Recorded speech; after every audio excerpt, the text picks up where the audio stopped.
is host Eric. This is my beloved Rachel beside me. And we are live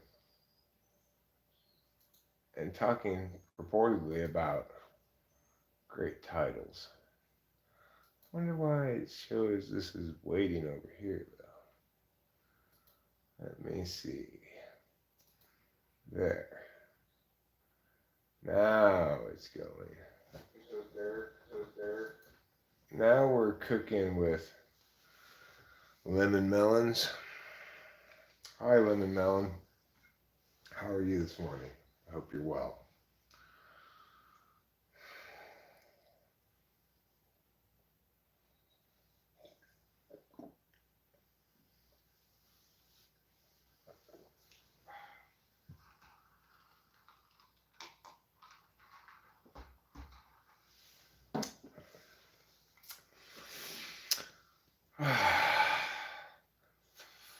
A spoonful of iced tea helps the mushroom tea go down. It was a small amount of liquid, but as a consequence, it was also super concentrated.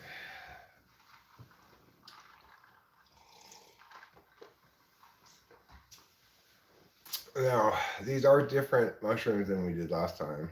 Last time we did the Cambodians. These are called your classic gold caps. Classic gold caps? Gold caps. They're the kind of mushrooms you used to get before there were a lot of different kinds of mushrooms. Gold caps. So, anyway,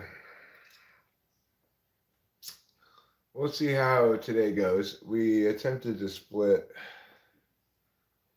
a half ounce or so. I eyeballed it out of the ounce, split it in half, put it in the pot.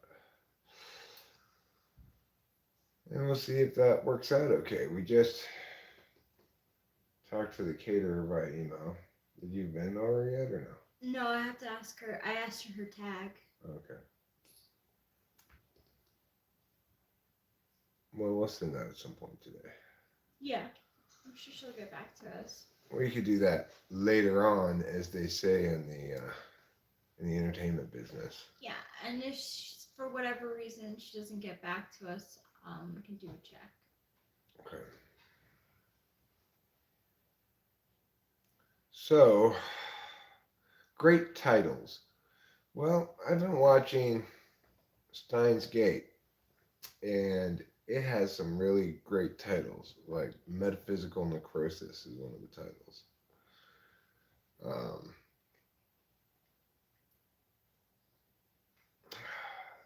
And it made me think about great titles, a subject that I periodically think about. Like I was thinking the other day about great titles for like 80s metal band albums, including Cherry Pie by Warrant and Slippery When Wet. Those are like, heavy metal band album name classics. I was also thinking of like a band with a great name is not a very good band. Maybe one of the best names ever is Pussy Galore. Pussy Galore. Pussy Galore is a fantastic band name. Is that a band or an artist? It's a band. Yeah. That's a great band name. I think Galore in general sees a shameful lack of usage amongst people's conversations. Yeah, galore for sure. Yeah. Galore. I guess galore just means kind of like all over the place. I guess so. Or everywhere you look. Anyway, right now is Talking with Famous People Galore. We got it on this half of the screen. We got it on that half of the screen. We got it here in the middle of the screen. Plus, we got a bag of Starbursts making a guest appearance over there. Yeah. So this is what you call talking with famous people galore. Yeah. A cavalcade of talking with famous people stars. Capillo, do you want to say hi to the people? Well, Lemon Melon anyway. So far, I think it's just Lemon Melon and me watching. Maybe Rachel. I'm Well, she's not letting actually people watching. know. Yeah. Okay. So it's just Lemon Melon, me, and one other person. Anyhow, uh, that's fine. I prefer an intimate gathering. And Lemon Melon, this is about as intimate a gathering as you and I have ever had. So, yeah, even though your name's Lemon Melon, your picture is a lot more lemon than melon. I think that's fair to say. Well, maybe not. It kind of looks like a donut, like a cream puff, or a one-eyed sideways diagonal smiley face. That was my nickname as a child, by the way. One-eyed diagonal smiley face. Even though I had two eyes. Even though you had two eyes. Yeah, huh? that was the great irony. They called it the great irony of the 70s. The great irony of the 70s. I need a custom profile pic. You do. You definitely do. Look at mine. Look how fancy it is. Well, maybe I need to write something for you to see it.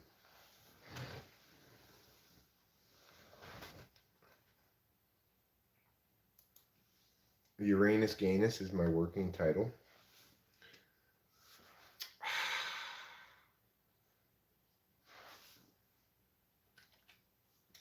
Gorgeous drone footage. That's what I wrote. Wow. Gorgeous drone footage. Gorgeous. That's what the doctor said during my prostate exam. He had to send a drone up there. You just sent a drone up your rectum? Yeah. I'm so tall. Because the distance from my butthole to my prostate is so long of a distance that they have to send a drone to fly up there. Were you asleep? No. I just squatted down and spread my butthole open as much as possible. It was a smaller than usual sized drone. It was about this big. Oh, that's the normal size of But, one. no, normally they're bigger than that. This was a small. Oh, this is just smaller. It was a proctologist's drone. Oh, that's like still a pretty big drone. Yeah, well, fortunately I've got an extremely elastic butthole. Oh. So anyway, my butthole notwithstanding, we're talking about great titles today. I would say that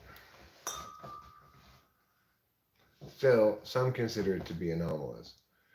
My butthole, the drone, my proctology exam, or all of the above.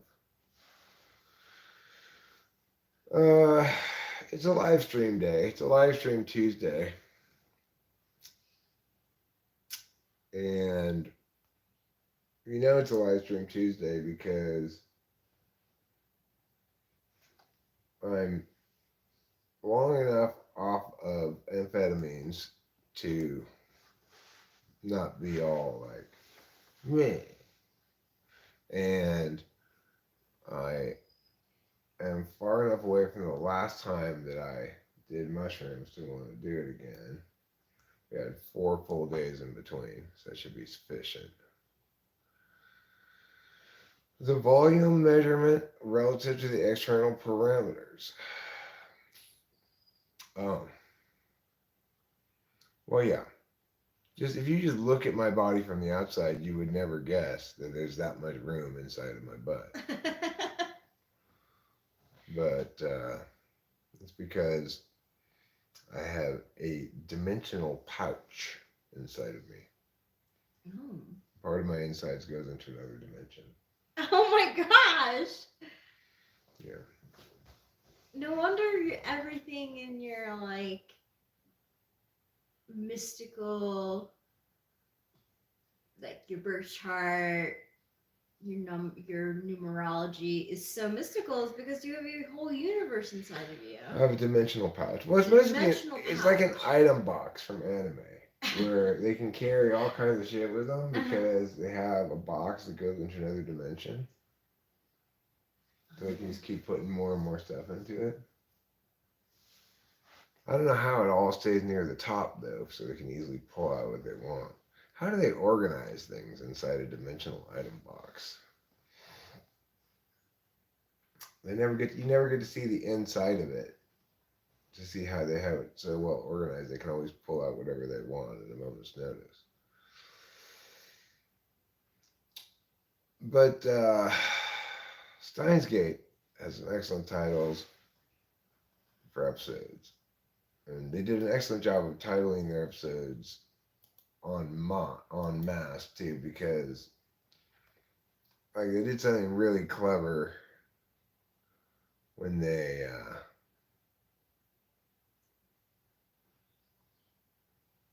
when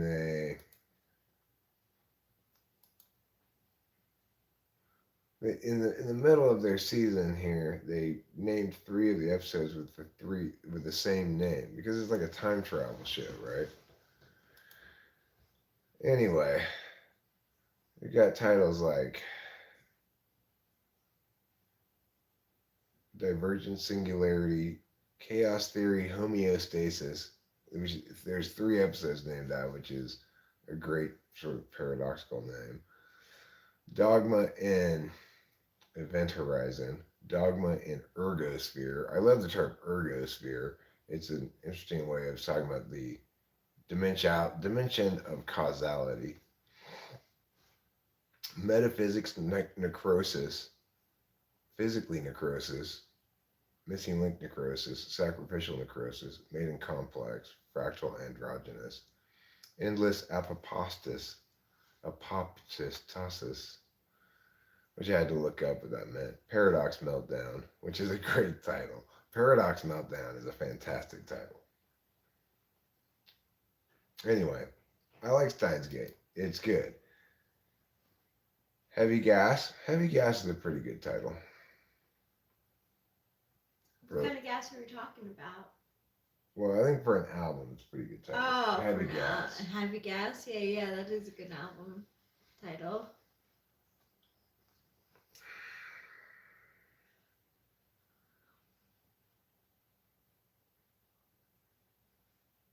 Because your mother said so? Because your kiss is on my lips.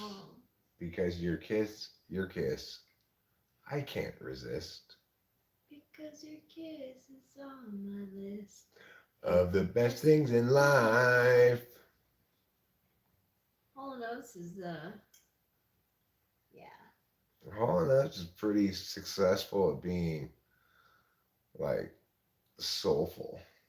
Yeah, they are. At a time when no attempts at being soulful survive to this day as something you want to listen to. Right? No, it's true. So Hall & Oates accomplished something back in the day there.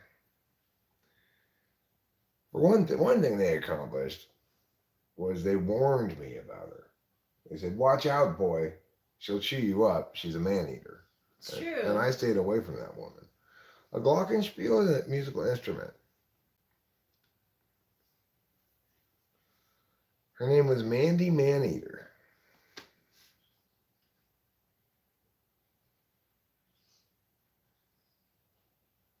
That is Hi Kitty. Aww.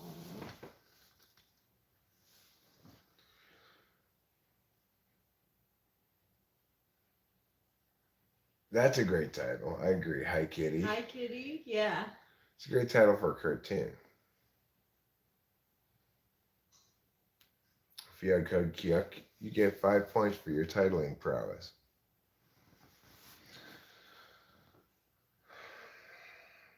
Yeah, you are the High Kitty.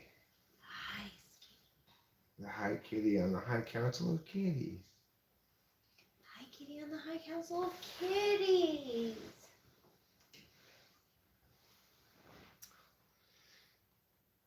She insists on sitting up here all the time. Yeah, she likes to be. I feel like it's her safe space. Here and there. Yeah. The thing is this.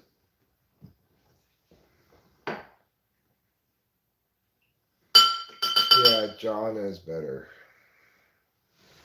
John is a very knowledgeable fellow.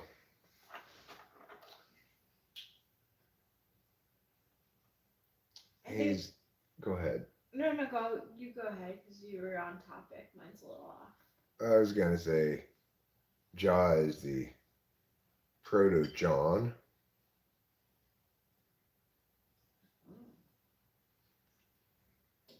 Before he got an N. Before we got an N? So Jaw. jaw. Before John evolved into having an N by a genetic mutation, the proto John was Jaw. Jaw. Yeah. Jaw.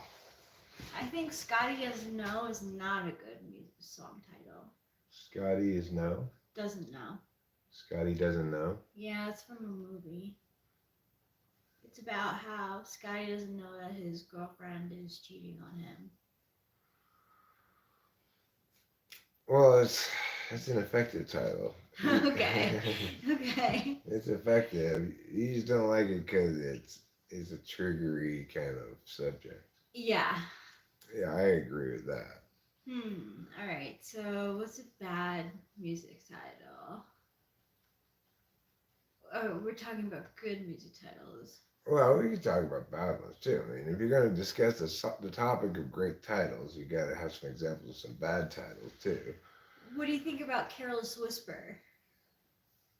I think that's a terrible title. Carol Whisper. Oh God.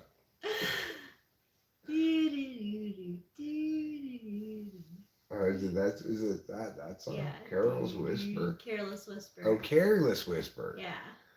Careless Whisper is not so bad. Carol's Whisper is terrible. That's terrible. When the Doves Cry. Terrible. Oh. Terrible title. Purple Rain. Terrible Terrible title.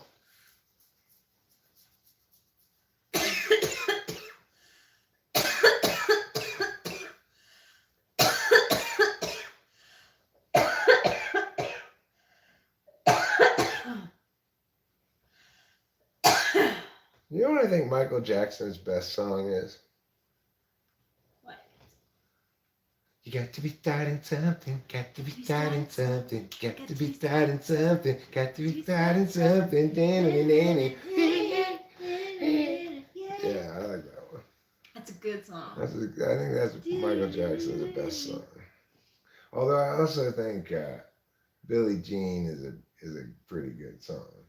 I don't really like it a whole like, but it is a very good song.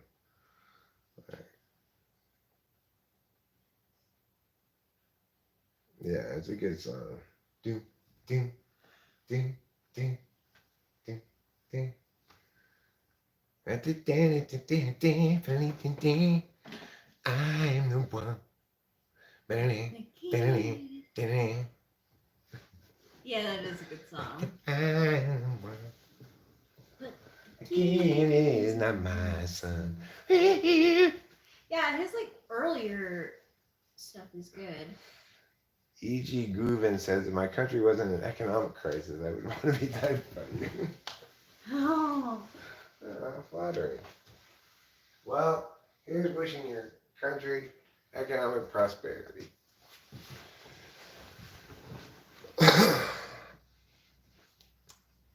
Stop that. Don't touch there. That is mine on no square.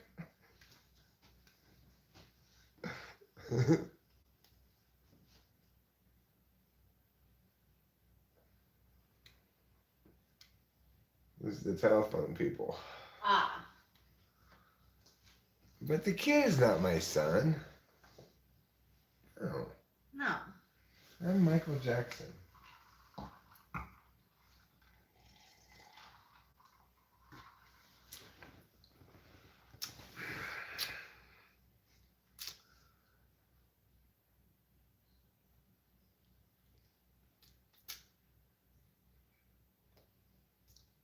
Okay, I'm gonna Menor? yeah. Okay, I'll tell you later. Okay.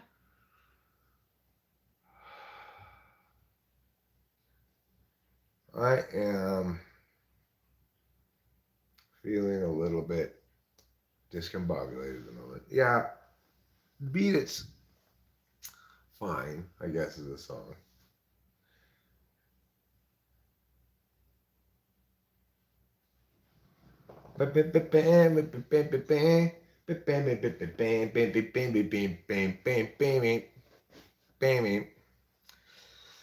I was trying to. Our friends from the LA Philharmonic are going to play their classical instruments at our wedding. They're going to play that song. I don't know what it's called, but I remembered how it goes. It goes like this. You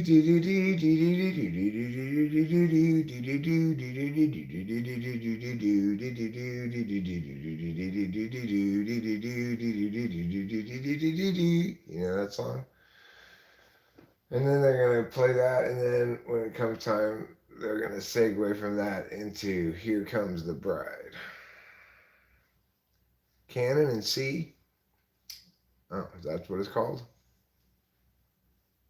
It's a song they usually play at weddings. Seems like before they play Here Comes the Bride, they play that song. Anyway, so we're going to have a couple of Philharmonic people play at our wedding, which is pretty cool. That's pretty sweet. I'm so glad Chawa offered to do that. Me too, and it was never totally would have occurred no, to me to even no, consider not at asking all. to do that. And it adds such a classy touch. It does, right? Like, Yeah, it does. And you know the thing is, we didn't make it to our neighbor's symphony orchestra this past weekend, which we wanted to do really badly. But we just, you know, it's like we're so much, me particularly, I'm so much at the victim of my moods. If I don't feel like going anywhere, then I just like, I don't feel like going anywhere. but that's how it should be. Because when you go somewhere when you're not in the mood to be there, it's like kind of like half baked, you know? It's not Yeah. really. Well, I think we were motivated to go see his show on Sunday, but when we looked to go see it, what time it was already started. Or it was going to start in like 10 minutes or something. It'd take us 45 minutes to get there. Yeah. So,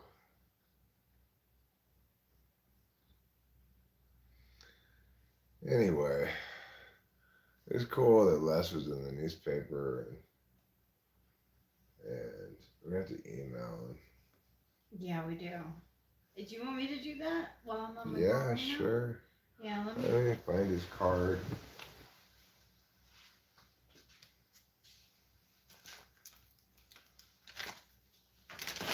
Here it is.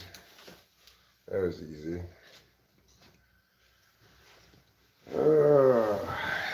I feel all discombobulated.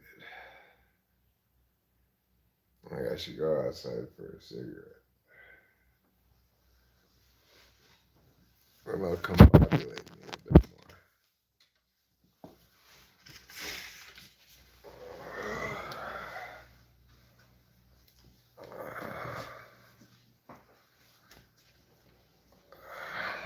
You get a beverage, combobulation beverage to combobulate me. This one, I already have a drink right here, actually.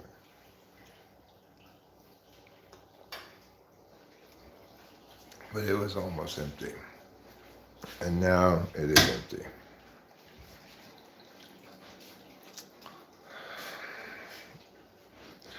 You know what, instead of going out front for a discombobulating recombobulator, I'm going to go out back. I think there's, in general, more combobulations going on back here.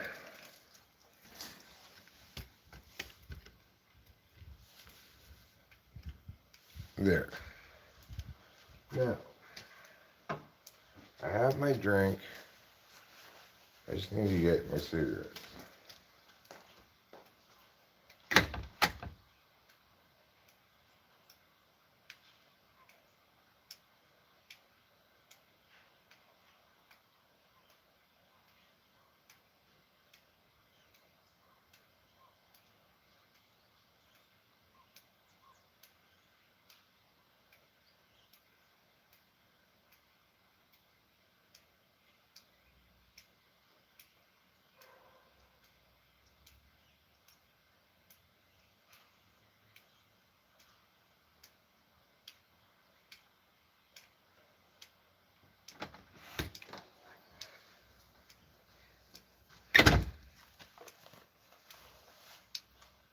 So, I'll tell you what's a great title is Talking to Famous People. Talking to Famous People is a great title.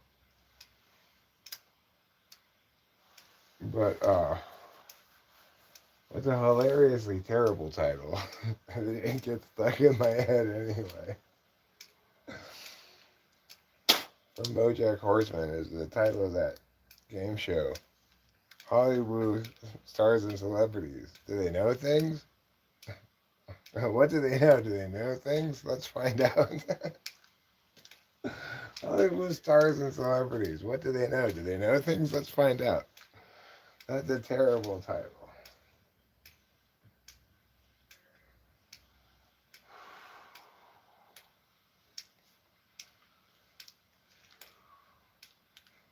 By J.D. Salinger. What a brilliant show that show is. I love it so much.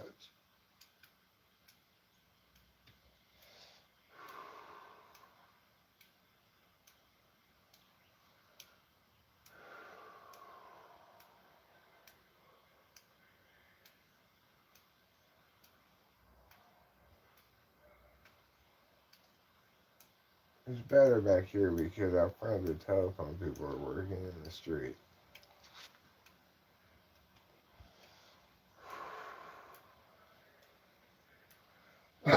I can hear them even from here, talking to each other, saying things like, "Hey, hand me that telephone line." That's what they do when they're working on telephones.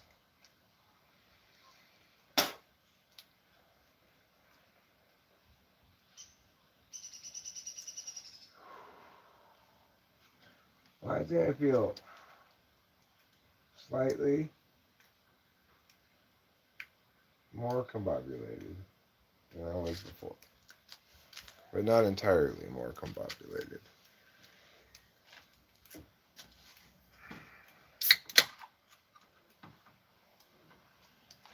Anti-discombobulated.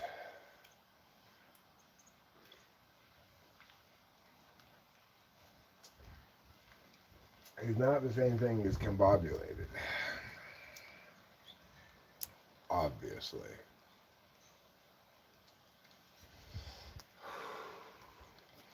Being anti-discombobulation just means you're against discombobulating.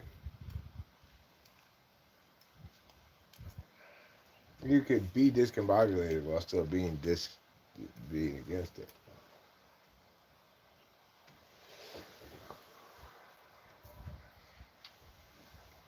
What I'm trying to do is more practical. It's trying to regain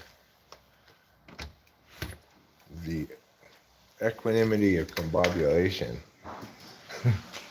The equanimity of combobulation is important to regain that.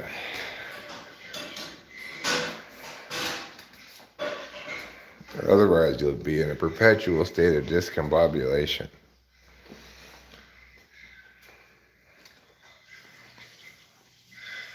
And the constables who are in charge of maintaining standards of combobulation will be displeased. Don't displease the combobulation constables.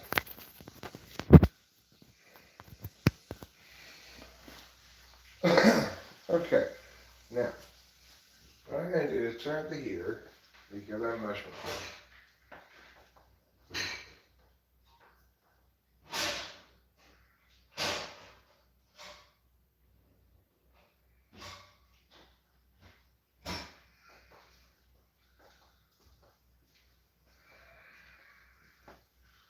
We generally keep it pretty cold around here. Like, what is the channel's name comes from? This is a joke I was making one time.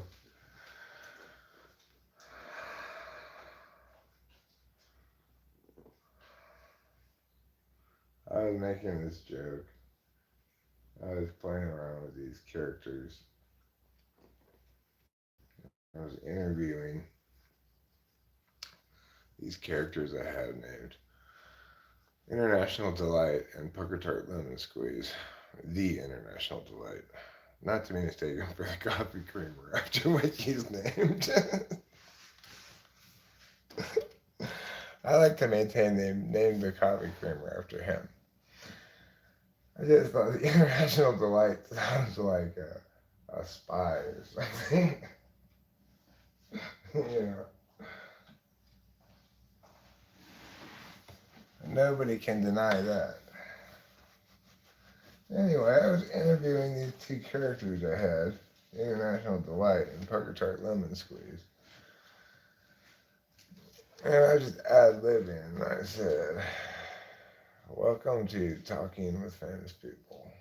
Today's guests are Pucker Tart Lemon Squeeze and International Delight. And I thought, well, that's a hilarious name for our YouTube channel.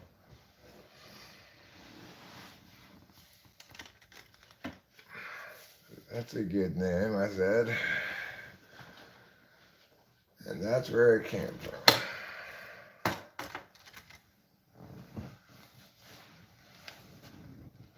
It's just the first random name I could come up with for a talk show where they interview people. You know? Talking with famous people. Ranting with average Joes? I'm not ranting though. I'm just chatting.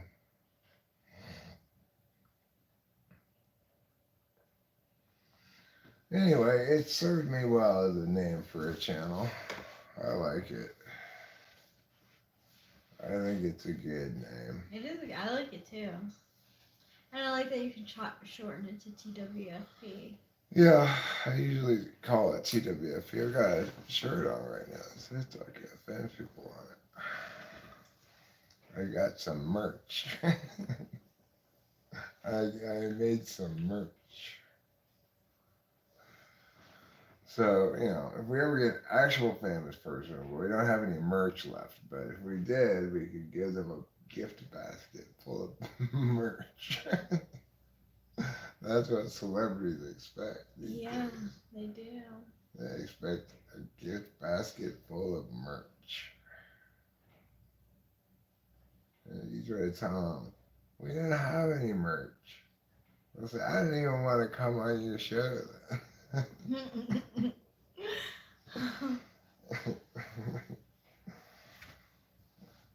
That's how celebrities are these days. You can take it from me. I'm the guy with a YouTube channel called Talking with Famous People. I should know.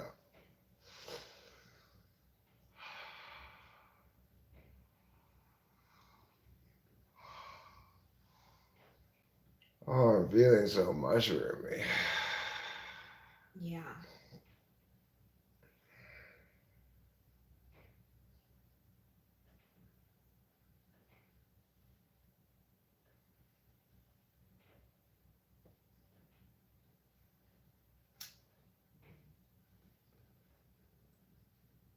You're the only person I'm 100% sure is ENTP. Why people like Melissa Talks act like ENTP even though they're not? I don't know. Because they got it backwards. It's not like they act like they're ENTPs. Nothing about them is like an ENTP. They misunderstood the nature of the type. I think it's something like you can choose.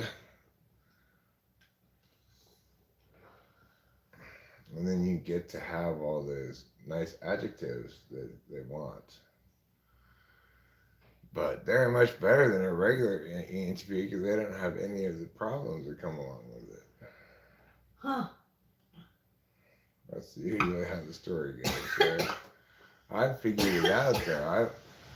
I'm an ENTP who doesn't have all the ENTP problems. So they say it's because they're TE users. I think they can solve anything, including their own identity.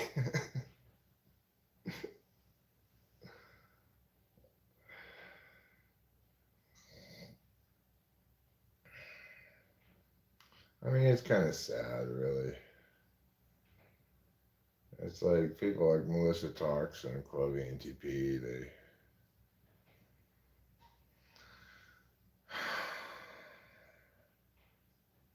they're so misguided about identity that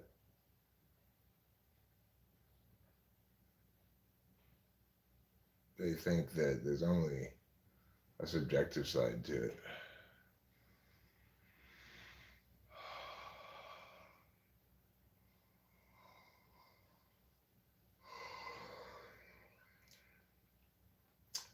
But whatever, I don't care. What do I care? You know, they aren't my problem. That's the good news. They're their own problems. They've got to go around carrying around this confusion slash burden of mistyping themselves slash corresponding burden of having a wrong perspective on typology entirely while concurrently attempting to talk about it. What a fucking disaster. Or they've got to distance themselves from their reported type so far that people are constantly just saying, well, why are you you don't talk about typology anymore or what? No, I don't. Then they don't get any views for the videos, so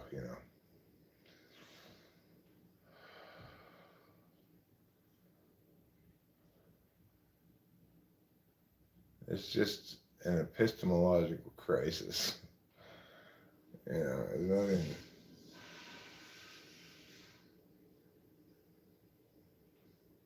I guess you call it ontological crisis.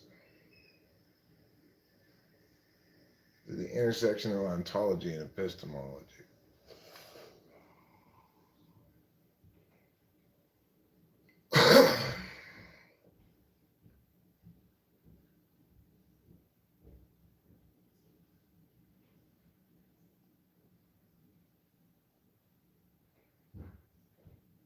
you know, not everybody's a cartographer. The thing that makes me confused is how you be so much not a cartographer and so into cartography. Just because you think it's just like random shapes and pictures and colors and things. You don't get that it's a map of anything. You just think, I really like these colorful pictures. I'm a cartographer too.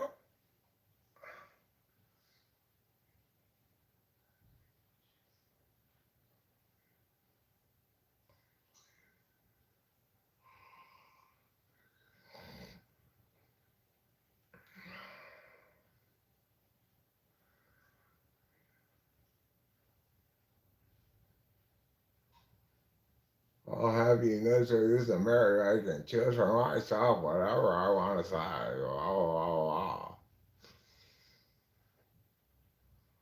I don't know what type that lady is. I have no idea. I never typed her. I don't care. She's probably an ESTJ. She could be something else. I don't care. Why would I care? She's just another misinformed halfwit cluttering the information superhighway with her nonsense.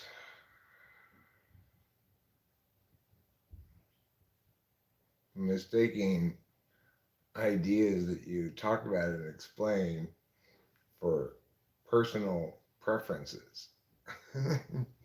Like, I like ice cream. What a catastrophe. What I'm saying is that the intersection of epistemology and ontology, it's such a just a catastrophic collision of being ontologically driven by the within a totally subjectivist worldview, and then that being your epistemology as well. It creates a disaster. I call ontological car crash.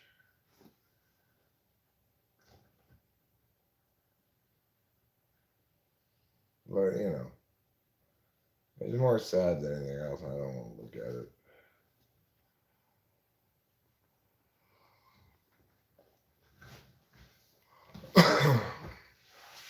Nobody likes to look at sad things.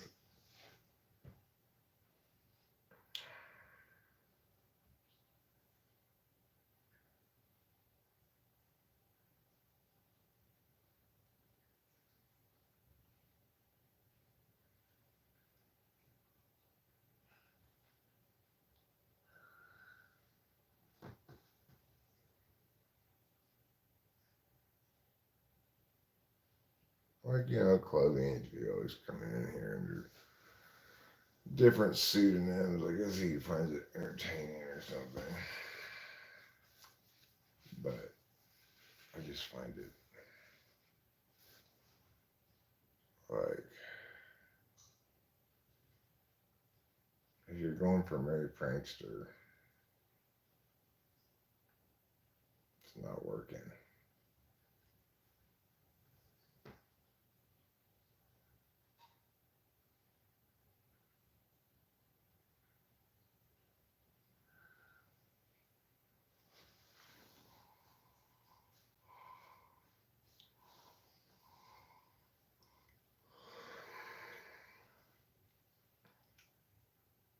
Yeah. Well, I don't know, but she has no idea what type she says. When she says she likes INFP, she doesn't know what the fuck she's talking about. Does she have specific individuals in mind? Are they actually INFPs? Almost certainly not. You if she's that wildly wrong about her own type and that incredibly defensive about it, then you can't rely on her judgment about other people either. It's a complete opposite of objective self analysis.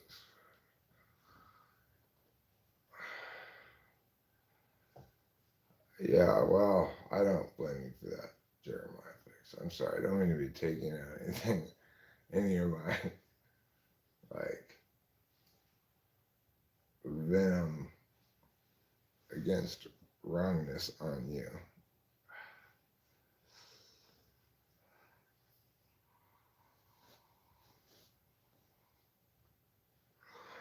I'm the kind of venomous snake that will only purposely bite wrong things, but it sometimes bites other things by accident. Mm.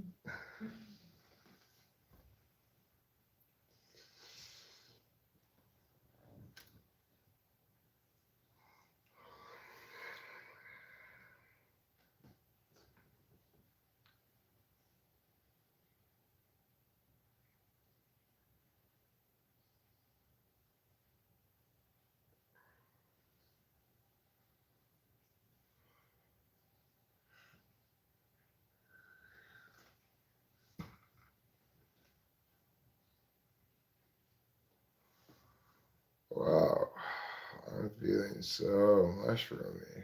Yeah, me too. This is very serotonin.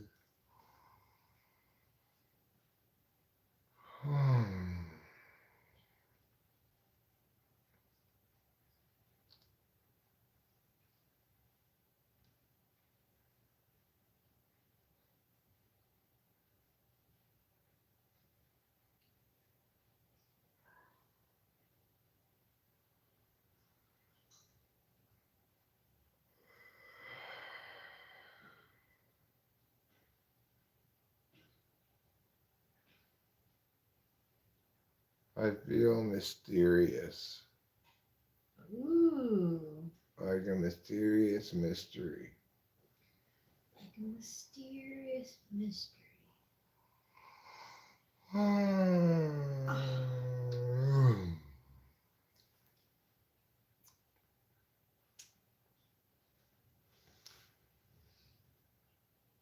Hello, Boba Fett.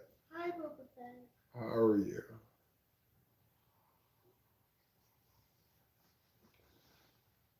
I'm feeling so sleepy. So am I.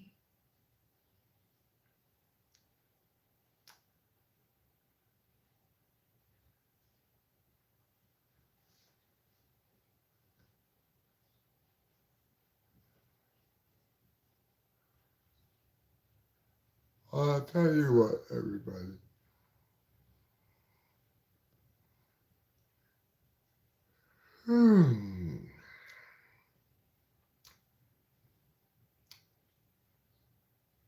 I will leave the stream running. I'm going to put it outside, I guess, and go lie down for a little while.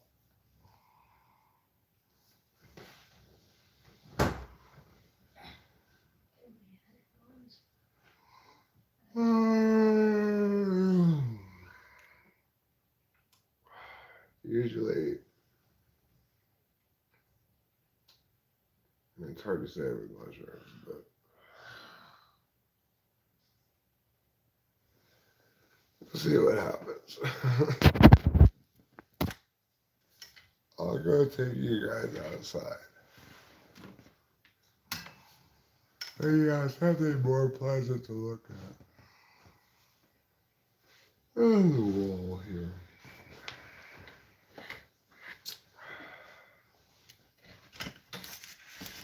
But those mushrooms made me so lie downy.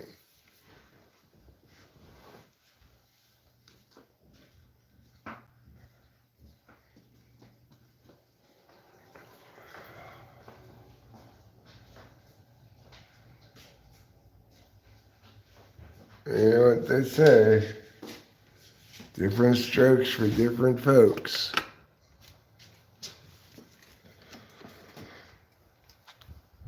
That's why these mushrooms are different than those other mushrooms.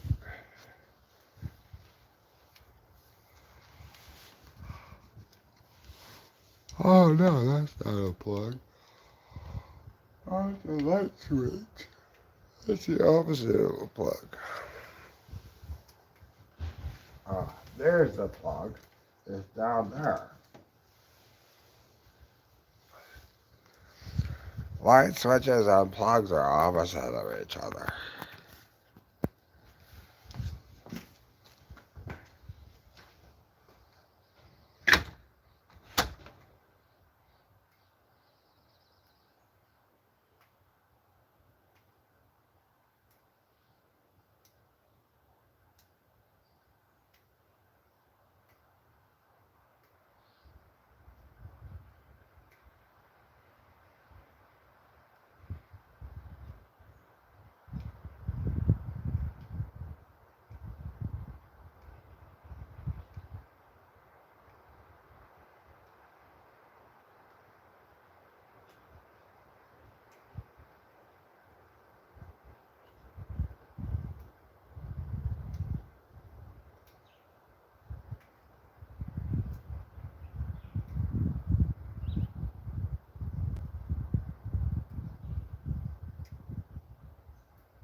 Well,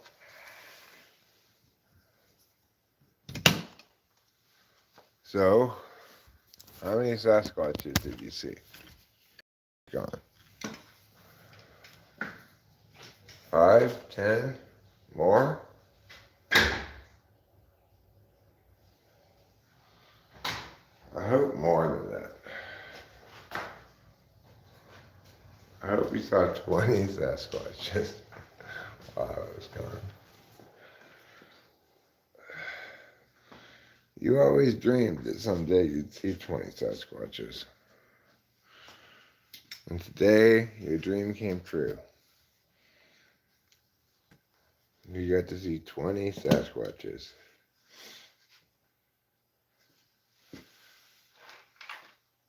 Which is a lot more than a regular person normally sees.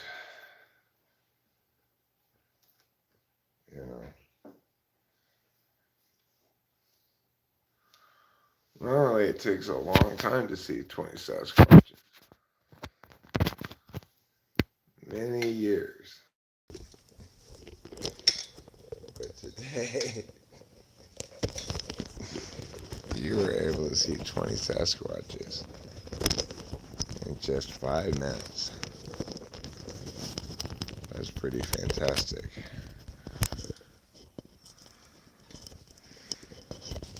20 Sasquatches in just 5 minutes. Wow. Were they in a group? No? Just all individual solo Sasquatches walked past in 5 minutes. Wow, that's surprising. It's a lot of Sasquatches. I've never even seen one Sasquatch since I've been here. I guess I just keep looking away at the wrong moments.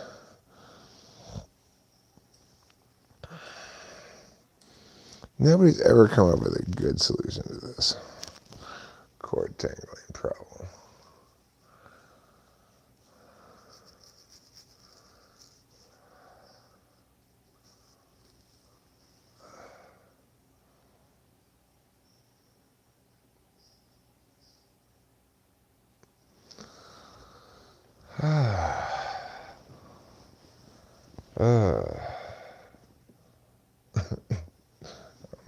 My everything seems all like fuzzy.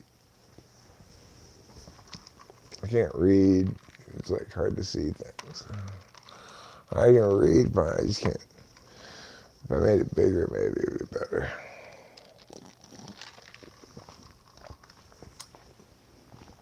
Rachel feels pukey. Maybe I do a little bit. I can't tell.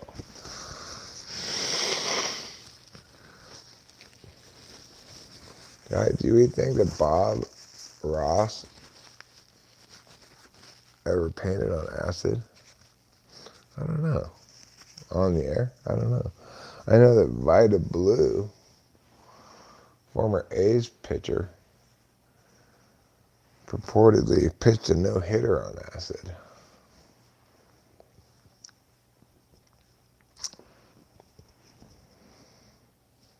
Pretty crazy, huh? That would be hard for me to do, not even if I wasn't on acid.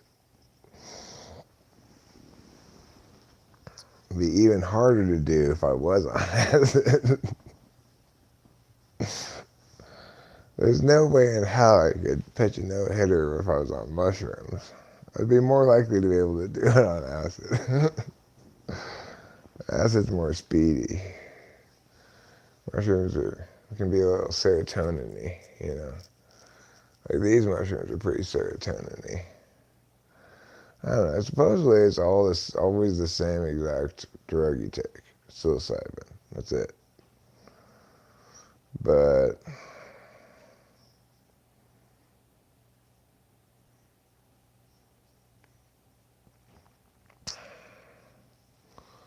I don't know. Different mushrooms sometimes seem pretty different to me. But then sometimes they don't. In some ways they don't, you know. It's hard to say. One thing I know that mushrooms generally make me is they make me be like this more, like, hey. You know. They be all like, hey.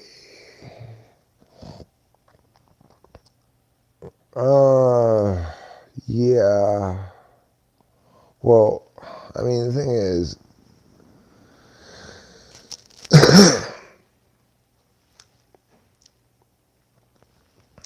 it's a lot easier to take a lot of acid than it is to take a lot of mushrooms.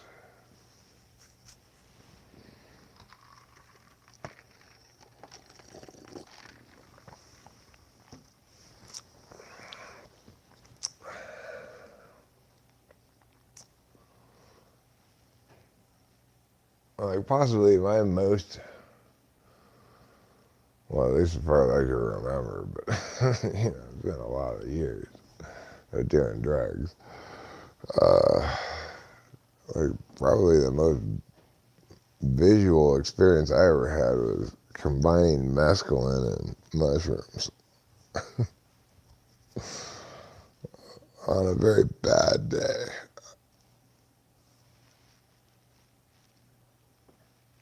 I was tripping balls that day.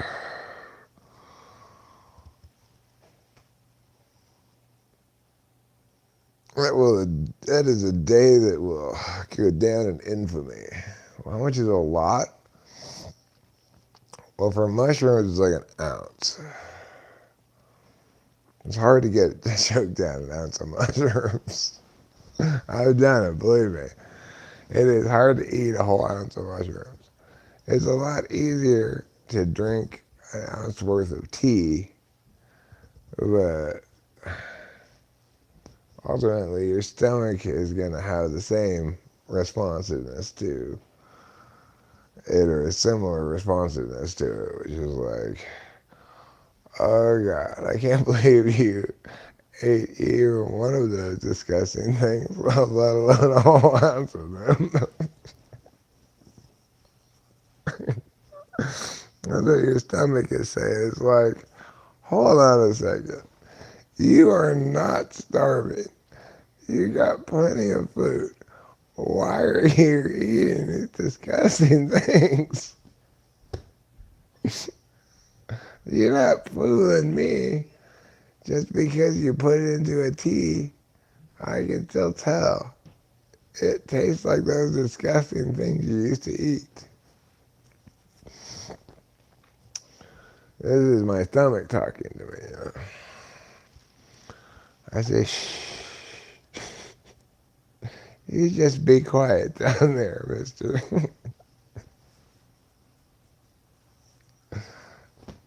You know. You could eat 10 tabs of acid just by putting it on your tongue. You don't even have to eat it.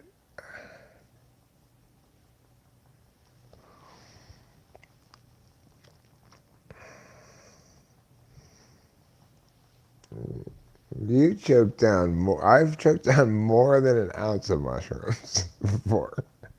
So you choked down that many mushrooms before you tell me it's not harder to eat a lot of mushrooms than it is to take a lot of acid. It is harder. A lot harder. So you just have to accept that. People think acid's a harder drug, but mushrooms is a drug that's harder to do. Nobody can dispute that.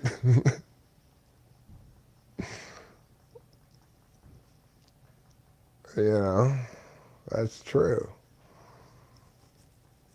So maybe acid is a harder drug, but if it wants to be such a hard drug, And why is it so easy to do? Good question. Important question. Also, another important question is, well, how much is a lot? I never tried to eat that much acid either. I never tried to eat more than like, at most, 2 hits of acid, I think.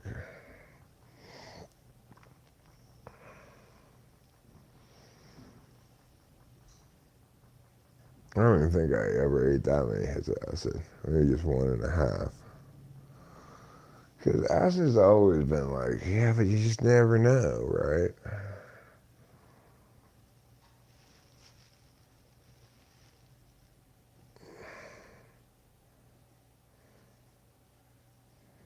Well, if you had tried that many mushrooms, let me tell you,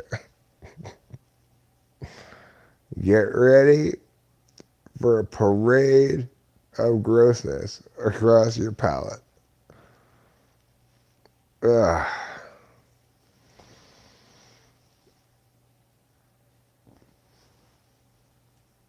But tea is much better. Once I learned you can make it into tea, and I started making it into tea, I've never eaten another mushroom. Because mushrooms are just that gross.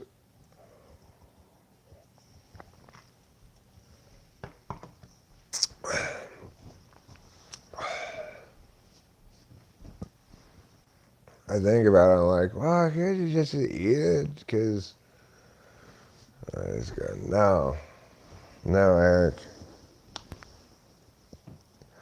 You're not going to go back to that horrible world it used to be.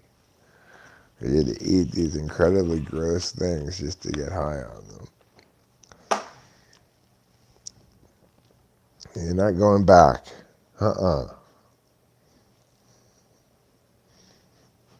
Mushroom tea is like a mafia family. Once you're in, you can never get out.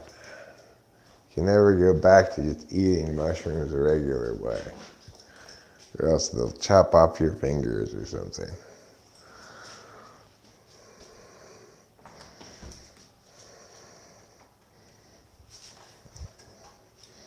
They don't specify what it is that they'll do, but I'm assuming it's something bad like that. It's not something good, right? It doesn't matter where I put this because I've got my microphone attached to me. So you can go over there. There.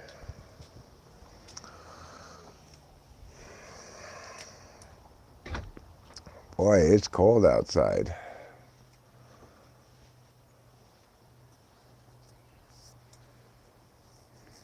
Someone should have alerted the weather people. Send out an all points bulletin. Hey everybody, it's gonna be cold today. That's what they should have done. Rachel and I were laughing in bed about how shitty CVS is.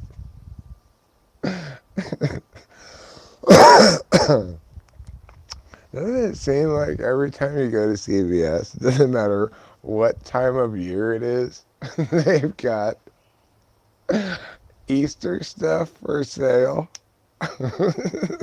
Like reduced, slashed prices, 75% off. It could be like August. They've got Easter and also Valentine's Day stuff. Reduced, slashed 8 months ago holiday stuff, The other thing that's so shitty about CVS is that their self-checkout things like never work. So like the lady at the main counter, for practically every single self-checkout thing that happens in self-checkout, she's got to go run over there and either fix it or approve it or something. And then she's also the only person at the cash register. So there's always like ridiculous. This isn't as bad up here as it was in LA, obviously. In Arcadia, there used to be this enormous line at the store part of CVS. There's one lady trying to run the cash register while also being responsible for multiple self-checkout things that never worked. Oh, what a horrible store. You know, it's a metaphor. Because even though it's a horrible store, it's someplace that you go to all the time anyway for some reason. So it's like everybody has a CVS in their life.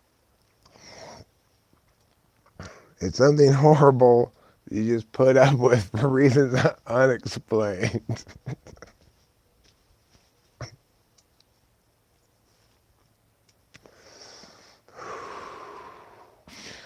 The reason it came up, I think Rachel said, Polly, the school that Jeffrey and Chloe go to, is the CVS of schools. And of course, yeah, it's exactly that. It's terrible. You keep going to it for some reason.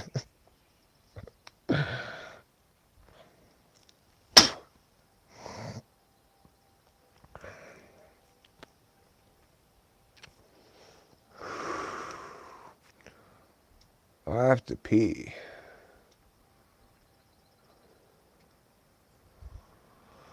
Well, that happens sometimes.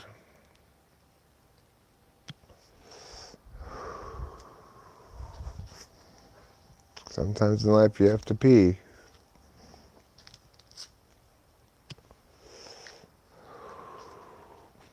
Oh, I dropped that cigarette and it fell in such a bad spot.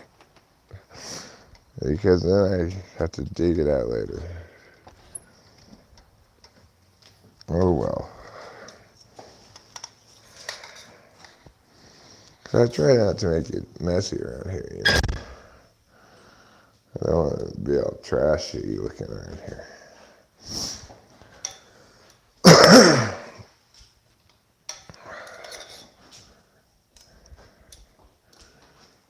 This is very different than my previous. I mean, it's still pretty trashy around here. As you can see here. That's my table. But, you know, I want to keep it as nice as I can, given that I'm me.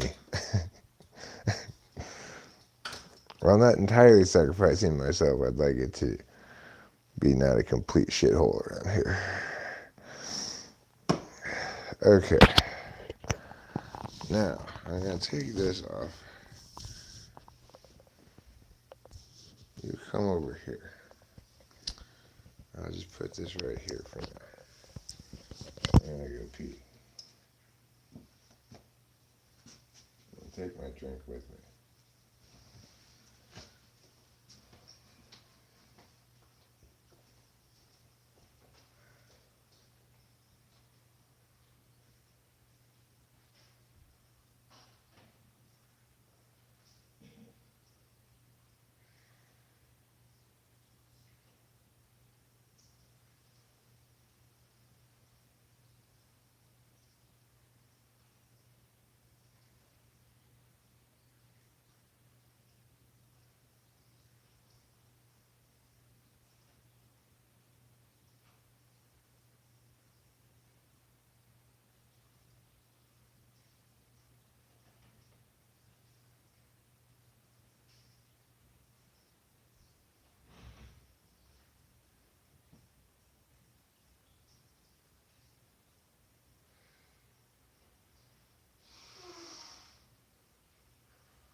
share interests in a relationship?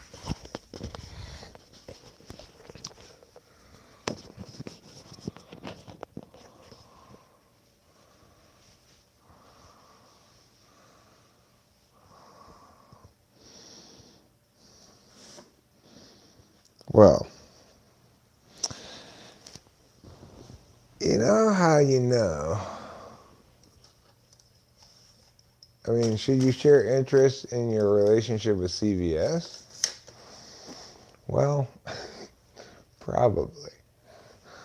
But it really depends on the CVS.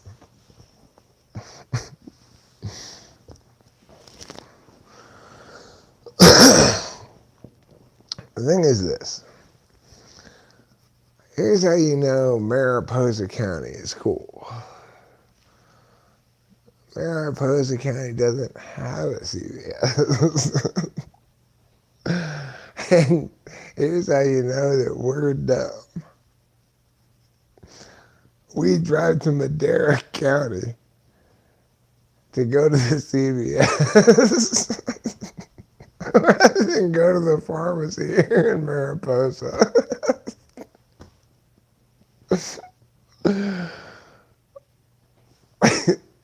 Well, it's because it's like I don't know. It's like when I moved, it's like I was already at the CVS down there, so I just moved it to the CVS up here, right? It just seemed like the thing to do. And Oakhurst was the closest CVS. I didn't realize then, as I realize now, that it was because Mariposa is too cool to have a CVS. Yeah, we don't allow any CVS's up here in Mariposa County. No, sir. There's no need for any constantly very shitty up here in Mariposa.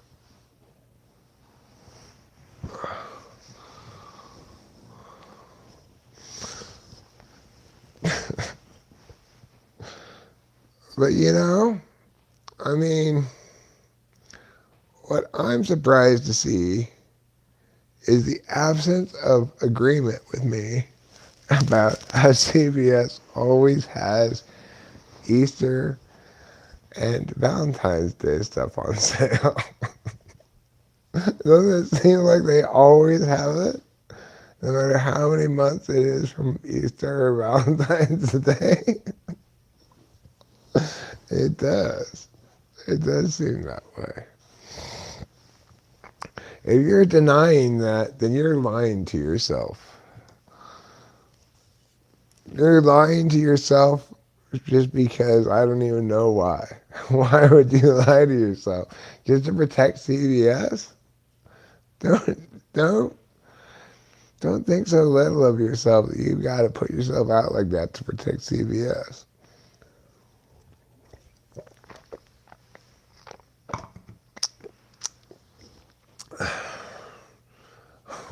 Well, I want you to shake your fist out the window at it. Like, oh, you CVS, you're constantly very shitty.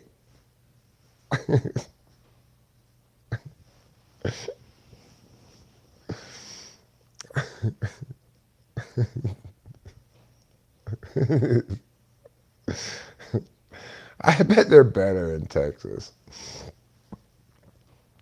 We're just depressed about CVS shelf stocking.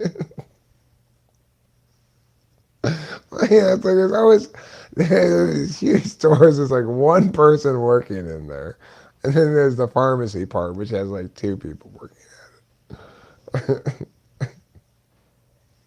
Occasionally, see like a regional manager walking around, making sure the anti-theft stuff is still attached.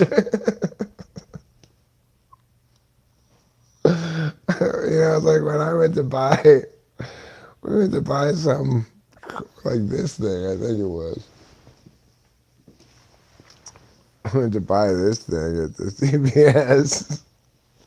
And the lady at the pharmacy checked to make sure it was still in the box because I guess people at the Oakhurst CVS steal these things out of the boxes.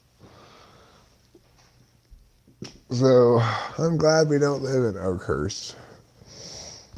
But I don't mind driving there occasionally. That's where the movie theater is. We're planning to go see Guardians of the Galaxy 3 maybe this weekend. I really enjoyed the first two. You know, we went down to that movie theater to see that Dungeons and Dragons movie, and that was pretty good. It wasn't great, but it was pretty good. I did appreciate the little message ahead of time from the actors saying thank you to you for going to see it in a movie theater instead of some other some other viewing capacity. Well, that's how movie theaters still exist, you know, because like we want to see John Wick 4, but is it 4? Yeah, I think so. 3 or 4, whatever it is. But almost 3 hours. That made it such that we were like, ah, just wait for it to come out on streaming or something.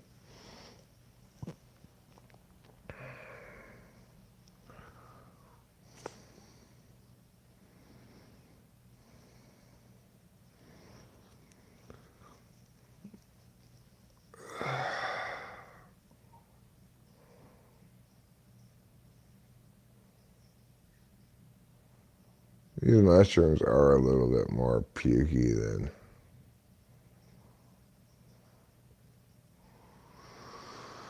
the last mushrooms we got and the other ones. These are gold caps. The other ones we got were Cambodians.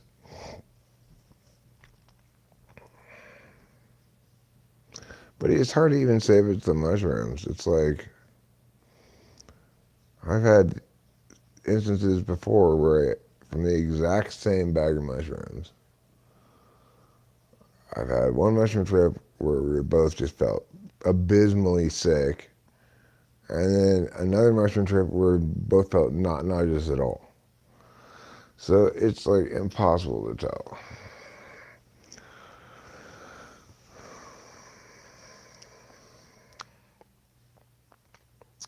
The thing is, I could grow my own mushrooms. And it would be wise for me to grow my own mushrooms. Because I don't like the commute to Oakland to buy mushrooms. And also, obviously, because they save money. But that's a lot of SE making that happen. Even if it's a little bit of SE, it's a lot of SE for me.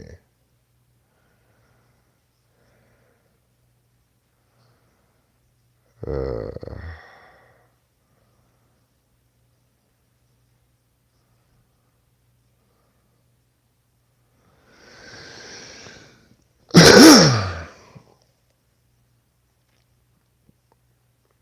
Many use ginger or ginger tea to combat the nausea. I did not know that. Thank you, Fiyokokiak. That is excellent advice. I will use that in the future. I don't think we have any ginger here right now, but if we did, I'd take it myself right now.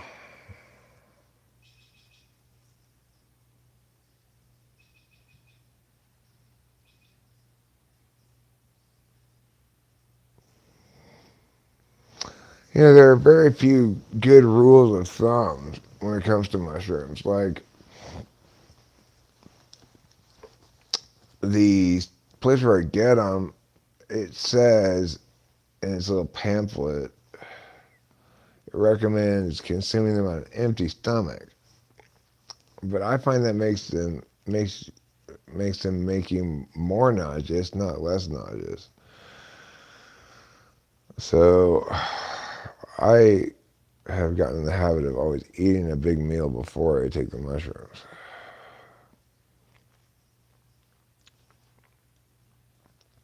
And I still believe that that in general makes you less nauseous, not more nauseous.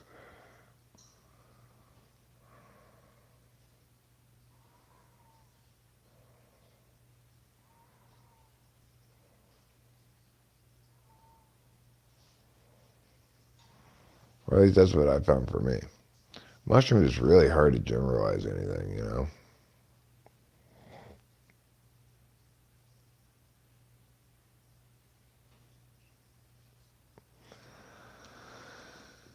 Yeah, I get you. I mean, that used to be consistently my experience as well, was that I'd feel nauseous during the come on, and then it'd be like this thing called Puke Mountain. And if you got past the peak of Puke Mountain without puking, then you wouldn't be nauseous the rest of the time at all.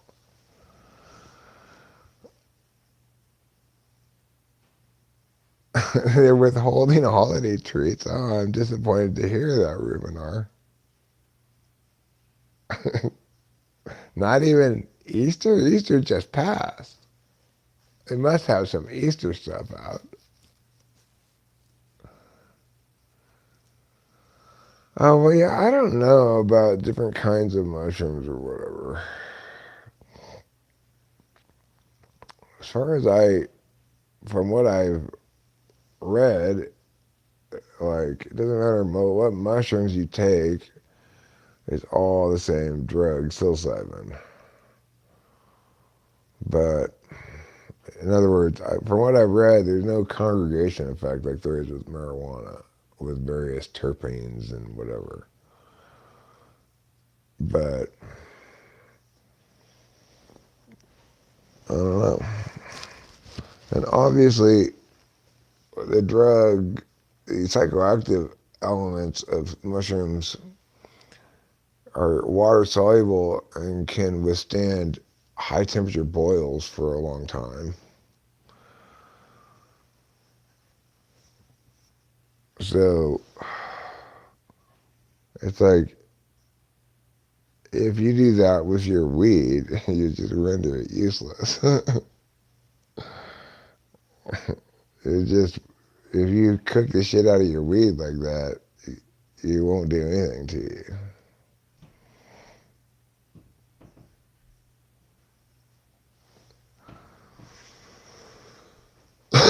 So it's like I don't know how many different.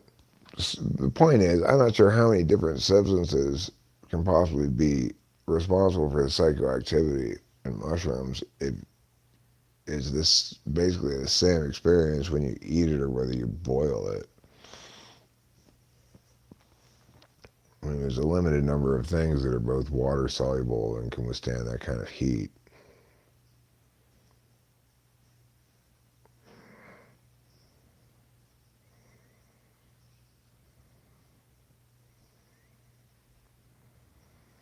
Weed milk. I don't know what weed milk would be. You know, marijuana, despite its many, many wonderful aspects, it does not have breasts. Well, I don't know where you're going to get the milk from. Did you puke, Rachel? I know that's not your sick slop, but I'm just curious.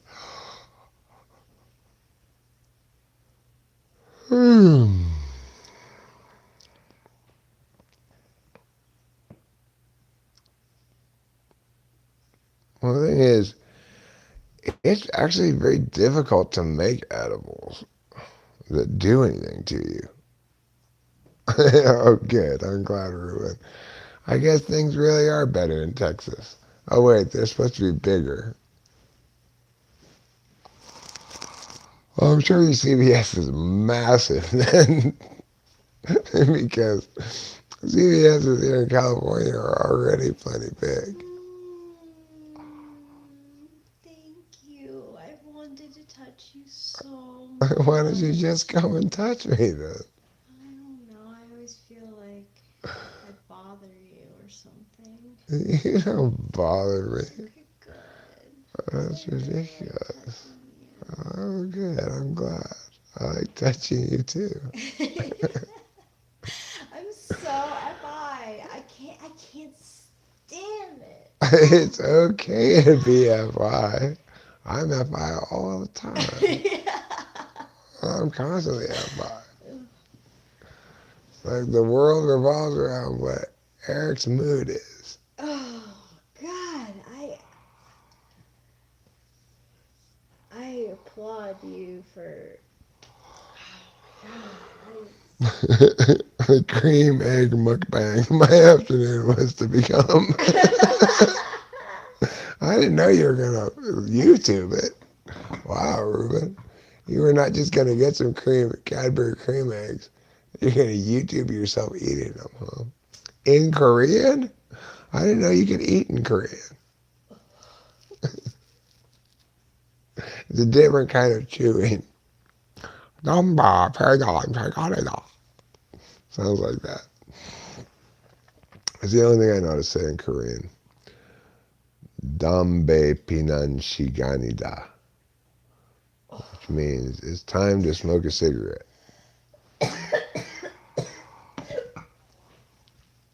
Oh, I could have warned you about that one. If you're feeling a little pukey on mushrooms, you should not pull a bong rip because that's going to make you puke. Go ahead. You don't have to go to the bathroom now. Or don't. I mean, obviously do what you think's best, but I know from experience it's a bad idea to pull a bong rip if you're feeling already a little bit pukey. Then you're going to puke. All that stuff they said in high school was a lie about how marijuana, people who drink alcohol and then smoke marijuana die of alcohol poisoning because the marijuana prevents them from throwing up. That's what they told us back when I was in like middle school and high school. Anybody who's ever smoked weed after being drunk first knows that is 100% the opposite is true. That you will hurl like you've never hurled before.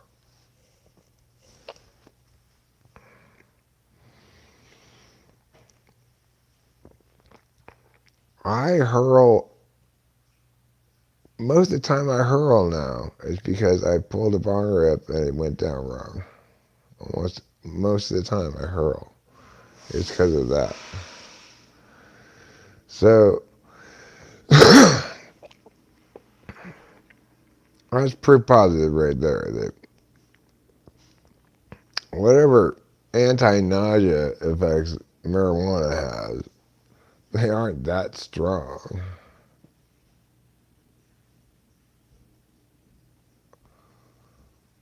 It's not like it'll stop you from puking if you're going to puke.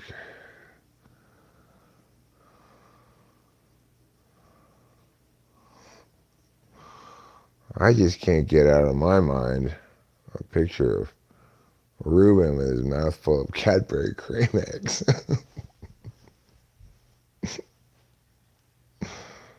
Just loving it. Just, oh, I love those creamy eggs.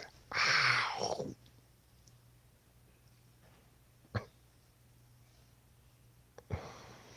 Rachel's throwing up right now, but Ruben doesn't even bother him. He's just loving those creamy eggs.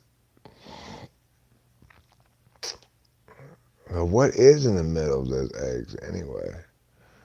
Is it really cream? I don't think so. I think it's cum.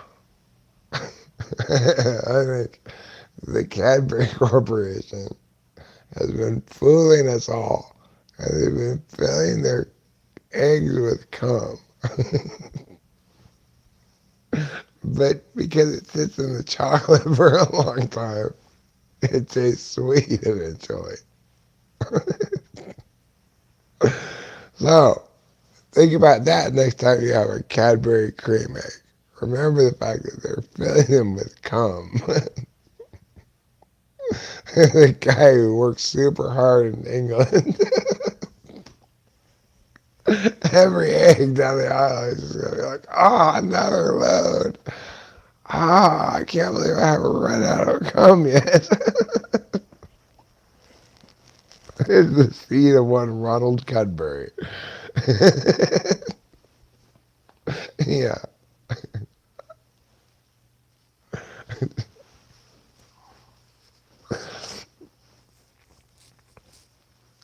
Originally, they wanted to call them Cadbury's cum eggs, but somebody in the marketing department said that wasn't going to sell very well.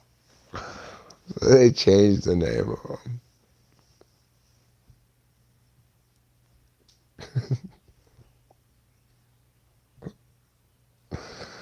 Well, the great thing about a Cadbury cum egg is that it's never come anywhere near a chicken. Made entirely out of chocolate and cum.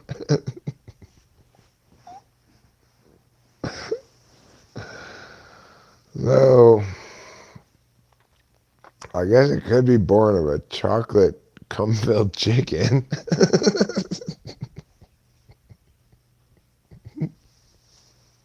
Maybe that's where they come from.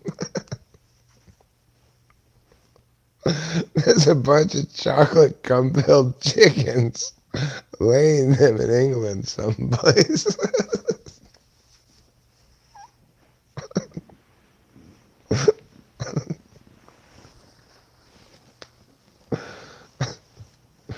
Hi, darling. Hi, handsome. Are you done puking? I don't know. Did you puke some? Or? Yes. Oh, that's good.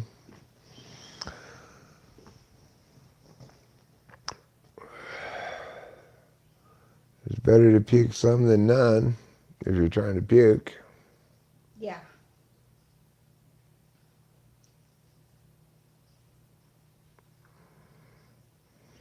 Well, yeah, it's really hard to make weed edibles, actually. I'm very impressed by the skills of those people at the black market store who have those like super powerful edibles. I think it's like 1,000 milligrams or whatever per edible or something. Because like, how the fuck do they squeeze so much weed into that one little thing? We tried making can butter here, and I'll tell you, it takes an awful lot of weed for a little bit of results. Yeah. The proportions. Or maybe we're just doing it wrong or something. I don't know. But it's not. The point is, it's not easy. It's unlike mushroom tea, right? This is the difference between making mushroom tea and making weed edibles. It's not necessarily difficult to make weed edibles, but even an Eric can make mushroom tea. That's very easy. You just put it in the water and boil it. I could do that.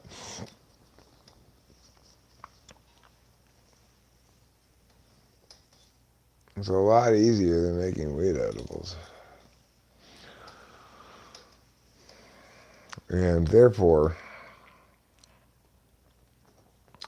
to bring this back to its central thesis, it's unlikely that mushrooms have any different drug than just psilocybin because of the physics or the chemistry of the thing, you know.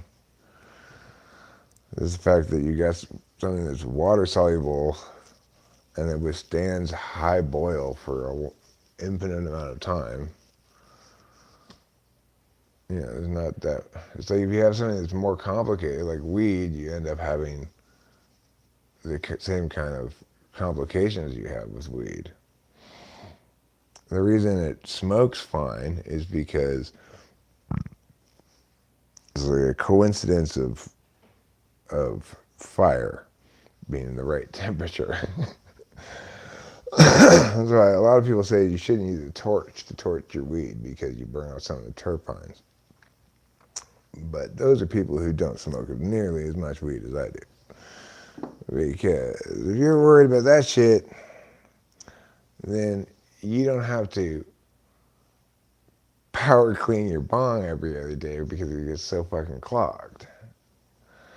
And it's like a torch helps keep the clogging down. And also, it's like you're all worried about the precious terpenes and shit. You just end up smoking nothing but bong resin because your flame's not hot enough.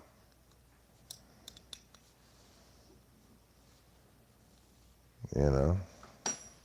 And you can't pull the bowl properly, and it makes you want to yak. Or you can make edibles out of buds just fine. And leaf edibles is shitty. I've had leaf edibles before. They're shitty. It's like a different high.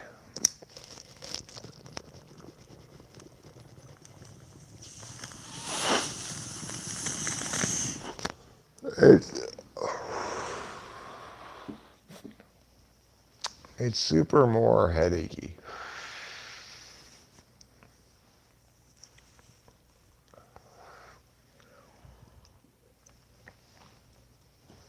All I want to do right now is smoke weed.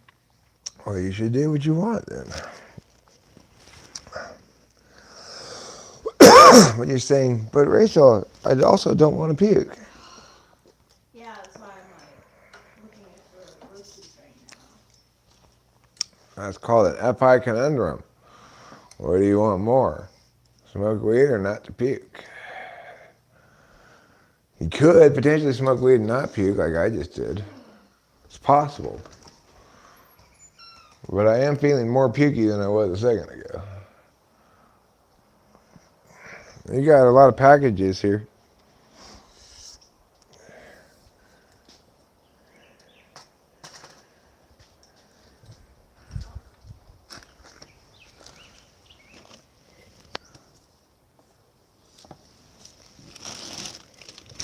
Mail too.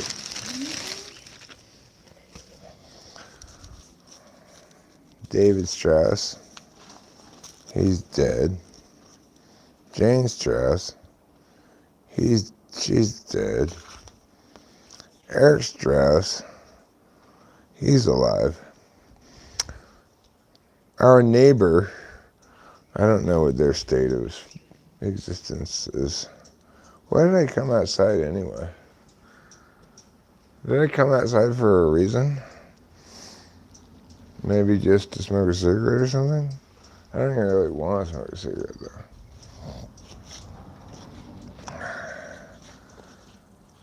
Why do you keep sending mail to dead people?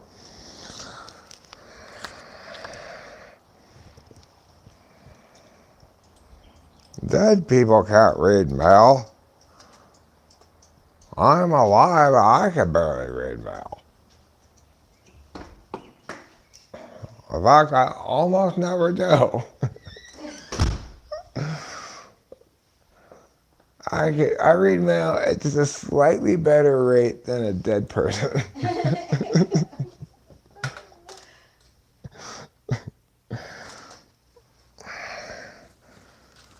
Why don't I get a card? It's like probably like a Happy Easter card or something. I bet you. It's from my aunt. It's probably a Happy Easter. Oh, my birthday. I forgot about that. I forgot about that. That's probably what it's about.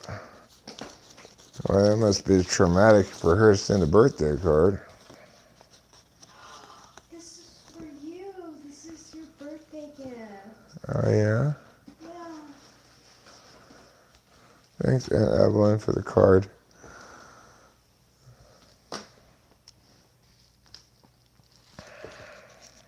Oh, it's English leather. Fantastic. This stuff my dad used to use when I was a little kid. Oh, we gotta get SI link for me. I don't really even know what it smells like, but actually I think I do know what it smells like. Happy birthday. Thanks. It's it smells a lot different than American leather. It's fancier because it's English. Yeah. I'm gonna open it and see what it smells like.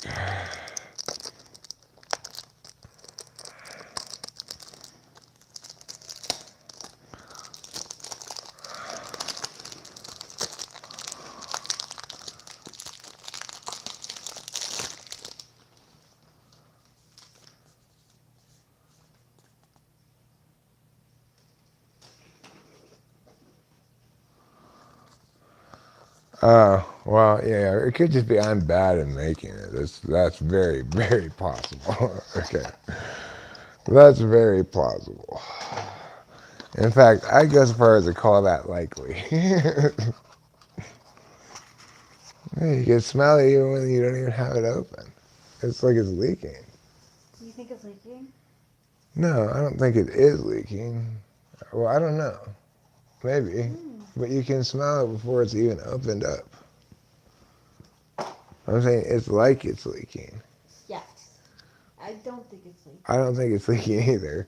But Oh, that's a nice smell. the fact that you can smell it before you even opened it It's very fresh. is like it's leaking. But it's not. Anyway, the point is, forget about the leaking. This is actually aftershave, which is a strange thing for me to get since I don't shave. Yeah, but you could use it as a cologne, right? Well, yeah, you just put it on you like that, I guess. You know, you put it on your neck, and you put it on your pits or whatever. It's pretty girly smelling, actually, isn't it? I mean, I guess so. It's pretty floral. A little soapy. Yeah. It's nice. I like it. I think you'd classify it as among. No, I don't want to turn on carrot browsing. What does even that mean? Why did you say that all of a sudden?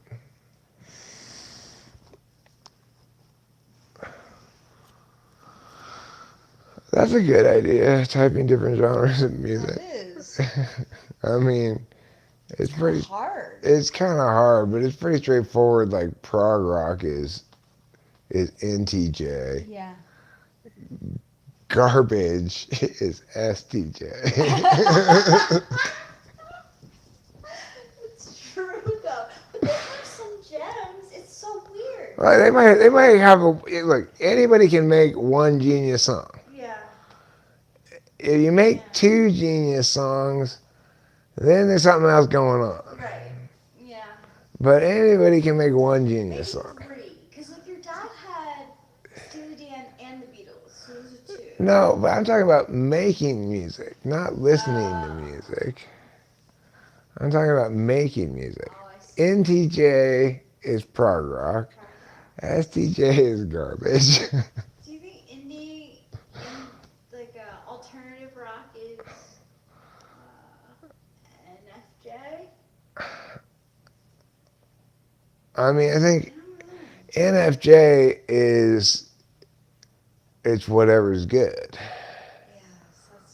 Yes, It's like an NFJ producing music is gonna produce, I mean, whatever's good in the genre that they're working in. You know, they're not necessarily all gonna be hip hop or all gonna be meow or country or whatever.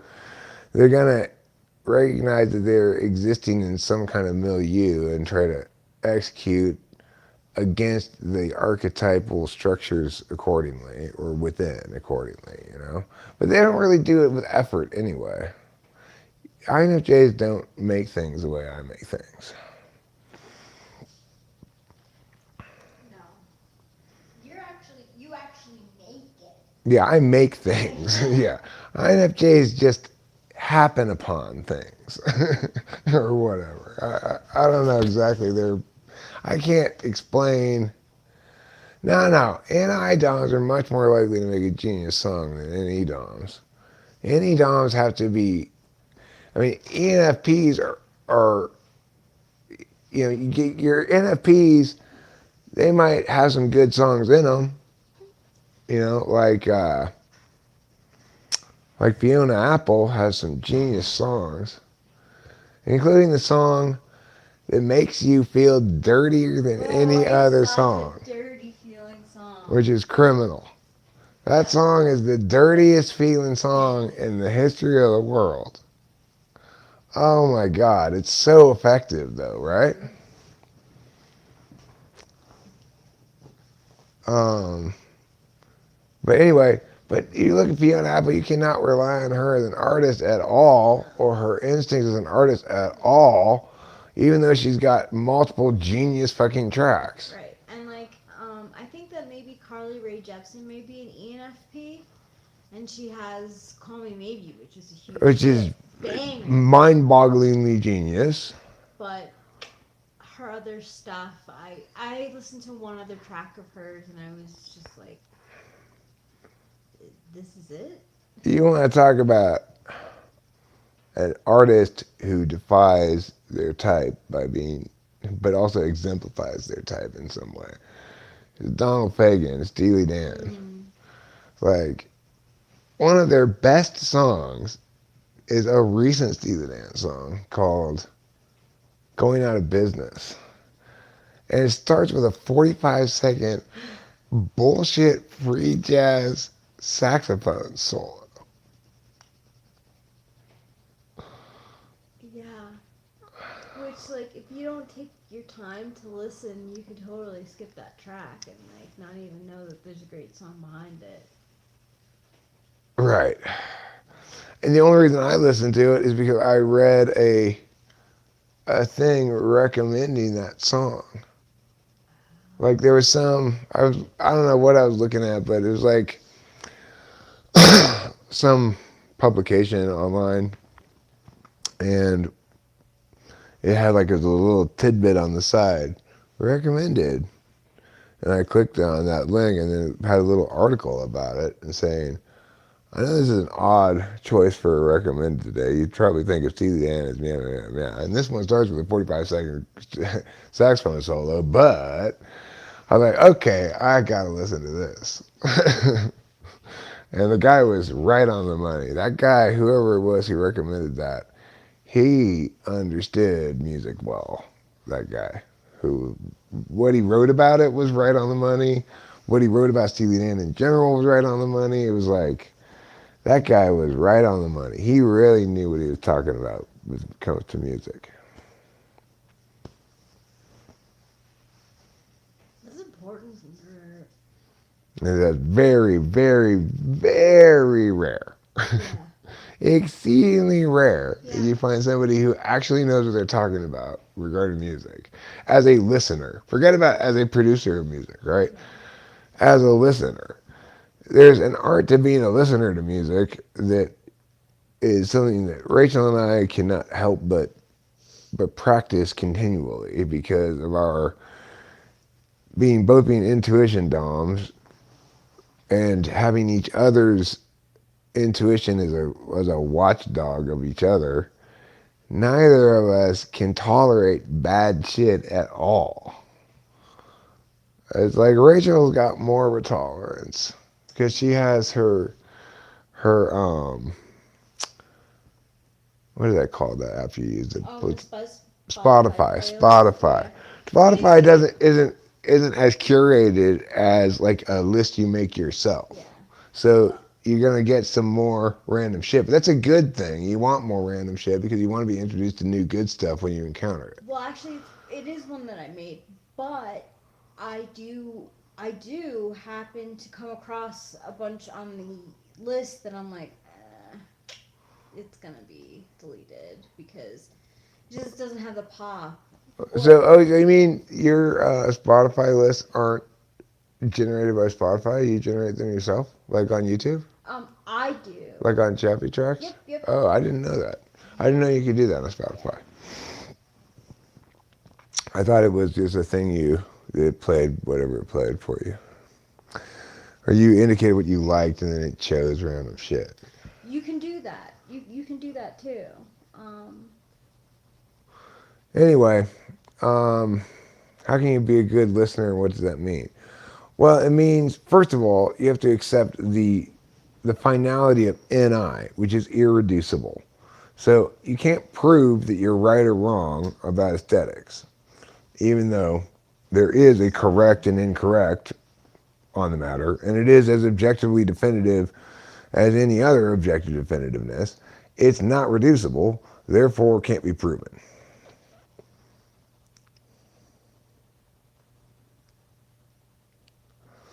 And what does it mean to be a good listener? It means to have the correct taste in music and to understand when something is like almost good, understand when something's definitely good, when something is timeless, and how long how long it takes you to figure that out. Those are like Rachel's faster than me. She's definitely faster than me knowing because she's a knower. But and I can sometimes get misled by NI candy on a track until I've heard it a couple of times, and then I go, no. I don't think Rachel's misleadable on it by NI candy like that. I think she's more misleadable by NE candy, like Talking Heads, right? This is a spot where Rachel and I disagree is Talking Heads because I see it as too much NE, right? It is a lot of any. It's very much any. And I think that it's hitting her in her susceptibility spot. Just like sometimes I get hit in my susceptibility spot by NI shit that's super sweet and candy, but doesn't actually stand multiple listens, you know? Yeah. And I understand that there's like this that But but you know what's so weird is that guy David Byrne. I don't believe he's an NE dom. no, he's not. He's an INTJ. I think he's an NI dom, and he's showing an excessive amount of appreciation for NE. Yeah. You know, and he sounds the same. His voice sounds the same as another guy I pegged as an INTJ, who's a much better artist, who's the Cars guy. Yeah, the Cars guy. Yeah. The Cars They're guy much is better. much better artist, and they're both. I think they're both INTJs. Yeah.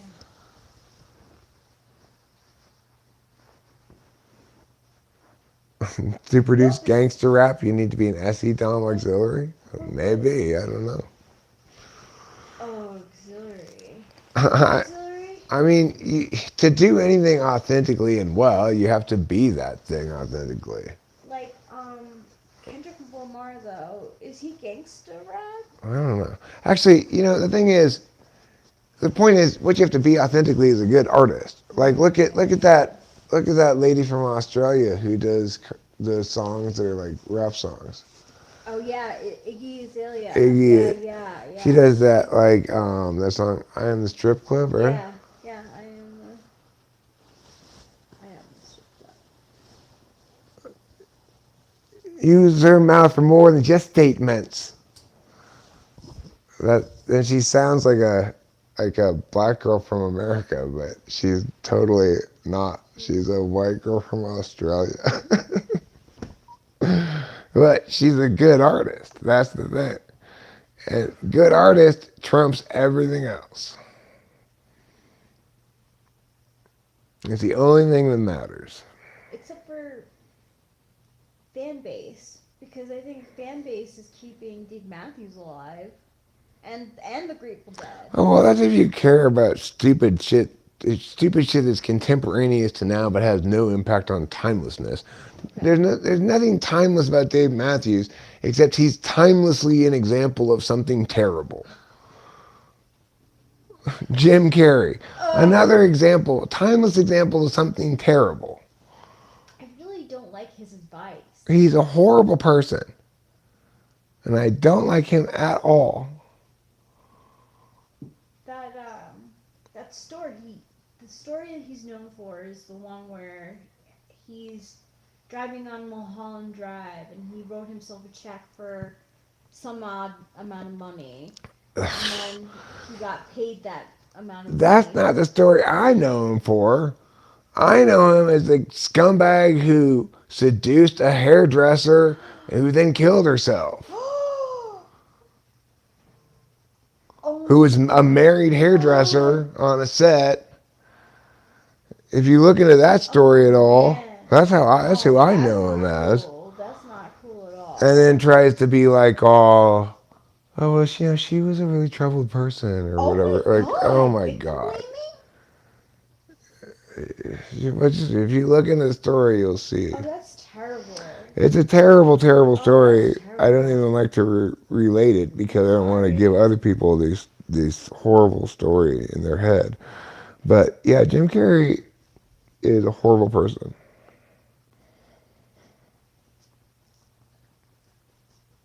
And yeah, he gives terrible advice. That's what I know him for. Of course, he's a TE Dom.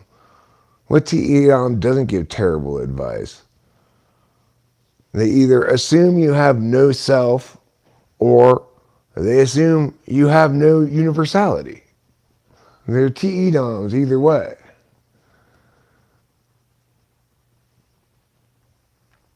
How can they possibly give good advice with only one half of the knowledge functions? You don't need both deciding functions if you got both knowledge functions to give good advice on a universal level. You don't need FI at all. In fact, it's a fucking liability. But you can't give advice without one of the two knowledge functions, for fuck's sake. So sad. I hate FI. I mean, a story about Jim Carrey. God, I just like think about Yeah, suicide and stuff. Jim Carrey is a horrible person. He's an ENTJ. Not the only horrible ENTJ in the world, but an especially notable one. I would suspect it's just, I guess, a type of motherfucker. It's all just based on stuff I've read in the public record, right? So it's my own conclusions about stuff I've read in court, about court cases where facts were disputed or whatever. You know, who knows? Technically, if I'm going to be entirely like journalistic about my representations of things, I'd say I don't really know exactly what happened. So, But I concluded as a human being, not as a journalistic person, that he's a scumbag. so I have the same question. Your TV asked, so Jim Carrey gave the hairdresser wrong advice?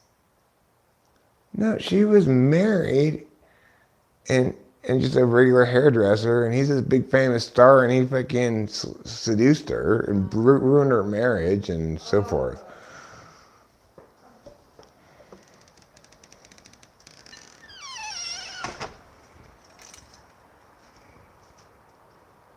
That's my interpretation of it. Okay, after reading about the case.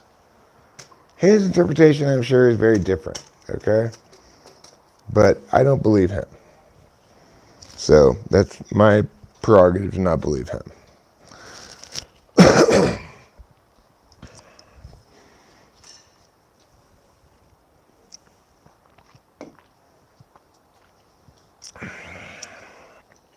It's his prerogative to say things were different. It's my prerogative not to believe it.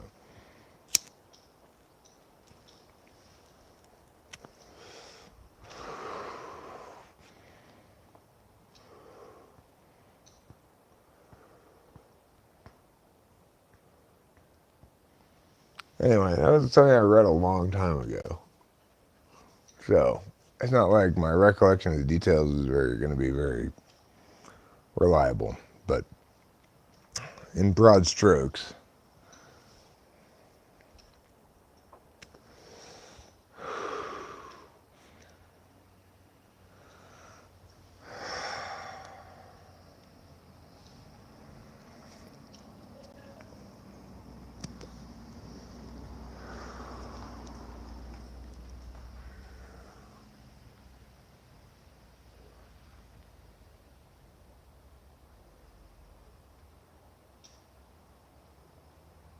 it would be so in keeping with an ENTJ, right, to think that a woman's particulars matter so little.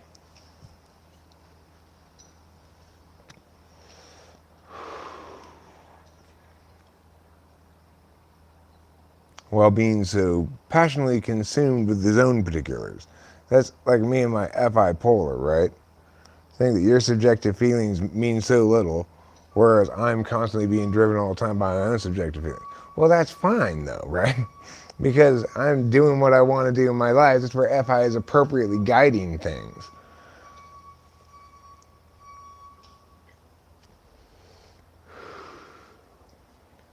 What is that weird spot over there? There's this really weird looking spot on the wall. I wonder what it is. I gotta go walk over there and look at it.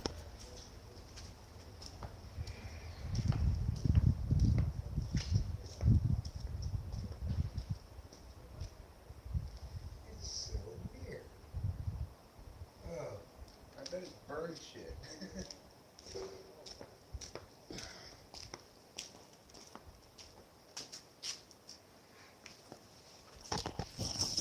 I think it's bird shit. Is what I think it is. So that would explain the spot on the wall. It's because if you keep putting bird seed on top of the wall, Eric, birds are gonna shit on it. Yeah. You also get a whole big mess of shells at the bottom of the wall too, which you keep planning on cleaning up, but not actually clean up. You can see all along there's just empty sunflower seed shells. Because these woodland creatures, they love their woodland cutlets so much. In fact, I have to go give them some more woodland cutlets right now. Like when I come out with woodland cutlets, they like chirp at each other. I don't know how I'm talking to the camera. I should be talking to the microphone. When I come out with woodland cutlets, they like chirp at each other. Like, he's out. He's coming with woodland cutlets.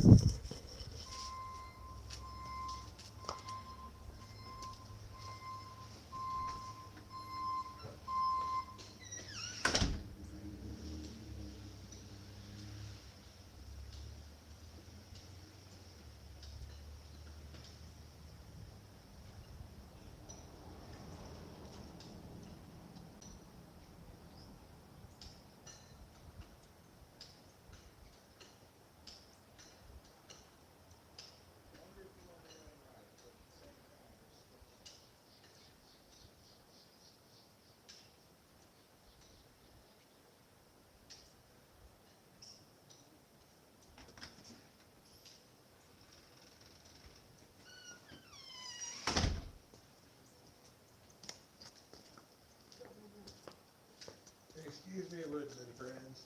I'm bringing you more cutlets.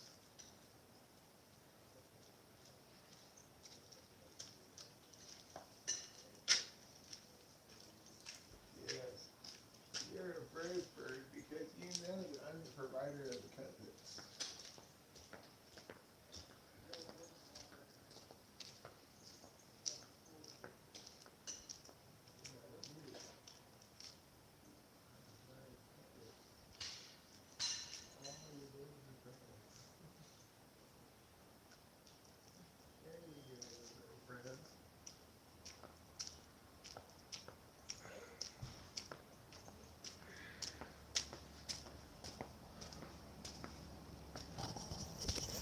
There. Now I've provided more cutlets to the woodland friends.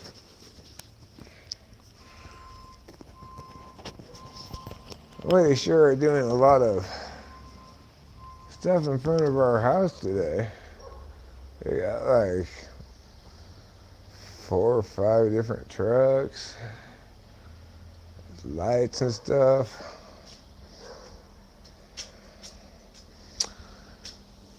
Well, to me, all of that sounds like a good reason to go back inside. Yeah, who wants to be out here where there's a bunch of trucks and stuff?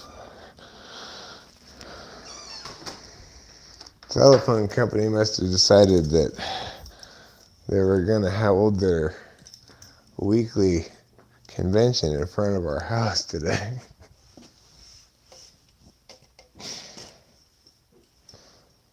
Did you know that, Rachel? What? That the telephone company decided to hold its weekly convention in front of our house today? They have been out there for a while. Well, they brought some more trucks from the Oh, other they side did? now. Oh, yeah. They brought some They're really having a whole shindig up there of telephone trucks. I wonder what they're doing. Are we talking about throwing Cadbury cream eggs? I like that idea. I'm not sure what we're going to throw them at, but I like the idea of throwing them. They seem very throwable. You know, they're right about the right size. You just throw it. Have a nice satisfying feeling as a thing to throw. Yeah. As opposed to like a water balloon. A water balloon's not a satisfying thing to throw. You know, because it keeps shifting its weight around as you're trying to throw it. That's not a good thing to throw. You need a rock that fits right here in your hand. Just about the same size as a Cadbury cream egg. It's been many years, I think, since I've had a Cadbury cream egg. Oh my god, it's been many years since I've had one too. I have had one before. I can remember what it tastes like. I used to really like them. They're obscenely sweet. Mr. Cadbury's cum, he must have a diet of nothing but sugar for his cum to taste like that.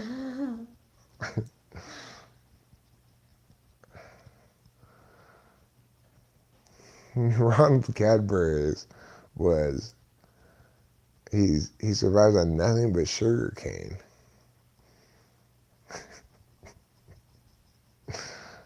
And I think we're all impressed by the amount of cum he has to generate. I mean, that's a lot of eggs he has to fill. Easter Bunny?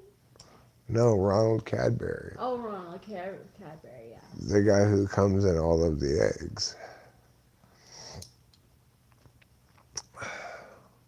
Oh, is that your new side job, Ruben?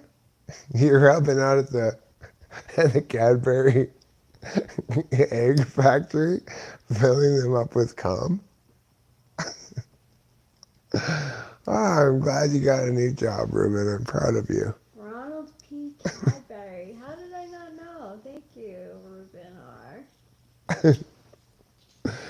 So like nowadays you have just random people filling in for Ron, huh? I guess he's gotten pretty old. I don't know how he could produce that much cum for that long. I guess you know, they only really sell them once a year. So I guess he spends the other 11 months just filling eggs up for Easter.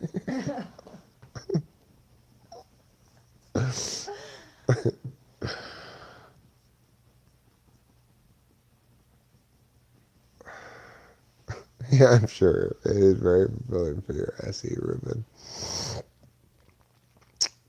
This has been an interesting mushroom trip. It's been a different mushroom trip than the last one for sure. Substantially different. You know, this one, I consider these seem like more earthy mushrooms, you know. I'm like so emotional and sort of nauseous. All right, the earthier mushrooms are the ones that we don't typically like as much, but I'm not sure it has anything to do with the mushrooms at all. Just because I've had experiences where from the identical bag of mushrooms, we both got super sick, And then the next time, neither of us felt any, or at least I think then you didn't take them again because you got so sick that Yeah. time. And then I took them again. I didn't get sick at all. And we both got like super pukey. It was like, okay, these mushrooms are making me puke as much as they are making me trip. I was like crying before because I'm worried how like like I don't. If you're worried, let me help you. Let me assuage your worry, or let me reassure you, or help you solve whatever problem it is. Yeah, just that I might say no sometimes to mushrooms. I get scared that like Rachel, you know, I probably prefer it if you said no to mushrooms. Do you know why? because I get like this. No, Or you have more mushrooms because there's more mushrooms for for you. me. Because I'm selfish like that. Yeah.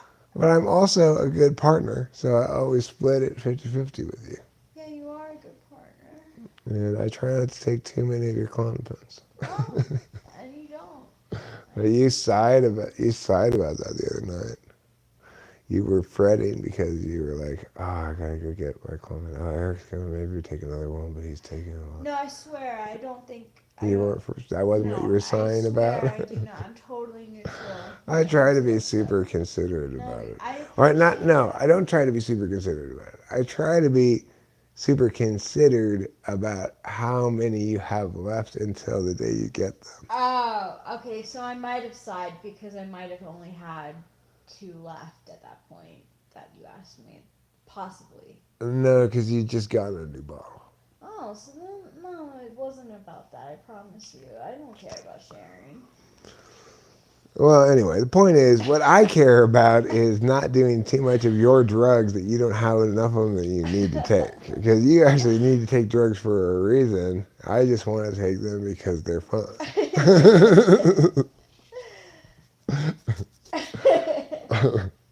Well, I appreciate your consideration.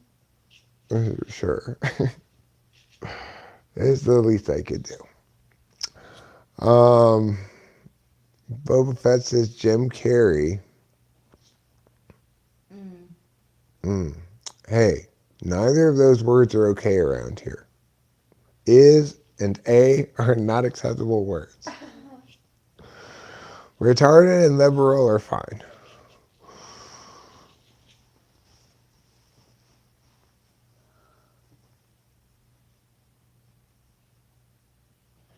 I am not a fan of B verbs nor indefinite articles.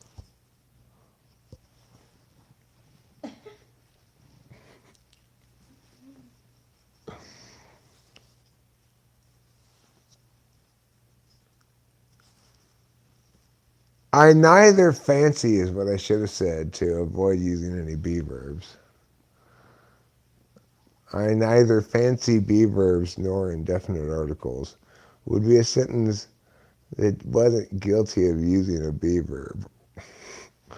You don't want your sentence condemning them to employ one.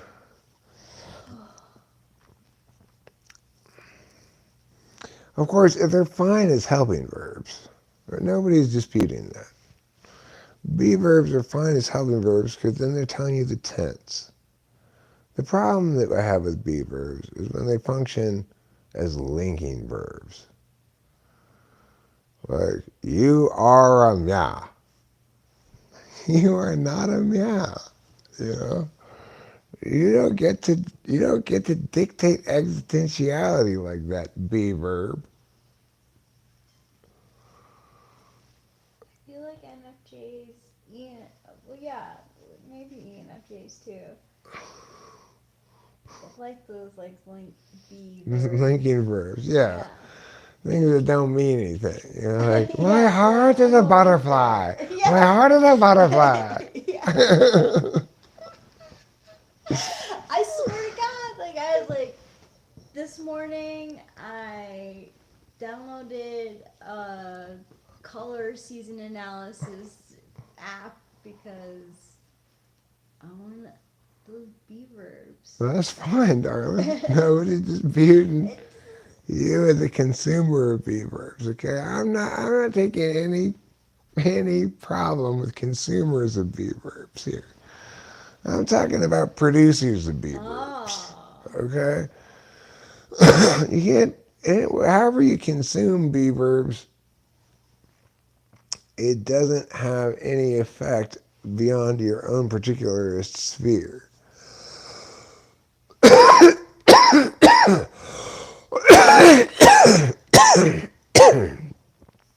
It's diminishing, not accelerating returns.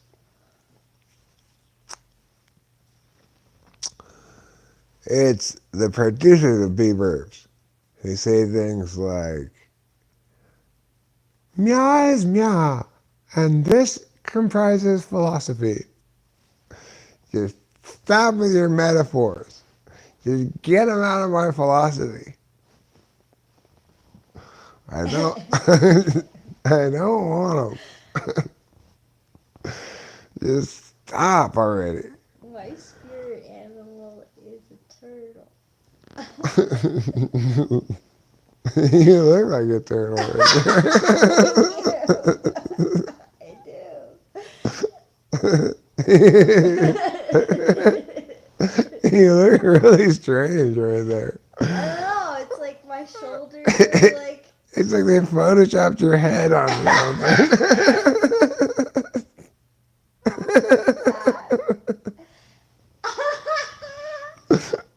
Now I'm like caught.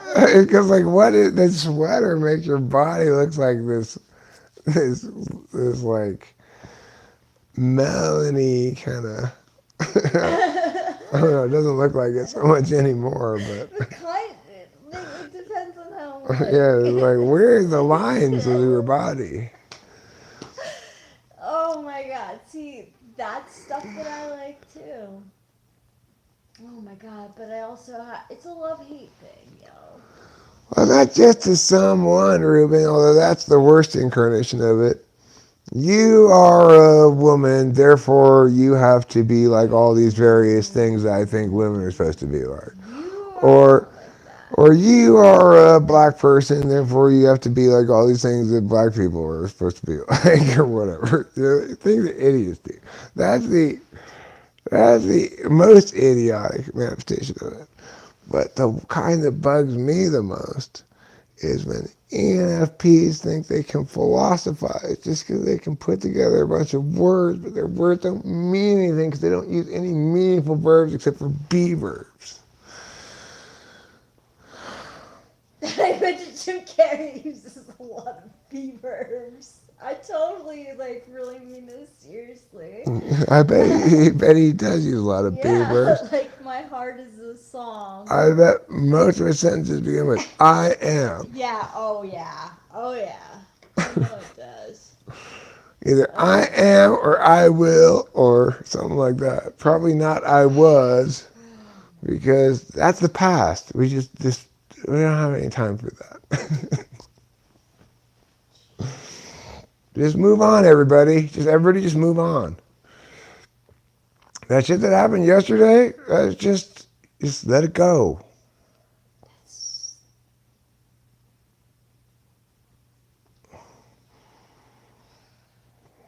It's so weird. Like, I used to defend. So I guess he's my supervisor type. He's an ENTJ, and I used to. Defend Jim Carrey? Yeah, like weirdly, like, cause like. Oh, yeah, if he's your supervisor, you'll be like, he must know what he's doing. Yeah. He doesn't know what he's shit. Your supervisor type is my bitch type. ENTJs. Notice how few ENTJs there are around here? There's none. None.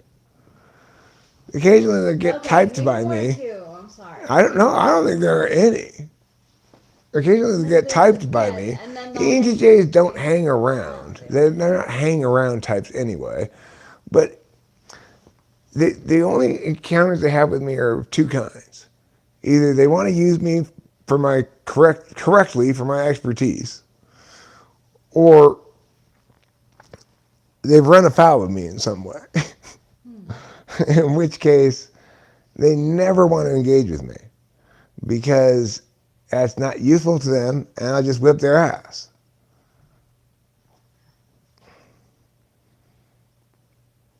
But what they should be saying to themselves is, why will Eric whip your ass? And the answer is, because you're wrong about something.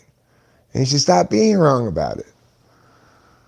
It's not because Eric's such a ass kicking guy. You have to be wrong about something for me to be able to kick your ass. So I'm able to kick INFP's ass? Oh, I wasn't talking about type. I'm just saying Oh. in general. Oh. Yeah, Oh, I see. yeah, yeah. Well, I wasn't doing inner type. I was just saying in general. The reason I'm gonna whip your ass is because you're wrong about something. The reason I can whip your ass is implicit to your wrongness. If you were right, I wouldn't be able to win. And so the point about me kicking your ass is learn something, you fucking idiots.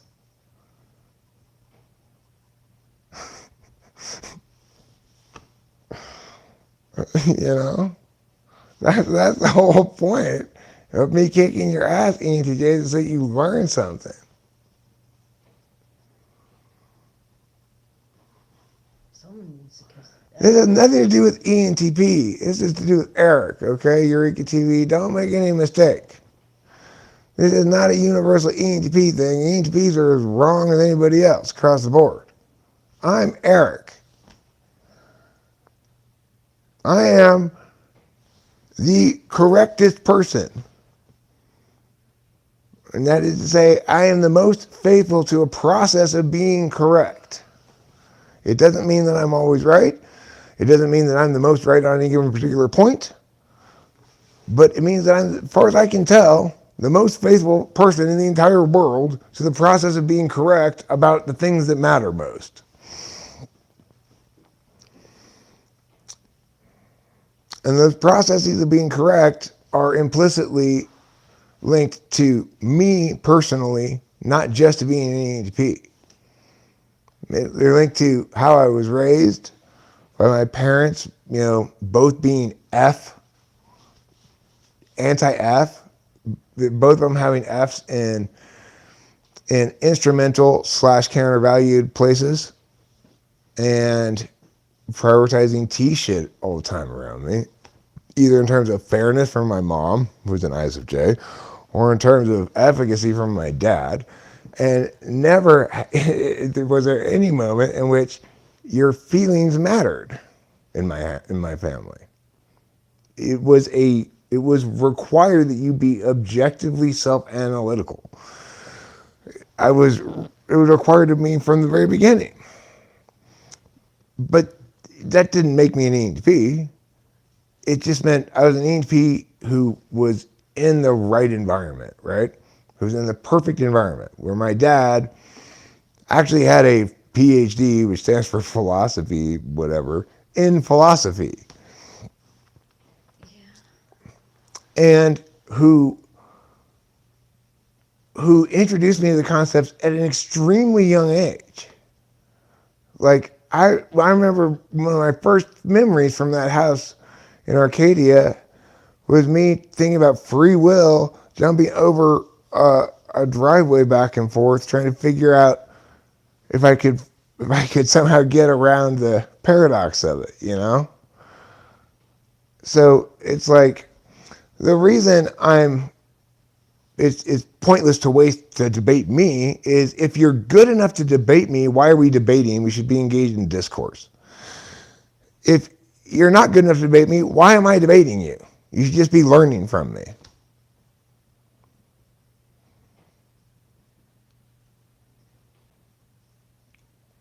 Yeah, I mean, it was a blessing for me. I was raised in a perfect environment for an ENTP to be raised in, coddled in all the right ways, protected in all the right ways, and not protected in all the right ways.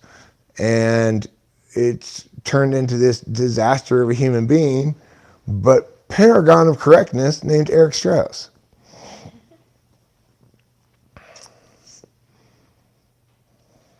You know, it's like it wasn't the best way to raise a human being, but I don't think I was raisable, really. I don't mean to laugh. No, I mean I really don't. I don't think there was any way I was gonna come out right. You know, I was gonna come out a fuck up no matter what. And I think that my parents produced the best version of that. You know, they produced the absolute best version of a fuck up, which is somebody who's very honest and good and a fuck up, rather than like a criminal or something. Yeah. You know. Yeah. So. Thanks, Ruben. I agree with you, but it was an amazing way to raise the exact Eric we have today. It's true. Yeah, well, my dad was so particularist that he assumed that the way I was because he had raised me wrong. You know. It really has nothing to do with that. Yeah, Dad, my fuck uppery is way beyond the scope of your control. Just give it up already. Just give it up. You don't get to have any credit for my ways. My ways are my ways. You may be better at me than everything that matters, but my being a fuck up is my own thing. So just get the fuck away from it. Yeah.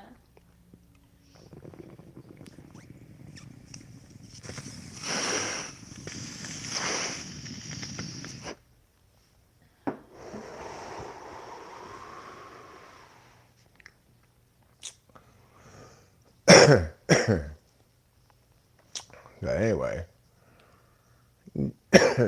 what Dad smelled like when I was a kid.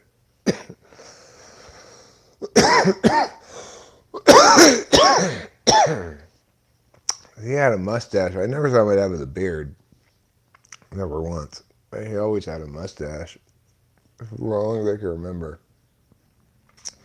It was like a regular kind of cop mustache. Mm-hmm. Yeah, like straight across here. Yeah. Like if he shaved the ends off it would be a Hitler mustache. Yeah, yeah, yeah.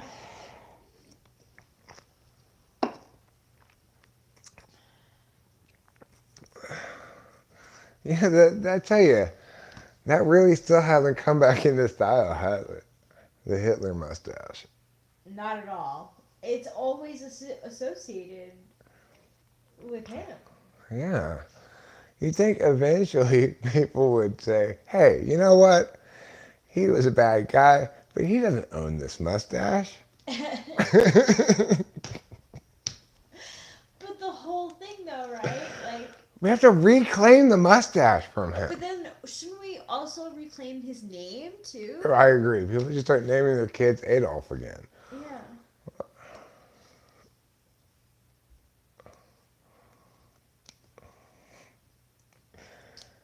Well, Ruben R., that's true. But I think in your case, you should replace that word love with money.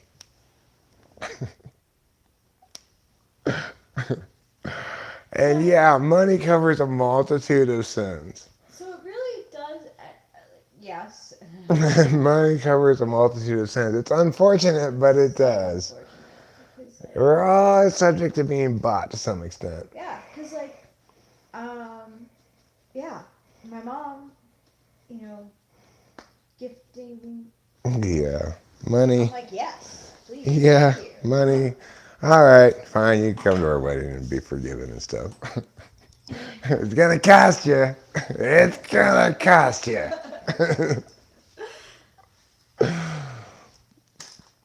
I can't believe this phone's not out of electricity yet. I haven't plugged it in a long time. I should probably plug it in and get rid of this microphone thing I got going on. And plug in for electricity instead of for microphone.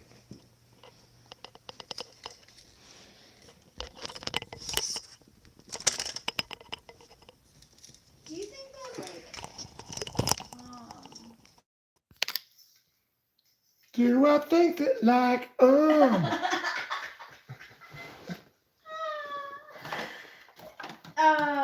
Messiness is like a cognitive function thing.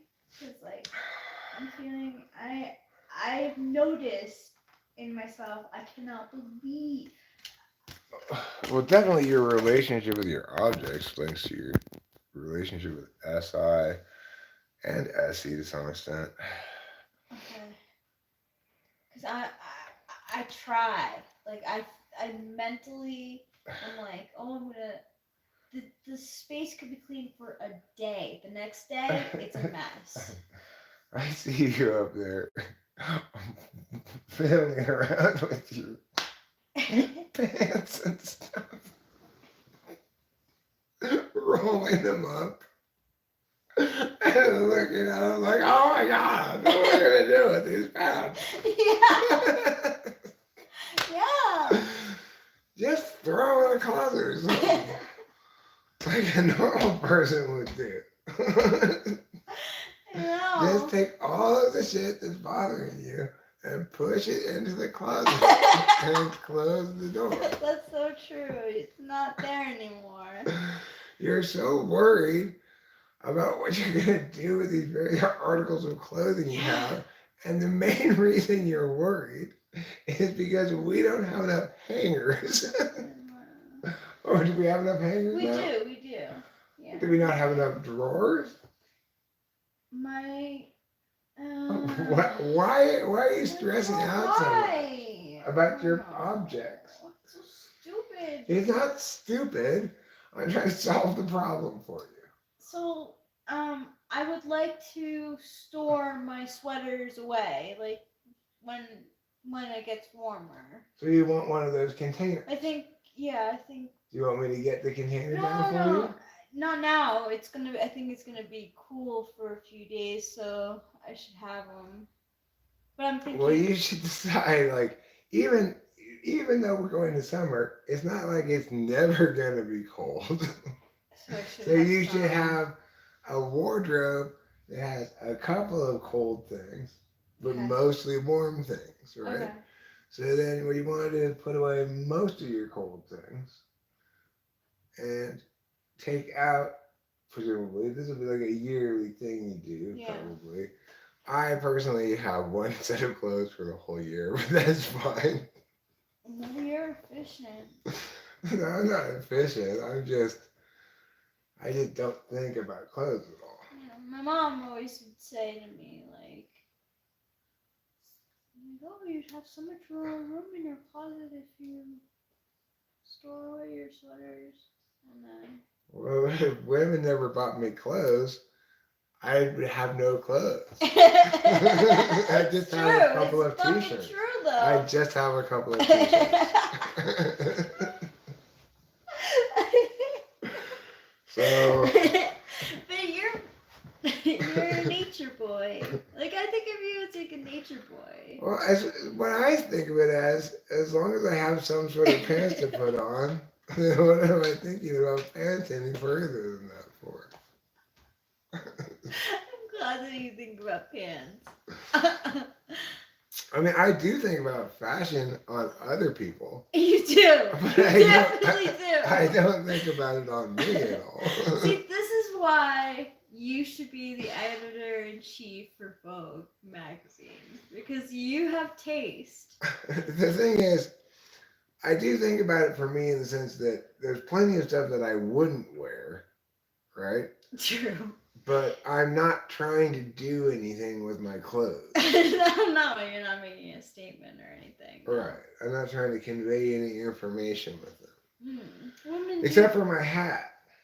Except your hats have If a lot I of want to look, character, if I want to look nicer, then I put that hat on. Yeah. Then I figure, then everyone, because I understand the process of how that works. That hat lets everybody put me into a nice, convenient box of older gentlemen, right? Older, harmless gentlemen, as opposed to toothless vagranty, and I'm not sure about that guy with the filthy shirt.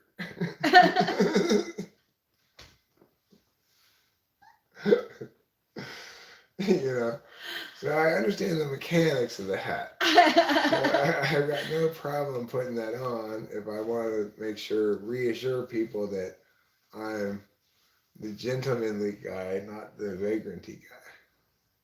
Because I'm aware that not caring much about my appearance does impact other people's perceptions. And I don't want them to think I'm a dangerous guy or Okay, but something.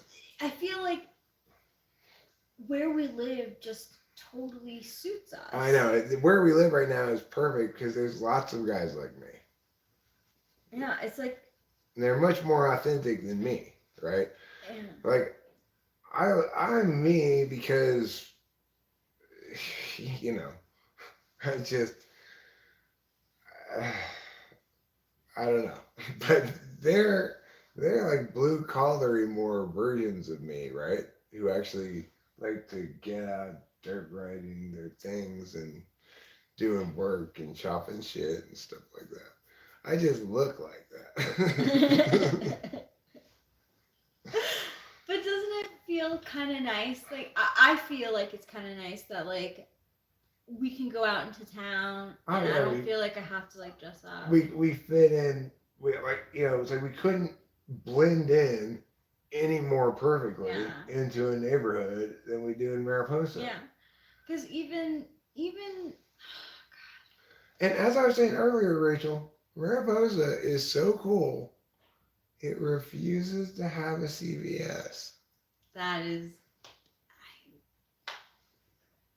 Because it knows that CVS is constantly very shit. I know. And the crazy thing is, instead of going to a pharmacy here in Mariposa, we drive to another county to go to the CVS. Yeah,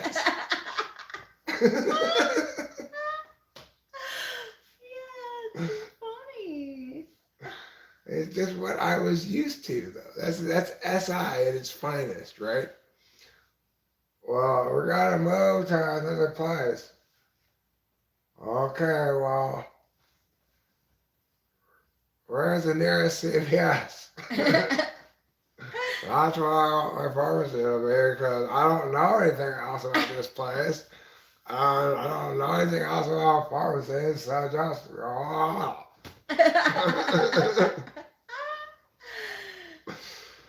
and then that's how you end up going to the CVS in Oakhurst, even though you're consistently not impressed by it. Yeah. Although I'm consistently also not disappointed by it. That's true. Which is in stark contrast to my experience in the CVS in Arcadia, which could not have done a worse job of making me happy. Yeah, that's true. And they care. Well, this is the thing. They had an impossible situation up there. They had a genuine shortage of Adderall. They had too many people were prescribed the medicine. They had a responsibility to provide that medicine to all these people. And they were telling them you have to wait weeks and weeks. Naturally, people were going to be furious about it. Yeah. I mean, the thing is, that fury hopefully goes up the chain, and this ridiculous policy that creates this artificial Adderall shortage will go away, Yeah. And it's like, it's the gall of some federal authorities to try to say that it's in my best interest to make it this much more difficult for me to get Adderall. The fuck? Yeah, that's really messed up. These fucking individuals who are responsible for this policy that, as far as I can tell, is not really on the public record anywhere, need to be held accountable for this bullshit. I'm an American citizen who's been prescribed by his doctor this fucking medication. I should be able to get it at my local pharmacy the day I'm supposed to get it. Right, and clearly there's a demand for it, so why not produce more because of the demand? Because we don't like how many people are taking it. Well, we don't give a fuck if you like it or not. Yeah, right. Americans want to take it. Stop being our nanny. Seriously, you can't control that shit. That's so messed up. You can. Unfortunately, that's a horrible thing. Is you can and they are. And that's these horrible fucking nannies who think they know better for everybody else. Listen, the fact that lots of Americans want to take Adderall should give you a good indication that maybe America's behind Adderall. Instead of America needs to be told what to do and what to like and what not to like, you fucking fucks. Stand that shit.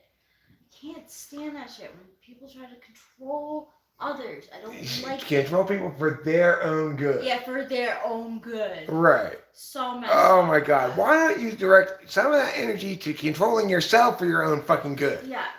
And be a little bit less concerned about other people's decisions that they make for themselves. For real. Like Fucking communitarian slugs. Yeah, which is like what COVID was all about. I know. They're trying communitarian bureaucrats without a fucking brain. Such crap. And just whatever.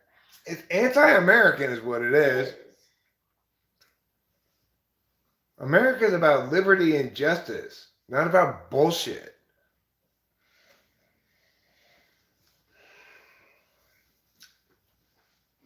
That's my campaign slogan. Right? Yeah, it is not about bullshit. America's about liberty and justice, not about bullshit.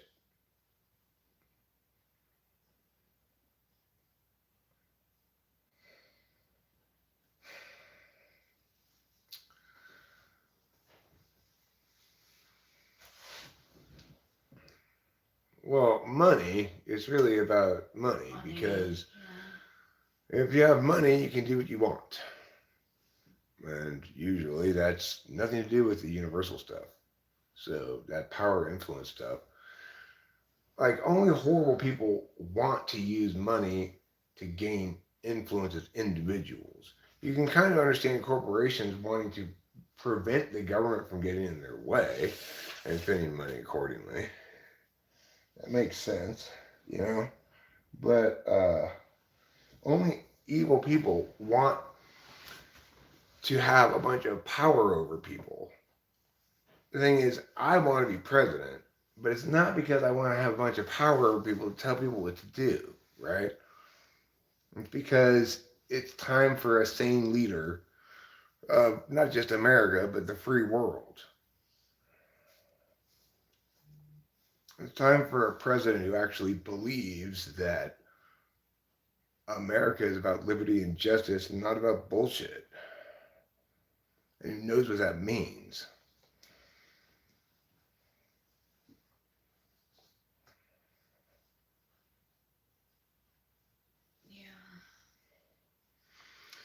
I guarantee you, none of the existing presidential candidates have any idea what that means.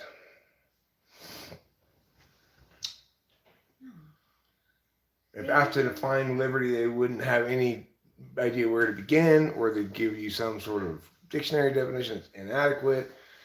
They wouldn't understand what it means to have liberty and justice be the engine of a civil democracy.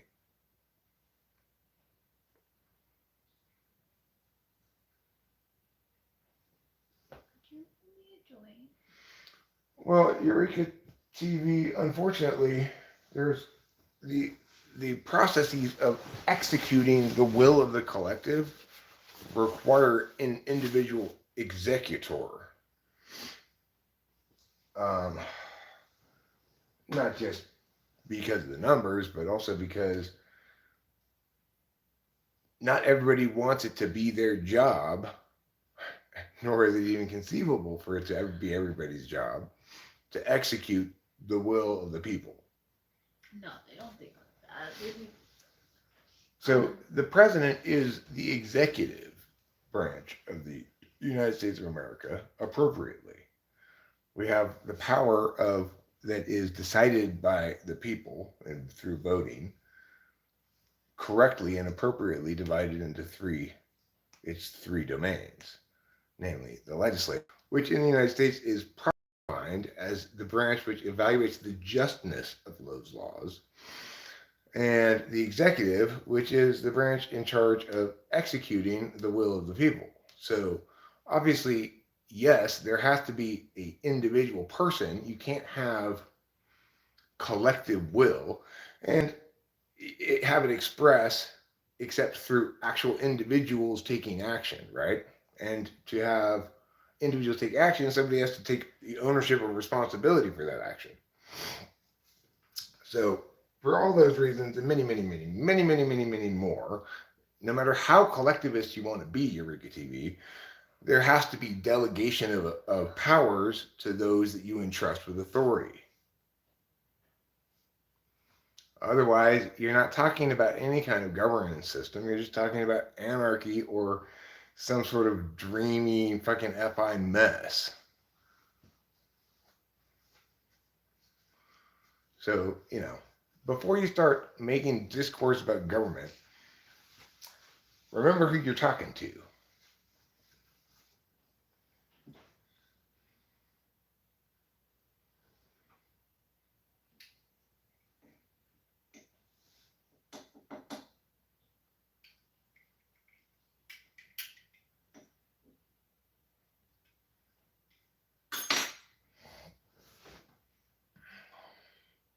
The role of the state is to protect individuals from other individuals, foremost, primarily. Secondarily, it's to protect communities against invasion from foreign states, right? But you live in a just society when there's legal redress for wrongs done to you.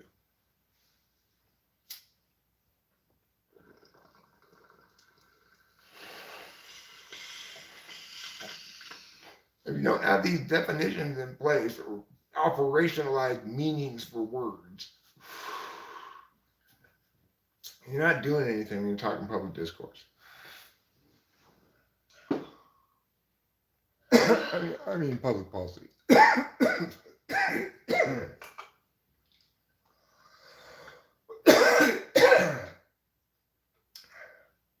If you don't mean specific things, linking to specific things, then you're just congestion in the air of the civil society's discursive environment.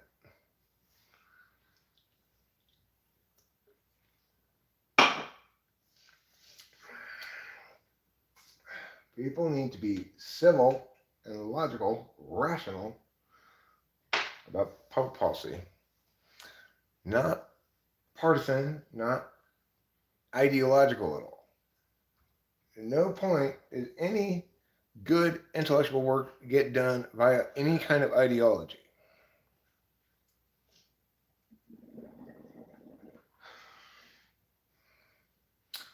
So,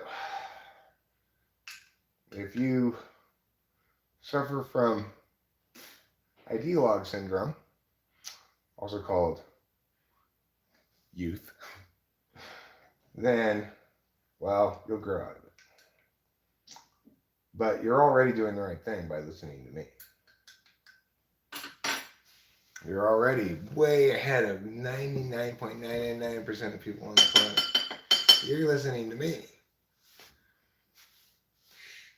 That's impressive. You are at the very cutting edge of correct people in the world by listening to me. Congratulations.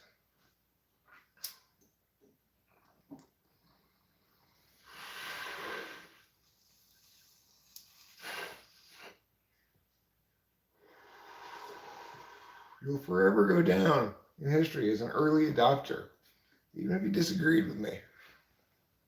No matter how much you disagree with me. Just being around correctness like this can't help but be a positive influence on you.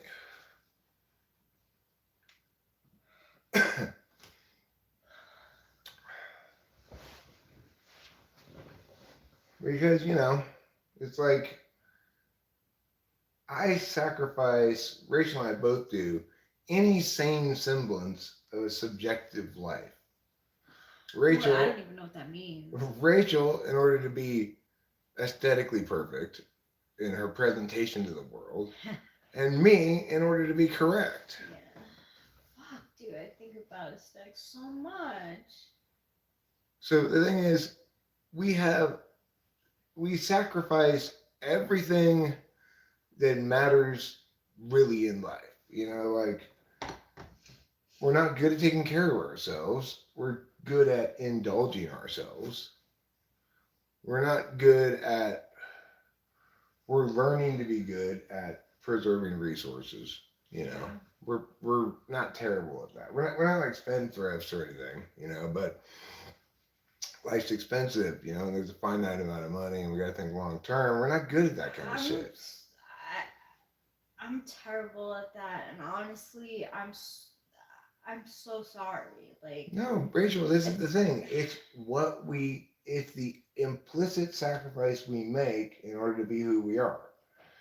It's unavoidably so that we're going to be bad at sensory shit yeah, because it's 4 and 8 for us.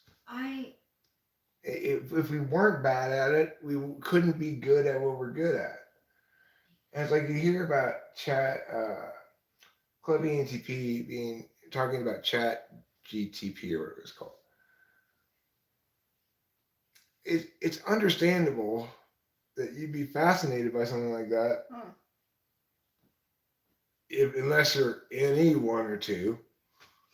It's funny. I downloaded it because like I wanted to test it out. I had a question about something that I was purchasing, and I wanted to see like the depth that an AI can go, and like it was pretty interesting. It didn't help me.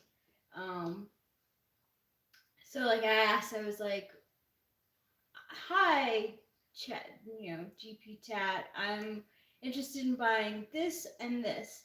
Can you help me make a decision?" And they were like, "Well, I'm not in the Century world, so I can't actually make the decision for you, but here's are facts about the dresses that can maybe help you make a decision." But So see, the reason why I'm not interested in something like that is because I see it as is I can see the architecture of it. I can always see the architecture of it. Like they predicate these kinds of responsive trees off of these kinds of prompts, right? And they attain deviation via these mechanisms, and they uh, or they fail to.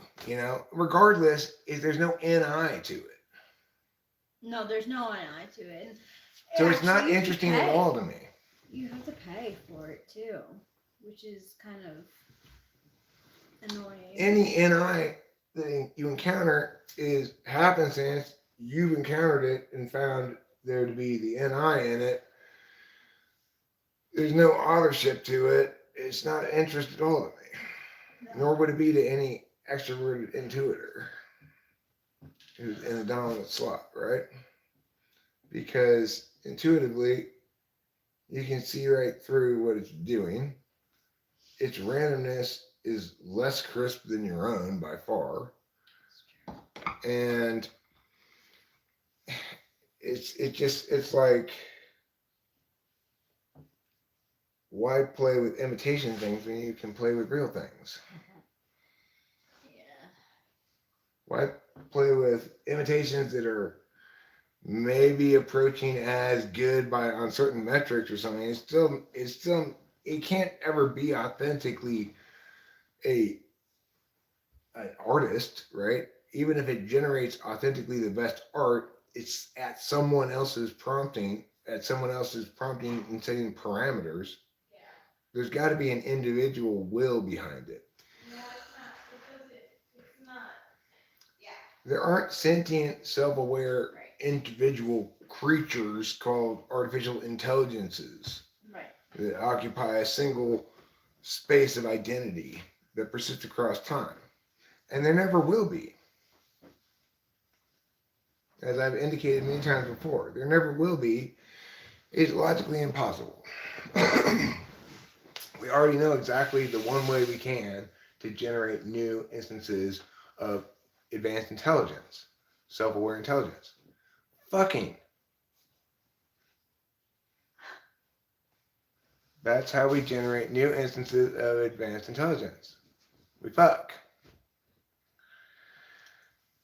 The thing is, each of those instances of advanced intelligence, in order to become a fully aware, advanced intelligence, self-aware, functioning individual human being, requires all this shit you got to put into it for it to come out okay. You got to take care of it really close for years and love the shit out of it and all the stuff you got to do for it to become a fully aware, healthy, functioning, human, intelligent being, right? There's no reason to think that you can acquire anything comparable in terms of intelligence except through a comparable nurturing process. It's implicitly a function of that nurturing process and those sensory experiences as well as the intellectual experiences, right? So you can't take away the physicality of a human being and accomplish an artificial intelligence that has any kind of identity comparable to that of a human being. Yeah, it doesn't. Without that physicality.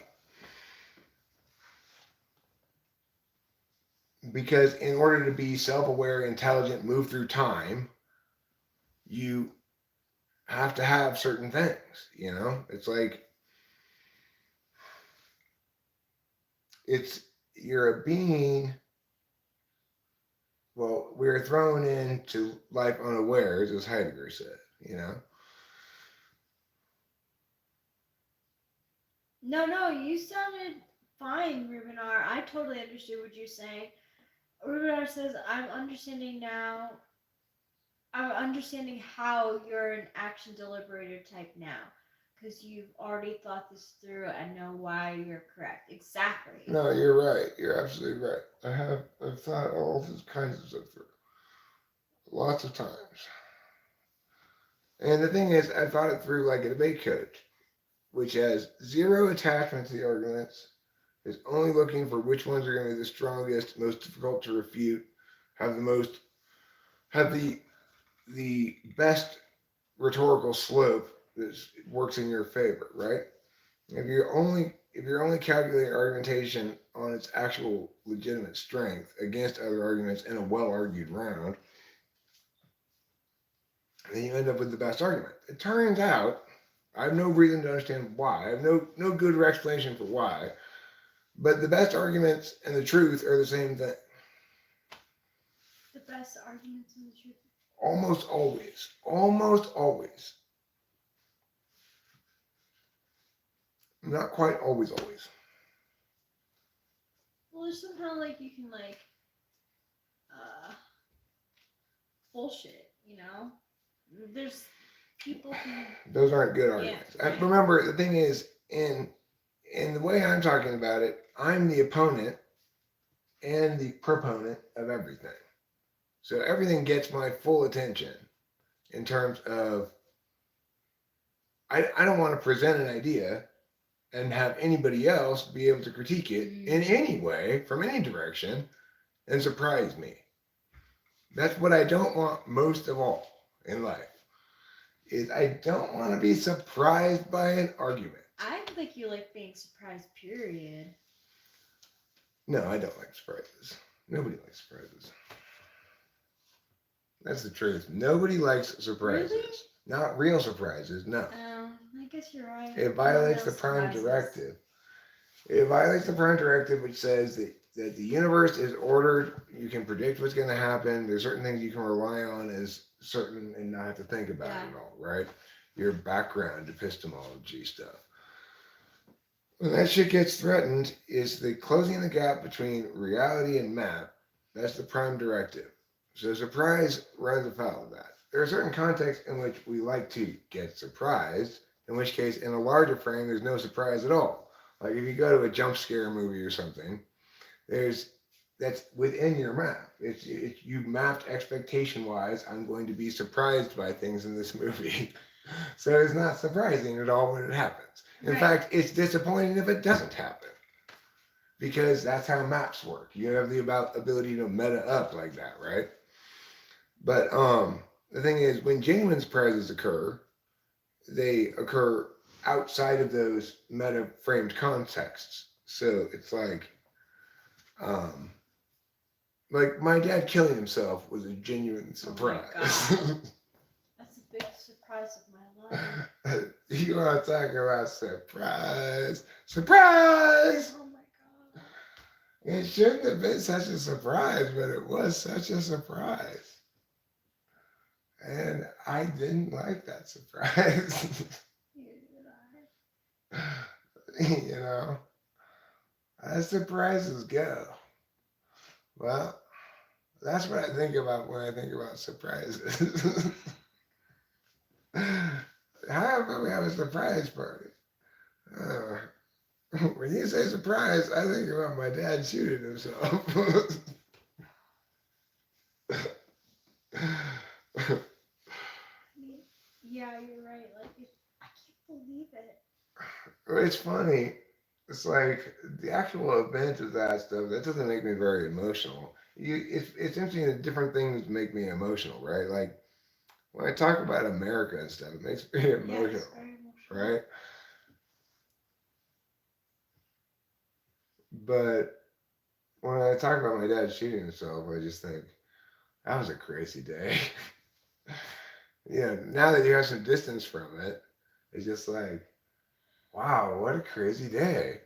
What a great story to be able to tell. I guess. I know it sounds horrible, but it's like, it's like not many people get to have that experience of having their father die in their arms. He wasn't literally in my arms. Okay, I should clarify. I mean, But just as much. And get to see the whole end of life thing with the body shake like that and stuff. Wow. NI versus SI. I'm just think, wow, what a great opportunity to have gotten to experience that, you know? But Rachel just thinks, wow, how traumatizing.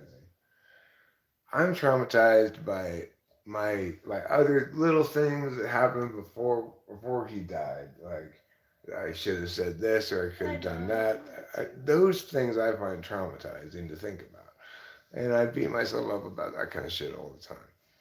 And it's pretty painful. But his actual killing himself, I just think of as like, oh right, that was his plan all along. If I listened to him, I would have not been surprised by it. Either of us had listened to him, right? Yeah. He told Rachel too. We just didn't. That I don't like when people do to me. Like, say something. You just denied what he Yeah, said. yeah. Right, yeah. I was like, you You don't remember mean that. saying, like, you don't mean that. Yeah. Yes, I do, he Yeah. said. Yeah, he did. But the thing is, he wasn't trying to tell us, like, be sad about it. He No. was trying to tell us, like, look, this is how it's going to go, right? So be prepared for this is how the end is going to be.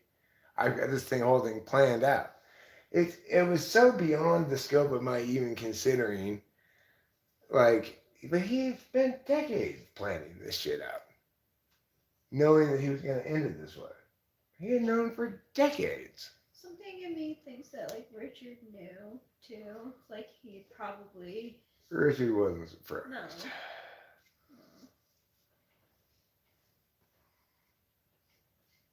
He had been telling me for decades. Right. So the thing is that the fact that he shot himself, that doesn't in that day to me just seems like a remarkable and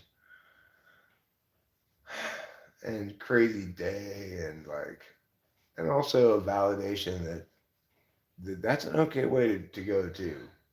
It's like there's nothing. He had nothing left to. It's like there's nothing. Sometimes it's about self determination. Just leave it at that, right? A lot of conditionals first, but sometimes if you've lost all your shit, like all my loved ones would be like, never ever, Eric, should you do that? Well, what if you guys die first? You know?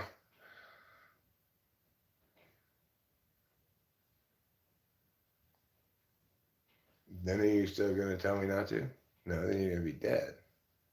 You're not going to have anything to say about it. Right? So, I plan on living at least another 100 years. That's reassuring. So, I don't expect my loved ones to outlive me. I expect to outlive them. Or what happens after that, well, frankly, that's my business. You know? I'm not in any way, shape, or form ritual, just to be abundantly clear.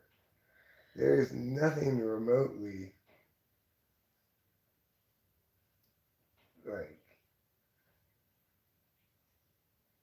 you know, I don't plan that far ahead. Okay? Just leave it at that. I don't plan that far ahead. I'm just saying my experience with my dad changed my perspective about the issue. Or I guess it didn't. I guess it made me resolve a perspective on the issue that I didn't have resolved before. So funny because like for me it did the it changed my mind about it too, but I think the opposite. I'm so torn. You feel like it's well, I mean, the way he did it is so fi countervaluing.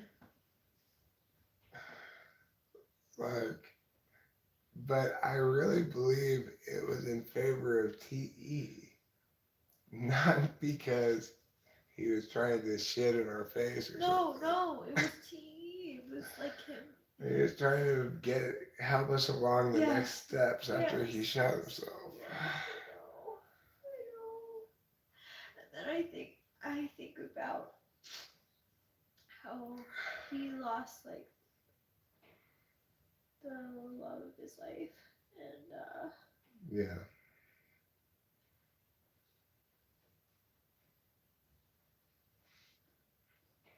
Of course, I'll never be burdened with a child who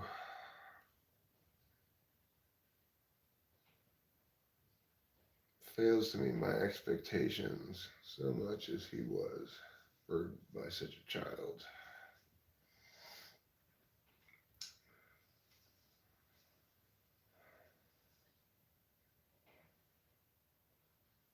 But there's, I've thought about it so many times. It's like, there's no way I could have been different without either him or me being different. no, there's nothing. It's, There's no way. Yeah, I could have tried harder, but he could have tried less hard to push me away.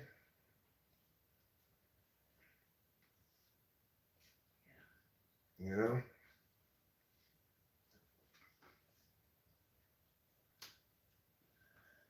I'm misty because I'm having I was tripping on mushrooms and it like it just like this trip uh really grabbed me at my FI. I just was like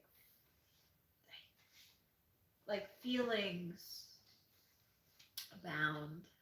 Yeah. I want a confession from everybody here, all 10 of you. Tell the truth. How many of you joined the stream because you thought the title said great titties? How many of you thought that? Admit it.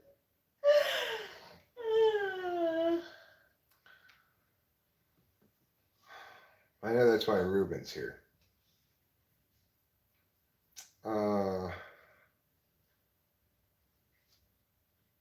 Yeah, I got emotional because obviously I feel a lot of guilt and I guess some of other emotions like that, bad emotions. Um, about my failures as a son, but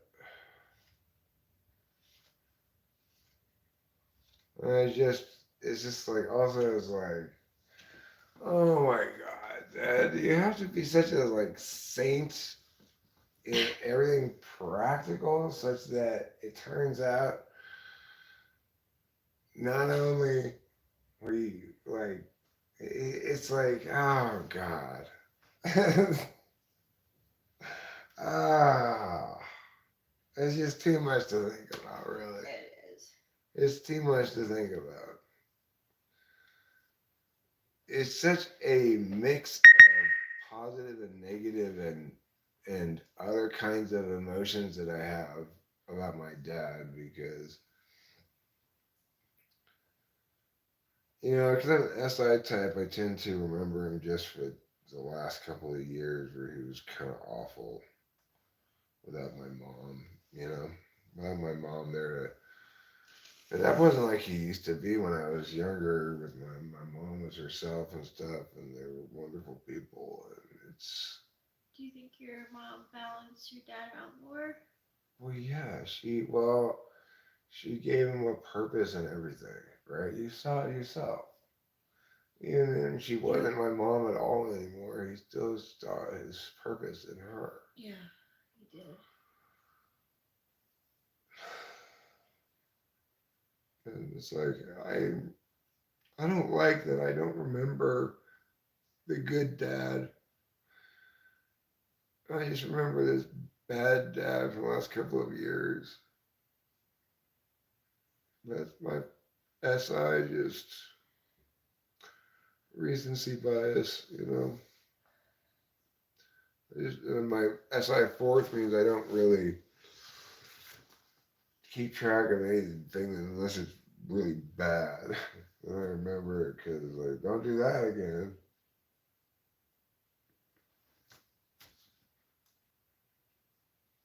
I think about how, like, I feel like I was so selfish. Yeah, we were both super selfish. Ultimately, you're in my subfolder, so I was selfish.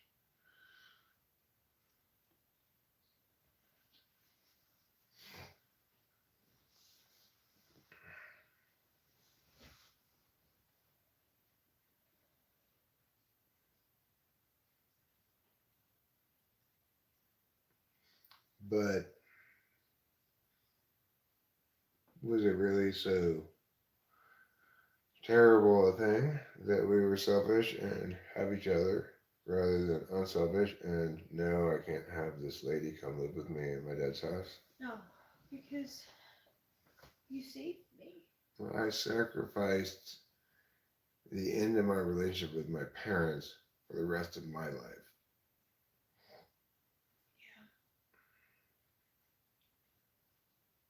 Yeah. And I don't regret it. I also feel guilty. Yeah.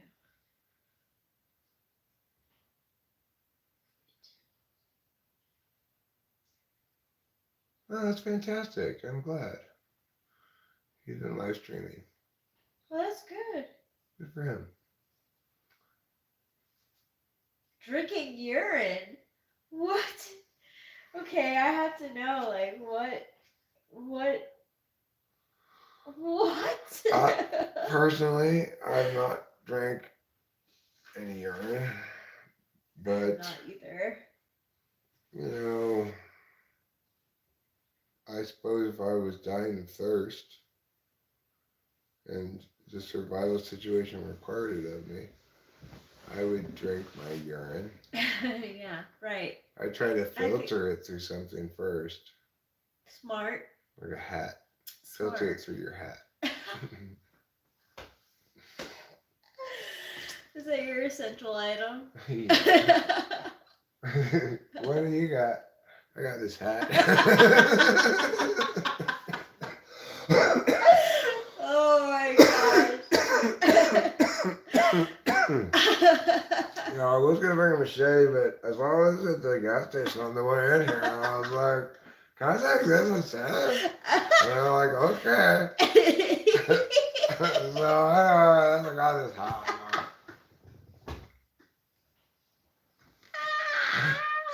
Well, we totally need a knife.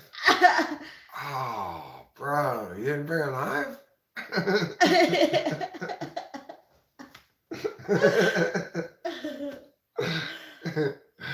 He's like, I brought the pot and the fire thing. Oh, now we're gonna have to karate chop everything.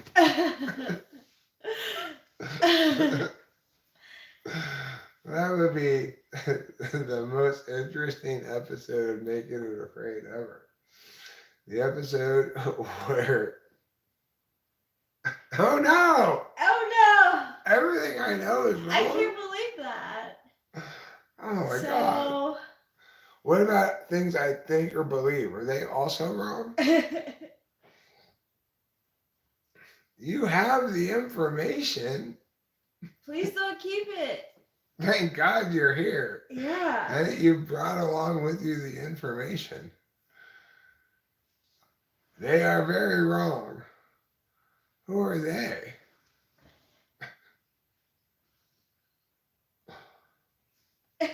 Are they everything I know? Oh, you can't say who they are? You can't say who they are? Can you tell us what the information is? Or just, are you only entitled to share with us the fact that you have it, but not what it is? You want to share it, but... Oh, you want to share, but... He's only authorized to share the fact that he has the information, not what the information is. What? Yeah. Talk about not like... All he can say is that everything we know is wrong. Well, that is a pretty sweeping piece of information, I guess. I guess I wanted more information than that. It's asking a lot. Because I know a lot of different things. But my point is, can I also conclude the things that I think and believe are wrong? Yeah, what about that? What about things that I posit? What about things that I conceptualize? Are they also wrong? It's time to start fucking around and finding out. Okay, well, that sounds like a good piece of advice. You know, that tracks. We'll start fucking around and finding out. That's called science. That's called science. That's called science the sensory way. Well, we don't have any intuition, man, so we just fuck around and find out.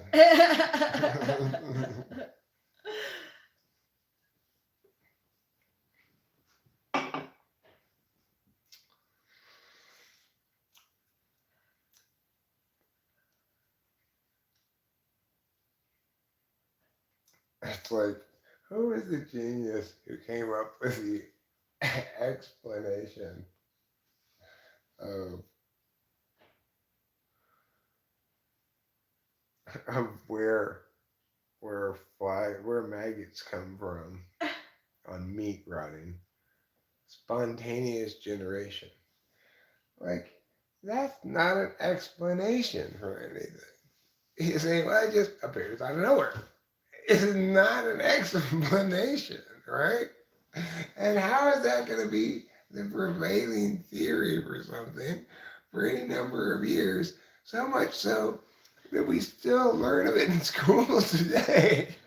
That they used to believe that maggots came from a process known as spontaneous generation. Really? Well, the point is, what point in history did anybody accept they just appear out of Right. nowhere as an explanation for something? That is not an explanation. That's the thing that you need explaining. Who passed that along and said it was okay? Well, I mean, the point is that was the prevailing theory for where maggots came on That rotting is so meat weird. for many years. They come from nowhere. And we learn about it in school because it teaches us about the scientific method and particularly the experiment that they did to disprove this notion. Oh, I'm glad they disproved it. This guy put a glass bell over it to prevent it from getting anything on it, and it never got any maggots. And the reason is, of course, because maggots are not independent creatures like they thought at the time.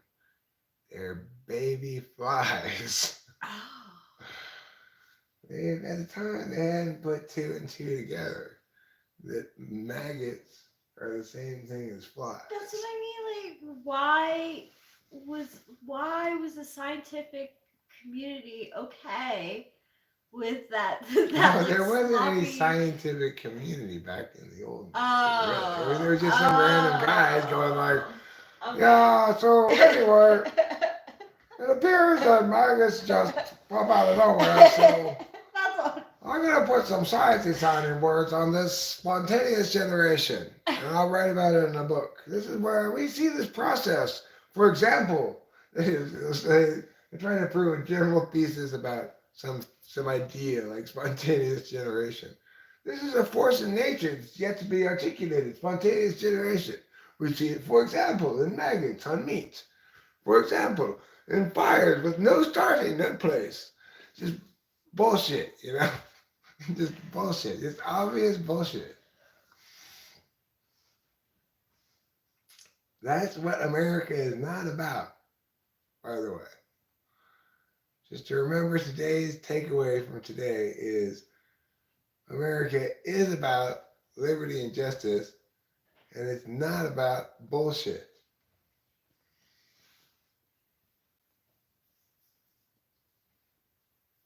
That's the takeaway from today, okay?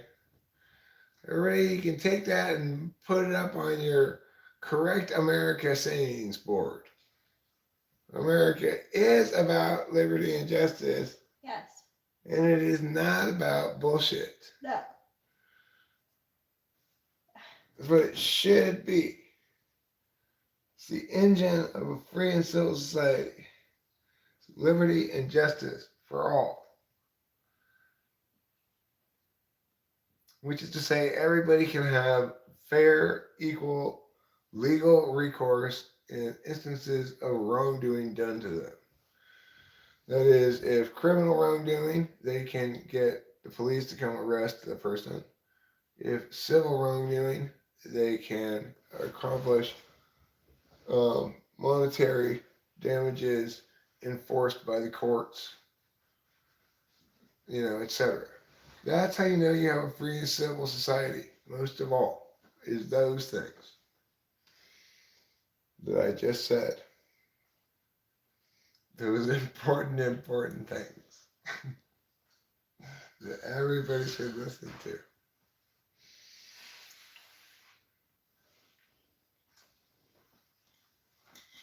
So, remember that, people. Remember that. Some of you may say, Eric, I disagree with you. I say, no.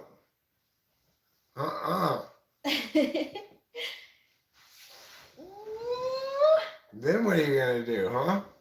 Then what? I just want to cuddle you up like a plushy doll. Well, thanks, darling. You're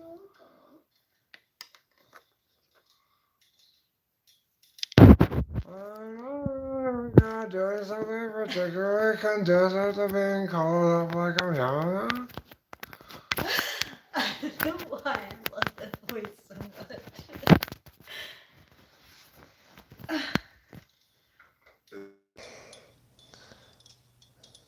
Okay. Walk with me.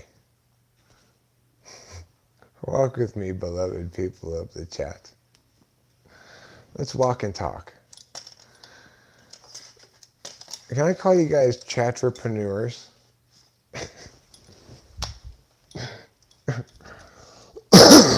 I like to refer to people in the chat as chatrepreneurs.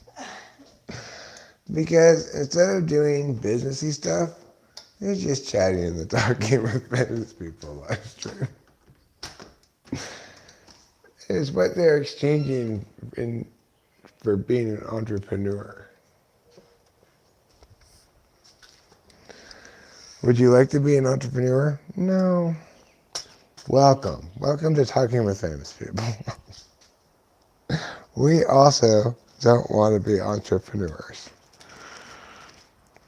Entrepreneurship is a virtue we like to recognize and admire from a distance.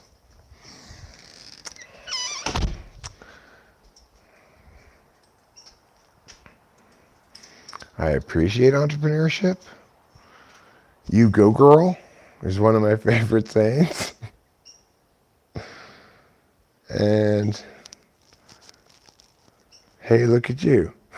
Hey, look at you go. That's another one of my favorite sayings. Those are all fine. That's what I think of entrepreneurship. All of those things and more.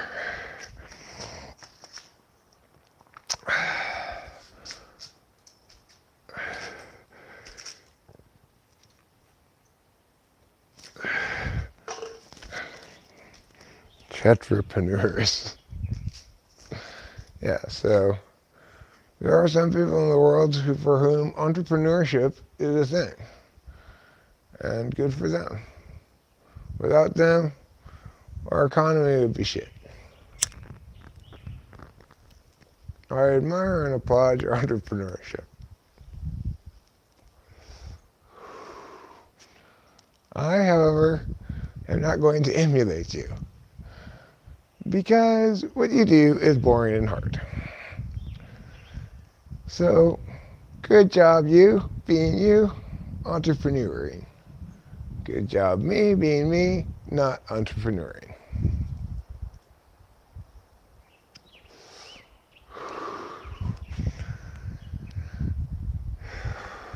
It's like I told, what's your name, Chawa the other day. Listen, you don't need to be smart to get into Harvard. You need to be goal-oriented. And that's practically the opposite of smart.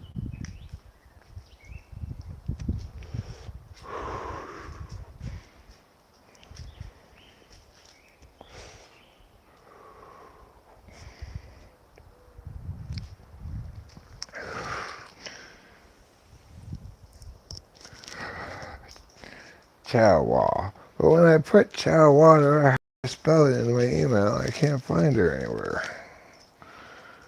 Like, how many different ways could you possibly spell chow? C-H-O-W, C-H-A-U, C-H-O-U. Why can't I find you when I search my email? You must have emailed me 1 billion times. It's like you probably email me more than anybody else.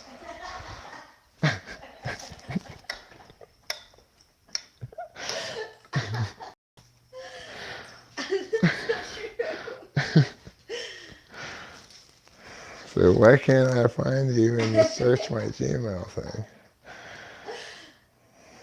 Chow.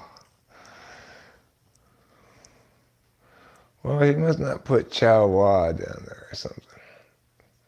Hey, look at you go. Yeah, it's one of those sayings I say. You hear me say that a lot.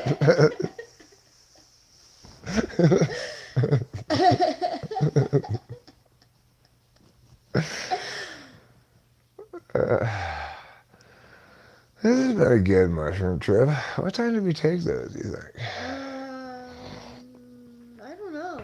Well, it was when we started, right when we started this. It was right when we started this, right? Yeah. Yeah. Yeah, we think we drank them on first thing on stream, pretty much. What does that clock say there? I need my glasses. It's 3. Oh, you need to look on there. No, you tell me what that says. Uh, It should be. doesn't say anything. Okay. Well, then I'll need to get my glasses. I wonder where I put them. Yeah, me too. Considering they were in the black bag before. All right, and then I brought them over here. Yeah, you were wearing them. Should have put them over here, maybe. I don't know. All right, well, gone forever. I guess the only other thing I can do is show you the phone so you tell me what time it says. How long it says. 3 hours, 57 minutes, and 34 seconds. Okay, so we ate the mushrooms 4 hours ago. Just for reference point. It's been an interesting mushroom trip, huh? Oh my god. Yeah, interesting for sure. Can you tell me about how it was different for you this time than maybe previous times, or it may have just been how that was different than the last trip, for example? Well, the last trip was pretty pleasant. I felt like serotonin-y, like you say. This one, I'm like seriously like it's almost like a purge. Like I haven't cried in a while, so maybe like my FI, but I was like overwhelmed with FI. Oh yeah, this has kind of like emotional parts too, huh? Yeah. Talking about my dad and stuff. Well, yeah, I tend to forget those things. but I was like, even like I'm teary now, and like for nothing. There's not. Because you're just letting your emotions have their proper Yeah. space now. Yeah, and I don't. It's good for you to have emotions.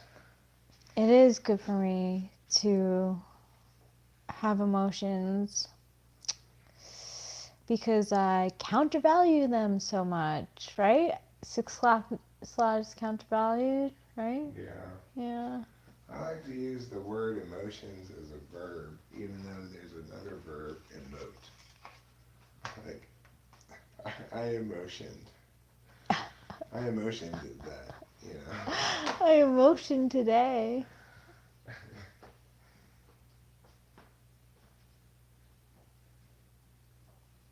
don't think I've ever used it like that before, but I like the idea. Yeah.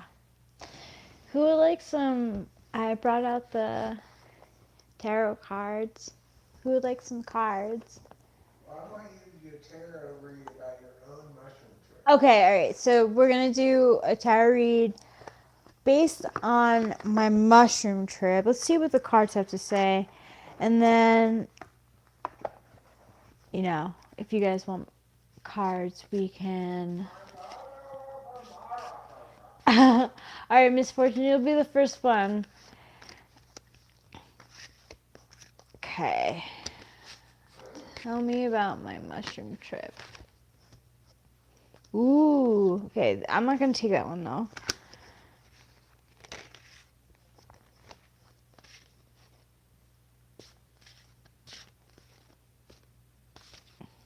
What? Tell me about my mushroom trip. Tell me about the mushroom trip.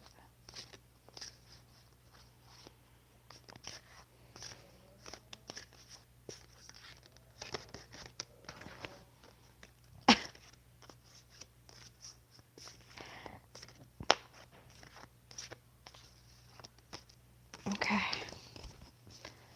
I'll pull 4 cards.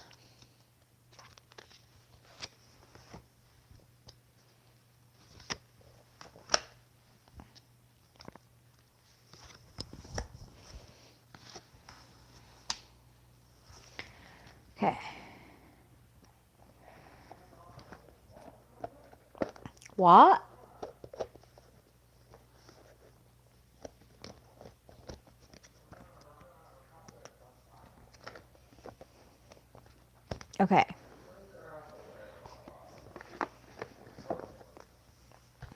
So my first card is, ooh, 5 of sticks, conflict.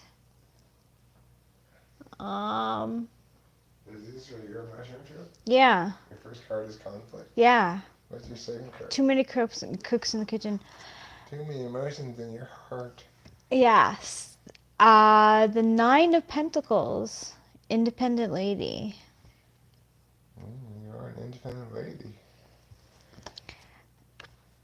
Should I take that Yeah, upside I down? think you should. Yeah, I What think I is should it? too. Knight of Cups. I'm That's not fine. really like. No, you're not very, Nah. very adulty with your emotions. No, I'm You're not. opposite of that, but that's fine. I'm never adulty with my emotions. Well, thank you for like the support and understanding because it's not really in my wheelhouse. Right, so you gotta deal with mine constantly being a baby. I love it though. You're the cutest baby. Of course, it's fine for you to cry and stuff. I don't care. That doesn't bother me at all. It's not like a negative at all. This is you, What is it, Emperor? Emperor. What about your mushroom trip? I guess maybe I do have a role in the mushroom I trip. think you're guiding me. Yeah, like I feel like you're guiding me through my mushroom trip. Like instead of being like, "Why are you so emotional?" Like you're being like, "Emotions are good." Oh yeah, well that's I think it's just basic advice you give to anybody in life, right? Yo, it is, but you'd be surprised. I mean, look at the family that I like came from. I mean, sure, happiness is prioritized, but like any other emotions, like you get cut off. Well, that wasn't the way it was in my house. No, that's normal. That's healthy. You know, it's just my my family was always very compassionate when I was crying or something. See, that's When I'm talking human. about FI not being valued, I mean like as a justification. Right. You can't just be like, Yeah. I- Obviously, people's feelings in our family were valued in a direct way. You know. there was empathy. There was, I got that from my dad for sure. And, when I was younger, my grandma for sure. Yeah, you got plenty. Yeah, of I that had, needed. yeah. Why'd you do my mushroom trip? Then? Yes. That's what I was thinking too. Oh, bong spill. Bong spill. Bong Well, that's what we got for getting that bong. That bong does not stand up very well. It like Here. barely stands up. No, it really doesn't. No wonder he gave us like a good price on it. Oh, you want that one? All right. Yeah, I like how except for it not standing up, I think it's a great bong. yeah, it fits perfectly in here. It's gonna be fit perfectly in the car. It's perfect in every way except for the fact that it has this small flat spot on the bottom and it's very easy to tip over. Here's my first card. Oh right, forgot all about that. I do that all the time when I have this microphone on. I forget, and I think like whether I'm closer or farther from the camera is gonna make a difference.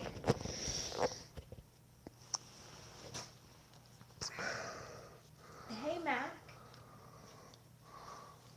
Well, in this case, what happened is I forgot that we were on microphone, which means that they can really only hear you. Yeah.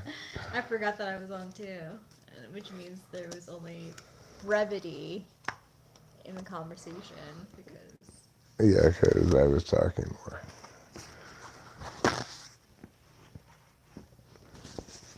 Let me wipe up the rest of this bong water before I put down another card. Okay, there.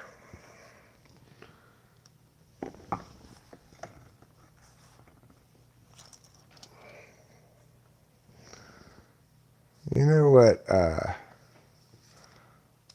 Was a fond SI memory for me. Is a recent one.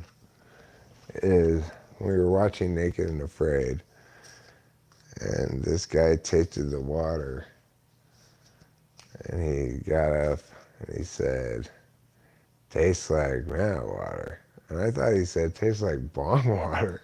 I said, "Did he say tastes like bong water?" Rachel laughs this adorable laugh, and she said, "No, he said tastes like well water." That was a pleasant memory. That is a pleasant memory. Ooh, Queen of Wands. You office feeling yourself. Page of I'm Wands. assuming that this yours in the seat, these aren't reversed. No. Okay. 3 of Wands. It's a lot of wands. Oh my gosh. And the sun.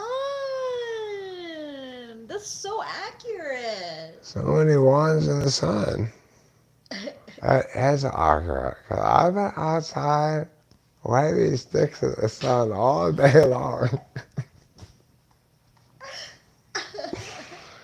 What are these ones? What does this one mean? Waiting for your ships to come in.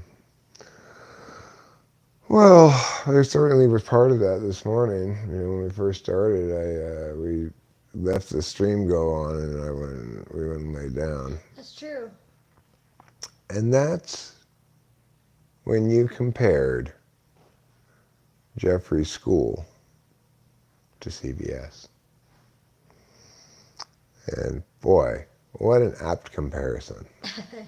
A horrible place you go to all the time for some reason.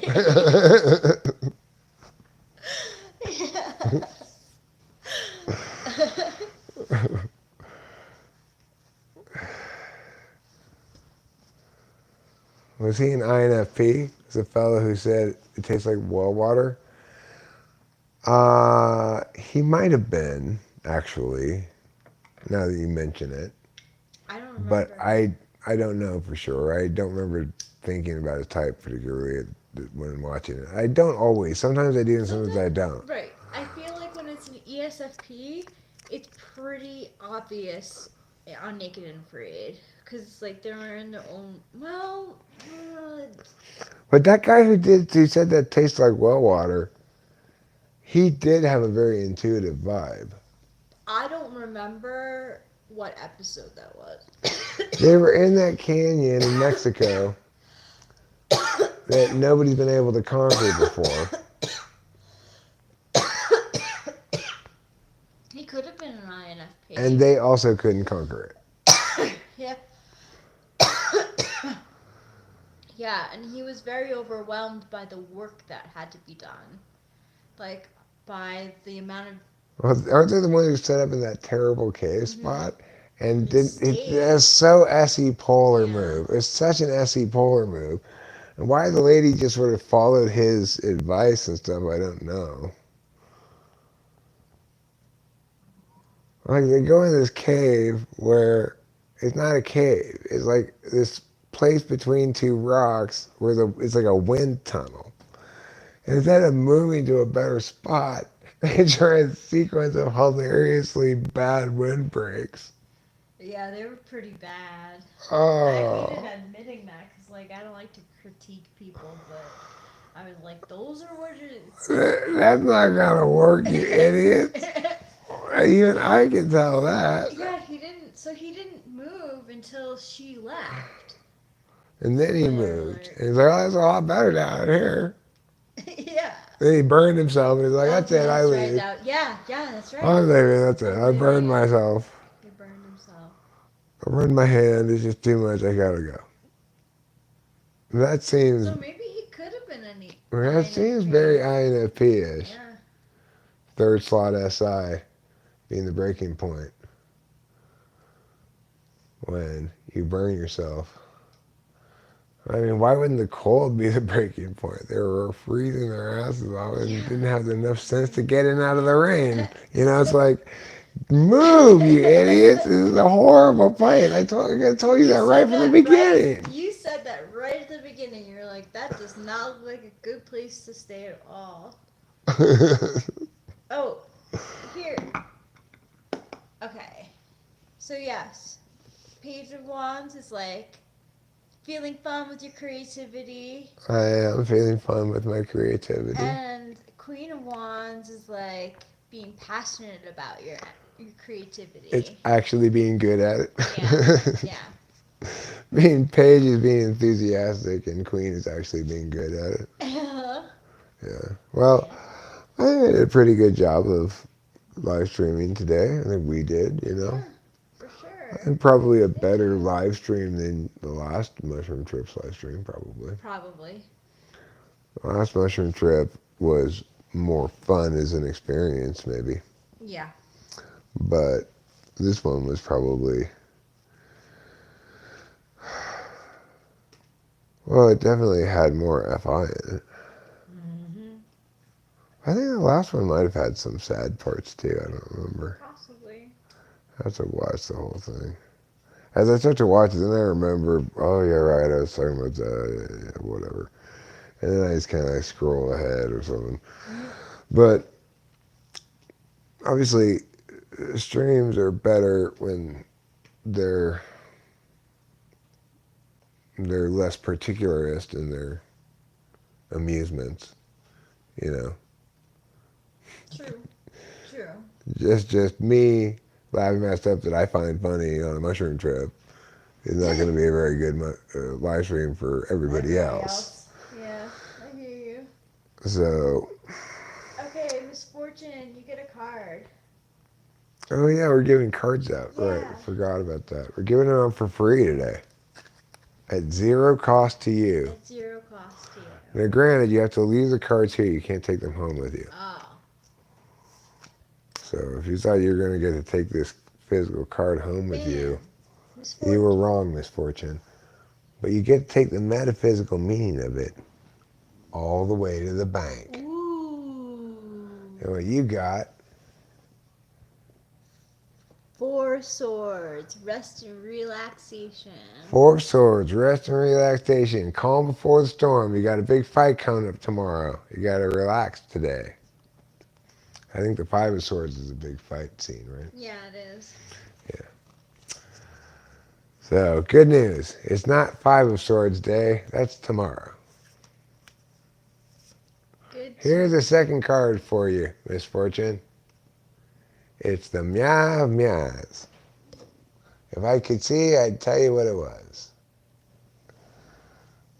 5 of Pentacles. The 5 of Pentacles. Feeling left out in the cold. Oh, you're resting and relaxing, but it's too cold and you don't have any wood for your fire. Now you just have a sweater on and you're like, that's shitty.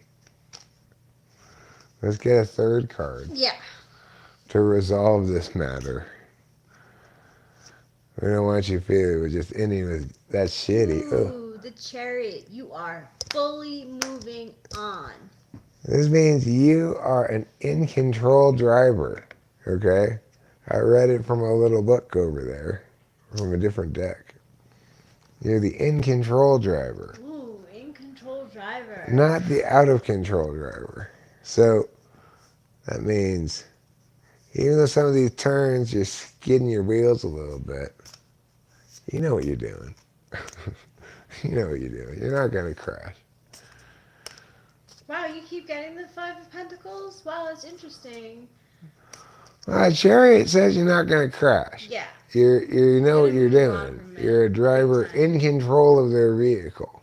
I'm going to give you one additional bonus card. Okay. Card number 4 for you. I don't normally do an even number of cards. I'm going to do it for this time, just for you, Misfortune. It's this one. The Meow of Meows. The 3 of Rods. 3 of Rods. You got 3 penises. That's 2 more than you need. Congratulations. What does the 3 of Rods mean? Waiting for your ships to come in. Waiting for your ship to come in. Maybe you have a package on the way. So this is your frustration, Misfortune. You're an in-control vehicle, but you're stalled out waiting for something to get dropped off because then you got to pick it up and take it someplace else. That could be the situation you're in right now. You're in control vehicle of your vehicle, but right now you can't drive because you're waiting for a certain package to be put into your trunk. Yeah. And I don't mean that metaphorically, okay? I wasn't making any kind of sexual innuendo there. I meant put it in the back of your car. Yeah, in the back of your car. Yeah. Now, who else wants a card? Winston's mom? Sure you do. Here's a card for Yiggity You. It's the Meow Meows. The Two of Cups. It's a soulmate card. Just the two of cups. We're two dogs and we kiss. Just the two of cups. You and my fist. In this particular one, you have two dogs kissing. Let's see your second card. Ooh, The Empress. Empress. You're the big sheep on top, not the little sheep on the bottom. You're the mother of all mothers. Those aren't sheep, those are dogs.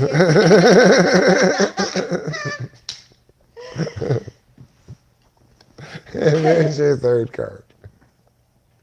It looks like Oh, the sun. Wow, you got the Two of Cups, the Empress, and the Sun. That's a nice read right there. Well, they look like sheep, right? They do look like sheep. I just saw it on the screen. They totally look like sheep when I held it up there. It was like, they look like little sheep, right? Yeah, they do. Because the black, like the black around the... Yeah, the little border Face. down here makes them look like little sheep. Yeah. Anyway,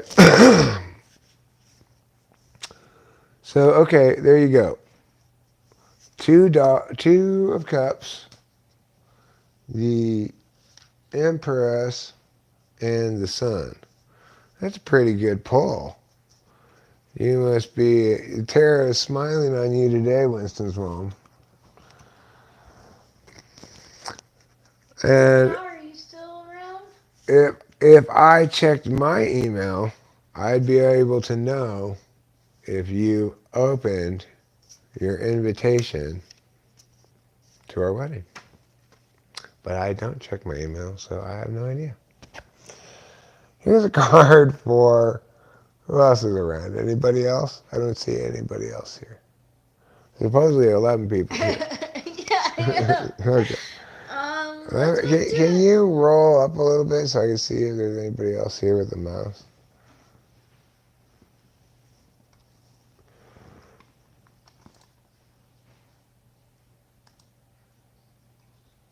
Okay, there's Mac. Oh, Mac. Mac, I don't know if you're still here or not. You're an ESTP, so you probably left like instantly. Like, hey, I'm here. Okay, I'm gonna bounce. If you're here, here's your cards, Mac. There you go. Piao. You got this one with the lines and the dog on it.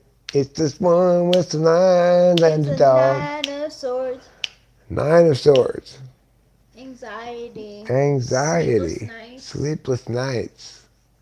Girl, you got the blues in your heart, causing you to roll in bed, sleepless with your anxiety.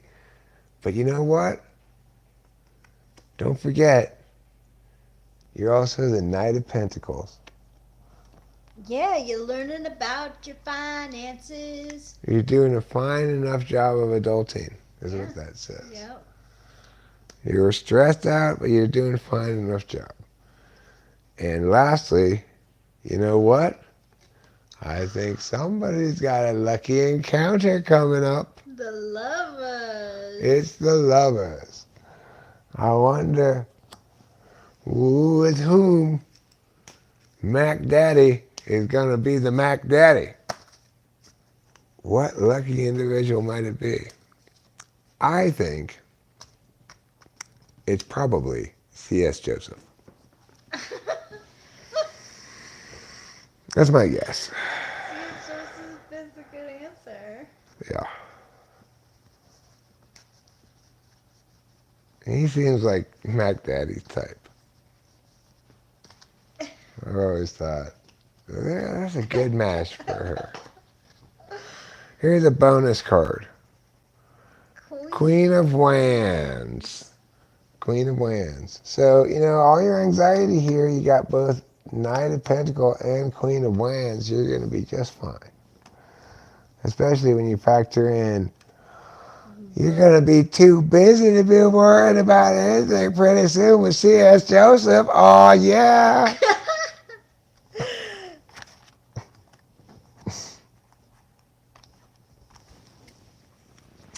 And that's your tarot card read. She's not even here anymore. It's fine. Anybody else want any tarot cards? I do. I want a tarot card. Okay, cool. This is my tarot card. Ooh, the High Priestess. Intuition. Yes, you did, Ruben R. You mean Mac Daddy's going to get lucky Oh, with C.S. Joseph because he's such a stud. Okay, Ruben R, you get cards. Not to C.S. Joseph is a stud, but I'm the High Priestess. Ooh. And that's pretty studly, too. It is. All right, Ruben. Here you go. 3 of Cups. 5 of Cups? Yeah. 5 of Cups. I only see 3 of them. Oh, I see there 2. 5 of Cups. Crying over spilt milk again, Ruben. You're lamenting still about those Cadbury cream eggs. Ooh, 10 of Cups. You're feeling emotionally fulfilled. That kind of contradicts the 5 of Cups. Well, it's just saying, look, except for those Cadbury cream eggs, everything else is fine and dandy. That's what that's saying with Ruben. But he just can't let go because he loves Cadbury cream eggs so much. Oh. And then this one. 4 of Swords, rest and relaxation. So once you're done lamenting the lost opportunity for Cadbury cream eggs and done feeling good, it's time for a nap. That is unfair. That is very unfair, Ruben. Well, C.S. Joseph can't type for shit, so who knows what type his wife is. Yeah, really. I doubt that she's an ESTP. Just If he typed her as that, she's almost certainly something else. he says that he's typed me before as an ESFJ. ESFJ, he doesn't know anything about SI. He typed you? Yeah, he typed me. Well, someone requested that I be typed, and he typed me. Oh, you mean Like, he didn't? yeah. He didn't have a typing session. No, I didn't have a typing session. No. Someone He just said randomly, "You're meow." Yeah. Yeah, I'm not an ESFJ. I have an ESFJ aunt. Didn't you think though, Winston Wall, that idiot was it ENTP?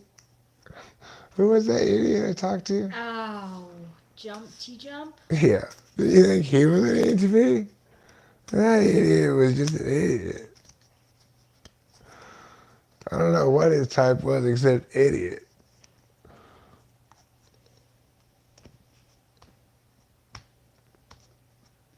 So, I mean, if you think he was an ENTP, he might have displayed some qualities similar to ENTP-ness, but obviously you could tell immediately the difference.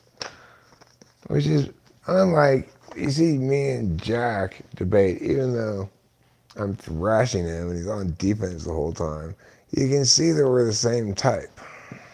Yeah, it's funny, Misfortune. I definitely wouldn't take what CSJ says about your type as any indicator Rachel, lol. No, I definitely don't.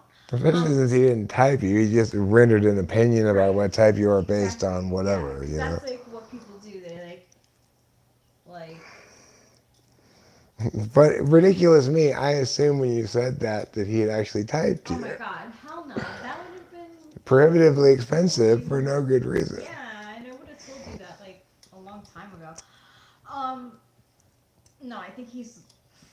The funny thing is his online test typed me correctly as That's ENTP. right, it did. I think his online test is a better typist than he is. Discord. People in Discord also say that I'm an ESFJ Oh, I for mean, some reason. because they want to be discordant. Mm, And agreeing with your actual type is not a good way to be discordant. no. Of course, they're barking up the wrong intellectual tree here. They've got to mean something, right? It's like if they're going to claim you're an ESFJ, they're going to have to produce instances of your demonstrating SI as a tool function. Of course, to do that, they're going to have to mean have SI mean something specific, not just whatever they feel like it means whenever they feel like it means it, right?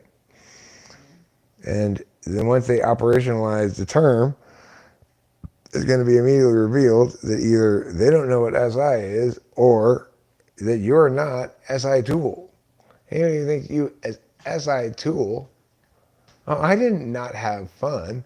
I just thought that guy was an idiot. Because it's like, here I am presenting him. He's claiming to have some sort of presidential aspirations. Here I am presenting to him the best plan anybody's ever heard of, the most informed and best plan to deal with the most significant problem plaguing America today. And he doesn't even care he doesn't even know enough to recognize what he's seeing before his eyes. He dismisses it immediately as being untested, as though everything that we're doing currently isn't failing catastrophically badly. Obviously, we need to change our current approach. That's what's failing to solve the problem. And yeah, we've never tested federalizing um, homeless services, but we've never been pressured into doing so before by a Supreme Court ruling that functions as an unfunded mandate to municipalities in the absence of federal ownership of the problem. Any sane human being would want to talk to me about that if they have presidential aspirations. Okay, isn't Scott Adams the guy who's like racist or something? He's that idiot racist, apparently. Yeah. He may not be an idiot in general, but if he's that groupist and believes that shit he said, then he's just an idiot, right? I mean, it's like,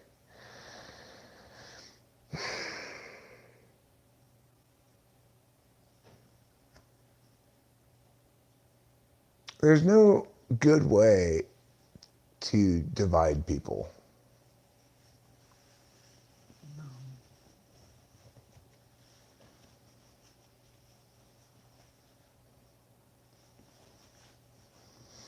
You can write that one down. Hey, Lou DeFay, how you doing? Hi, Lou. It is much better to make everybody hate you than to have any group think you're on their side. I think, yeah. Yeah. I'm not very ist. Like, I'm not a real ist person. But it makes people dislike me for sure because I'm not picking a side. Well, I don't think it makes people dislike you, Rachel. I think the amount of people who dislike you in your mind is vastly exaggerated from the amount of people who dislike you in real life. You're right. Probably. I think everybody likes you.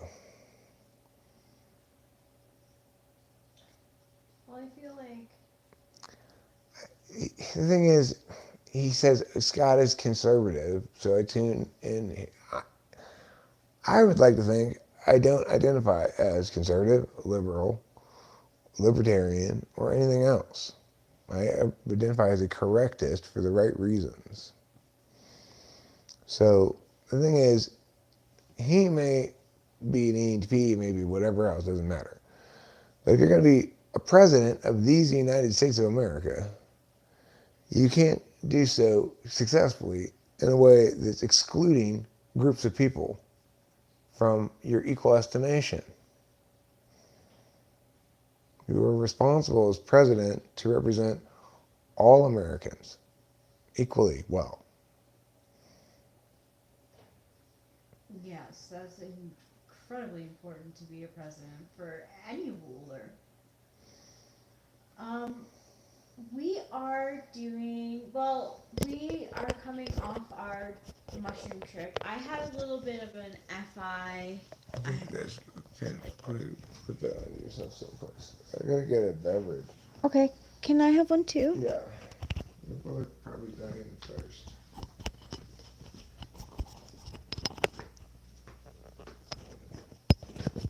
So Lou, we're coming off of. I can't get this thing. Okay. We're coming down from mushroom trips. Eric's was good, I think. Right? No, he was a little nauseous, but Yeah, that was mostly fun. yeah, I think it was pretty good. Um, but I felt a lot of emotions. I was very emotional. It was I over nothing too. Like I can't say that I was just feeling emotions. So it was a bit I find I don't remember my mushroom trips very well. really.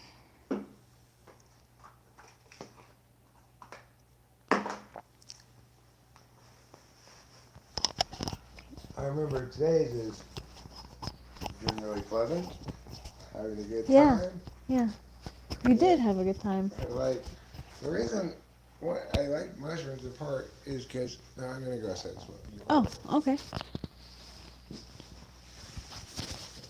It's because they make me like the extrovert more. Like so, feel like I feel more easy FE gratification or something.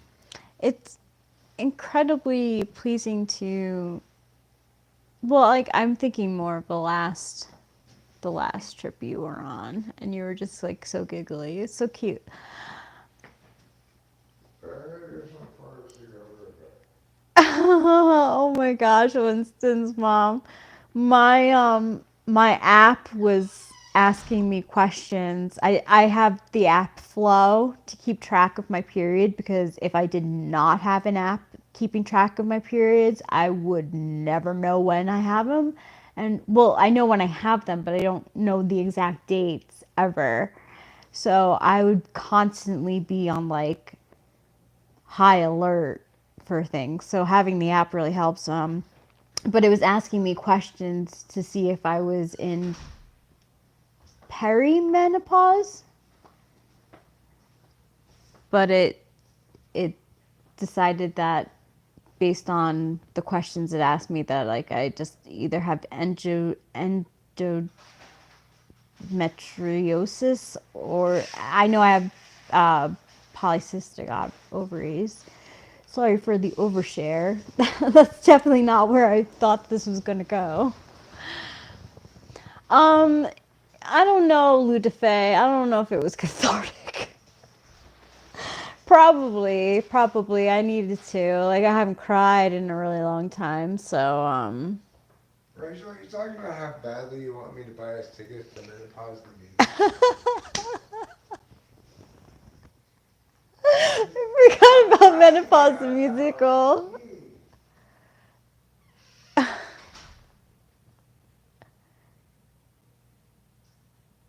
Oh, did she really? I feel like it. So I use Flow, which is really good. It used to be free, but now you have to like kind of pay for it, which is annoying. I don't know when my mom went into menopause. I should ask her.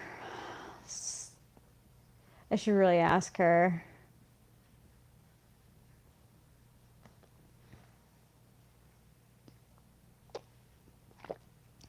Yo, honestly, I get that, Ludafe, because um, sometimes I do have like uh, temperature irregularities where I'll be sleeping and I'll wake up in like a pool of sweat. And I think about menopause and I'm like, oh my God, like how frustrating, you know? And I think there needs to be more yeah, I think there needs to be more of a conversation about it because, like, I don't even know when my mom got menopause. And honestly, I don't think I would have even asked her because I would have felt too awkward to ask her. But I realized that it's a pretty important thing to know. So this is very female centric though. Although Ruben R, it is good for you to know as well. I think that men should know, but like it shouldn't be like a taboo subject for men, you know, because it's important. If you're in a relationship with a woman, like especially long term, like she's gonna go through like some changes, and it's important to know for men to know. But yeah, we've had a lot of woodland animals come in. There's a bird that looks like a robin's redbreast, but maybe it's a type of robin's redbreast. It also looks a little bit like an oriole. Um,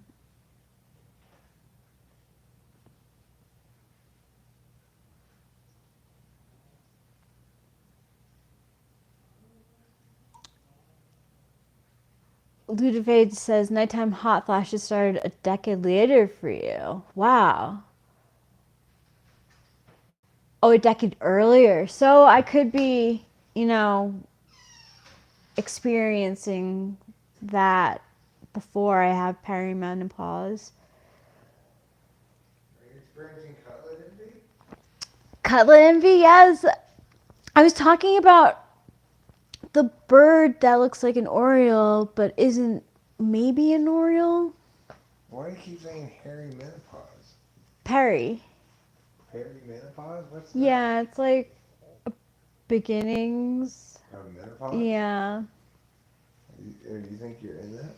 No, I don't. And I only said that because like I don't know how I got on the freaking subject. How is that Okay, so well then why do you want to see menopause the musical? Take this mic away from me. I don't need to be talking about menopause anymore. No, my app was asking me if a bunch of questions to rule out perimenopause. Well, Ludafe, have you even seen Menopause the Musical? If not, I don't think you should be talking here. There's only one of us here who's seen Menopause the Musical. So I'm the only one who should really be talking about it. Yeah, I saw it. I saw a good 20, 30 minutes of it. I don't know how much of it, but before we walked out in horror, or I walked out in horror, and Candace walked out with me. Oh my god, that's right. Oh my god, you actually went. I forgot. Yeah, I went to Holy shit. I went to see Menopause the Musical. My boss got me tickets because she saw it in Vegas. It was so hilarious or something. She saw it somewhere and it was so hilarious. And she got us great seats. So, you know, we had to go. She was so enthusiastic about it. And I went and saw it, and it was the most horrifying. It was the Dave Matthews Band of Theater. I mean, menopause is kind of horrific, so that tracks. It was every horrible thing you would imagine it to be. You can imagine it right now, and it is exactly that. Hot flashes, oh no, hot flashes, No. look out, watch out, girls. It's like, oh my God. Shoot me in the head. It's like menopause is trying to be cheeky. Yeah, right. Menopause is not cheeky. It was like sassy, diverse group of middle-aged women. It was like, oh, what made you think I would like this? What, boss?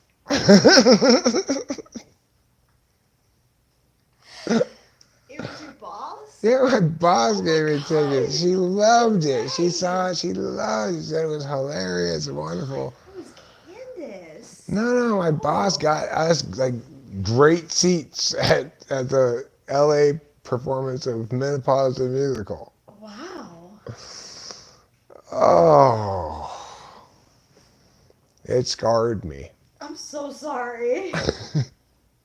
It left an artistic scar that I'm still having hilarious scab pics over.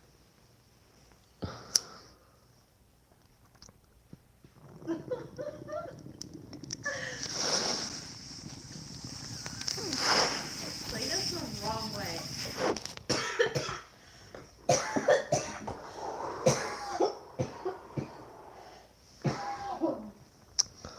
It's supposed to be like a topic of conversation, but like it almost like makes fun of it while trying to be serious. No, it makes it into a sassy Oh musical my god, sassy musical. that we girls can really relate to, that we girls of a certain age can really relate to. It's the worst kind of, it had to be made by an ESFJ. That's why I thought Kansas was I don't remember what Candace's response to it was, but I'm sure if I had liked it, she would have probably. If she didn't like it. I was just like, I've got to get out of here. This is torture. We've got to go. I don't remember what her. I'm sure she was probably just like, you know, she's well, I always wanted to just go along with the FB vibe, you know. But that was just, Oh, Candace was with you. yeah. Oh. I was married to her at the time. We went together to go see that. That's why I thought she bought the tickets, but it was your boss. Oh. Yeah. My boss would like take me and Candace out to dinner sometimes. She'd, you know, do little things like that. Like little perks or whatever, I don't know. That was not a perk though. If that qualifies as a perk, I do not want to be perked. With an obligation to go see Menopause the Musical. You get me tickets to a Dodger game or something, for Christ's sakes. What kind of a crazy woman thinks that a good thing to get her male director or program architect guy, main guy, tickets to Menopause the Musical? Oh my god, no, that is definitely just like a girl thing. I mean, it's just a thing. You just gotta try to show you how my boss was, I guess. Yeah. Tone deaf. Could you give me something I want, maybe? Is that something you want to give me all the time?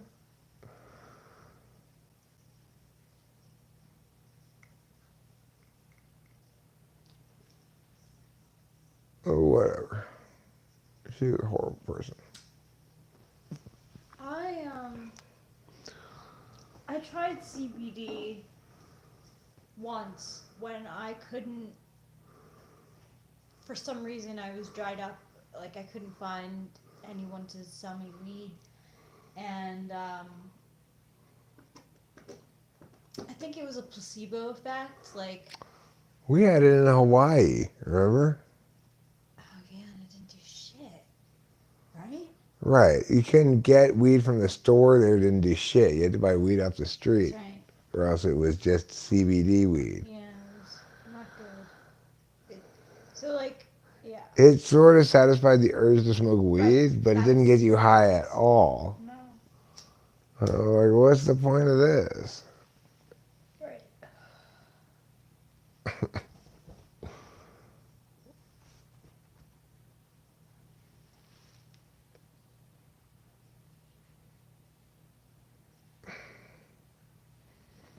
No.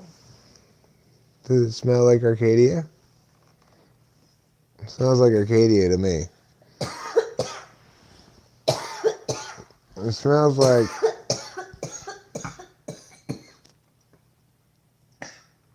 my dad's bathroom before the remodel, Nice memories. which was where the master bedroom was now. Oh.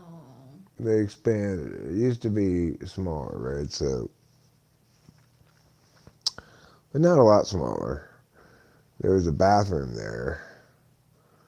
Then there was what was at first my room, then another bathroom.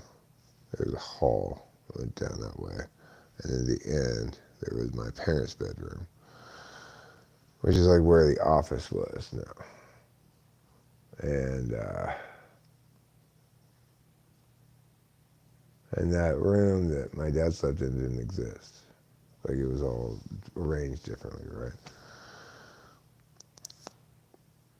And so there was a hall with my parents' room, my mom's bathroom, and my bathroom, my room, my dad's bathroom, and then there was the living room like it was, and the kitchen. And eventually the family room got added on. But this smells like my dad's old bathroom.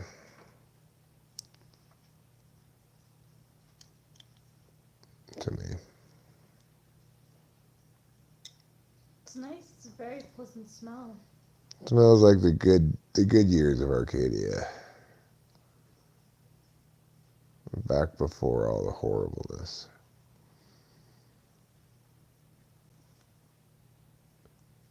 That's what you want to keep.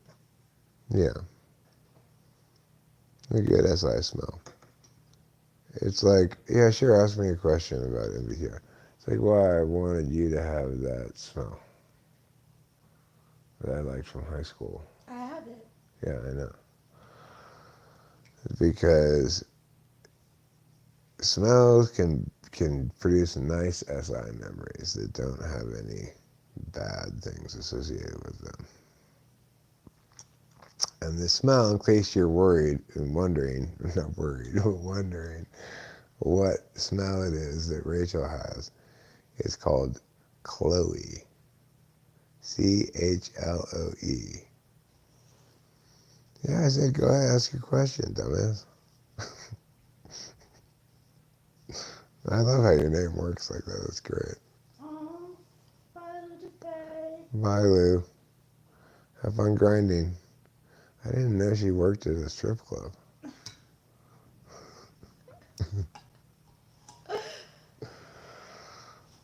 Learn something every day. See, that's why she said no to Naked and Afraid, because she gets more money. Right. Stripping. Yeah. That's right. I think we can all agree that Lou DeFay would be best served by going on Naked and Afraid. And I'm sure her job would be understanding. They'd be like, you know what? Take the time off. Go ahead. Be on Naked and Afraid. That's awesome. That's actually a really good point. That probably is true in the workplace now. It's a great way to get a month off work. If you work at a big enough place, You would get sunburned. well, maybe they put her someplace cold. Okay, that's true. That's true. And then she just get cold burned. They tend to put they're mean like that. They tend to put fair skinned people out in the fucking desert. And you can't have and like the- your essential thing be like SPF because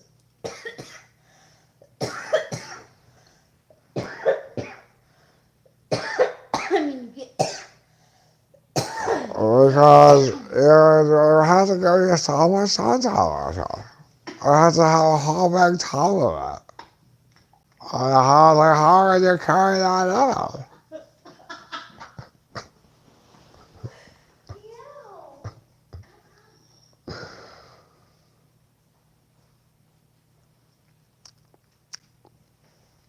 Where's my drink? It's over there. Hidden in my underwear. Dumbass does have a question. He already said one question. He said, "Can I ask you a question about MTI?" Thing is, you never have to ask anybody if you can ask them a question. You can always ask anybody a question.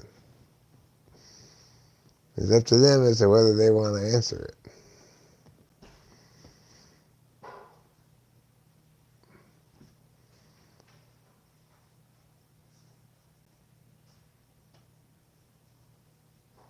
Well, it's something I used to hate when my debaters did it. It's the easiest way to understand if you're ENTP or ENFP. TI tests. Like, if some frogs croak and all croakers wear loafers, is it necessarily the case that some frogs wear loafers? Ew. Oh, thank you, too. Tell me the answer to my question, dumbass. And then I will tell you the answer to yours.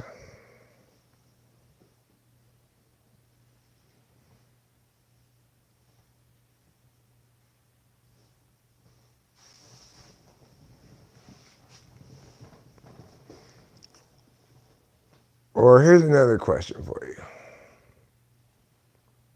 If a woodchuck chucking wood is a necessary but insufficient condition to a woodchuck upchucking wood,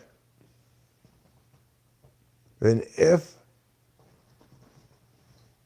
a woodchuck upchucks wood, can we conclude that in fact a woodchuck could chuck wood? It's a good TI question. That is.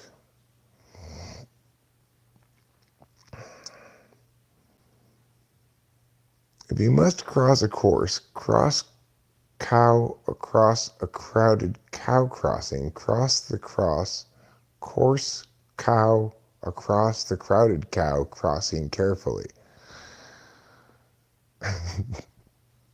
If you must cross a course, cross cow across a crowded cow crossing, cross the course cow across the crowded cow crossing carefully? What? A question. Nani? Nani? Yeah, that's my question as well. Crunchy country croutons. Country. Country Crunchy crouton. cr- Country. country crunchy croutons. Country crunchy croutons. Country crunchy croutons. Yeah, the first one is if some frogs ribbit, some frogs croak and all croakers wear loafers, is it necessarily the case that some frogs wear loafers?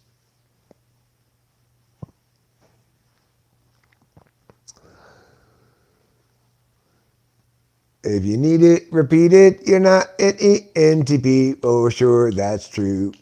Unless you didn't hear it the first time.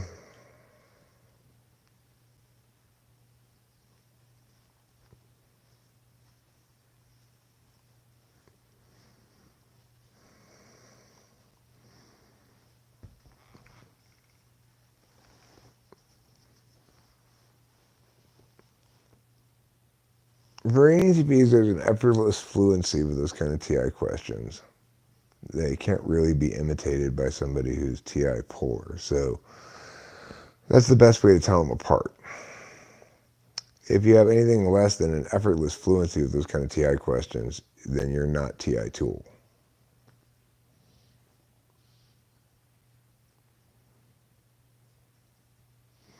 Again, what you're looking for here is effortless fluency with the TI questions. A feeling of complete mastery over them. Like you could ask me a million of those questions, I'd give you the answer immediately every single time without having to think about it.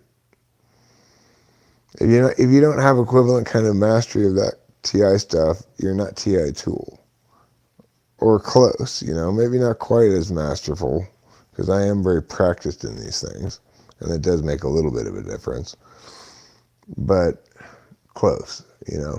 It's implicit. Like TI Dom Chloe, the way she picks up the conditional logic stuff so fast is crazy. Even when she was little. Now she's not that little anymore. She's like 8th grade or something, but she picked it up right away. She completely got it and nailed it right away. Even as a little kid. And then some people I've taught who are like TI polar people, you just cannot convey the concept to them. You can give them equivalent strategies to solve the problems via TE, have them execute a recipe of steps to solve the problems, but they don't have that native fluency to them because it's not their attentional manner. They have a different kind of fluency that's equally valuable, but not black and white like TI is. It's the other kind of deliberation function, which is also very important in life, probably more important, the subjective one of knowing what matters most to you, what you want, what's precious, stuff like that.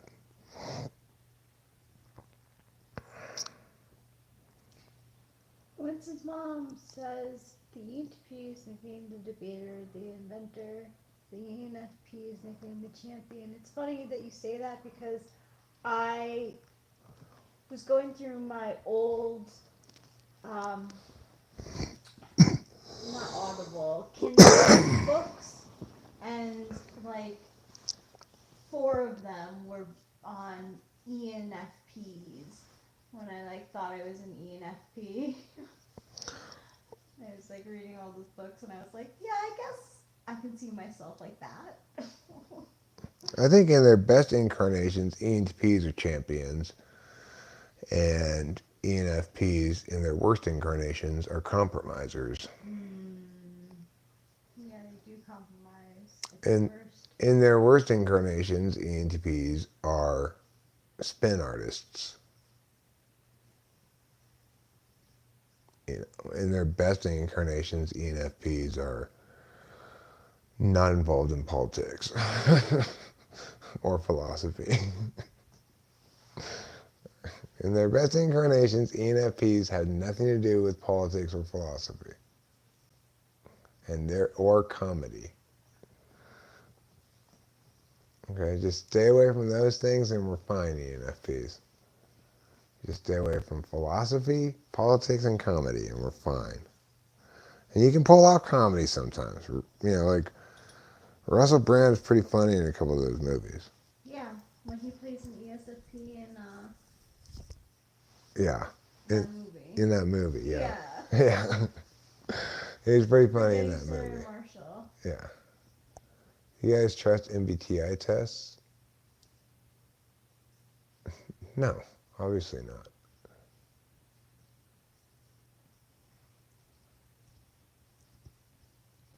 All the MBTI tests tested me as ENFP. The socionics tested me as ENFJ, which was the closest, and Eric, obviously. Okay, the point isn't whether or not you get them right or wrong, dumbass. It's whether you attend to that way or not. If you attend to that way naturally and understand the processes behind the questions naturally and so forth, then you're a TI user. If you don't, if you are in fact an E blank, E in blank P, which might not be the case. You might be an ESFP. You might not even be an extrovert. You don't know. I don't know. The thing is, you may or may not have reliable information about yourself depending on what type you are, right? People with subjective epistemology functions aren't reliable in their self-reporting. It's not a fault of theirs. It's not like they're lying. They just don't understand the difference between how they want to perceive themselves and how they actually are. And there's a lot of such types don't want cognitive functions to be reducible to skills in the way that they are. But it's proved time and time again. It's like it's possible that somebody could practice TI style questions well enough to game a typing for the amount of time I spend on it in a typing session. Sure, that's possible. Why would they want to do that? Well, they only want to do that if they prefer to be told the type they want to be than the type that they are, right? Which means they've got a subjective approach of self-analysis in the first place, and I don't know what to do about that, Nothing wrong with it again, it's just misplaced in the arena of typology. It's fine to declare yourself whatever type, in most of these kinds of things. It's not okay in typology because it's actually meaningful. You can call yourself whatever chakra, astrology sign, house of whatever you want, you're never going to get any complaint from me. But if you call yourself type and you aren't, and it's very obvious to me because I'm an expert at this for a variety of different ways, that you're definitely not this type and you definitely are that type or whatever, or definitely are a couple of possible types. A much more meaningful question to ask me, if you're asking how can I tell if I'm an ENFP or an ENTP, you should be asking yourself, how can I tell if I'm an ESFP or an ENFP?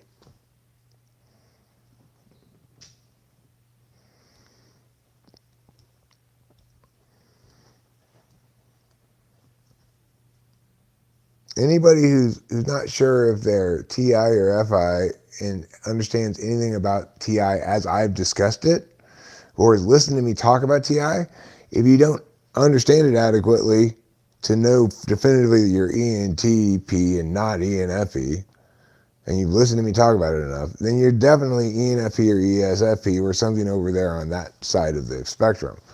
Because TI is black and white thinking, and it's doing it as a manner of course. So as a tool function for me, it means I'm very black and white in my thinking about myself. I'm very objective in my self-criticism, probably to a fault. So I'm exceedingly easy. It's very easy to get me to say I'm wrong, if I am, Because instead of having to rely upon FI as a deliberation function, which is very useful and important in your day-to-day life, but not so important in communication, I rely on TI, which is important in communication. I mean what I say and I say what I mean. I expect other people to do the same thing. People who want to mush out the absoluteness of what I'm saying or produce some kind of room, they would have to do a substantial amount of intellectual work that consistently they're not capable of doing, nor even dream of consider doing. So the thing is, for people who feel strongly that identity isn't subject to these kind of labels, that they won't be limited by these kind of mapping terms that we use in cognitive functions, those parties are demonstrating that holistic, subjective preference epistemologically and applying it to themselves, just as I'm applying the same objective thing to myself. Normally, they're doing it right and I'm doing it wrong. But in this instance, they're doing it wrong and I'm doing it right.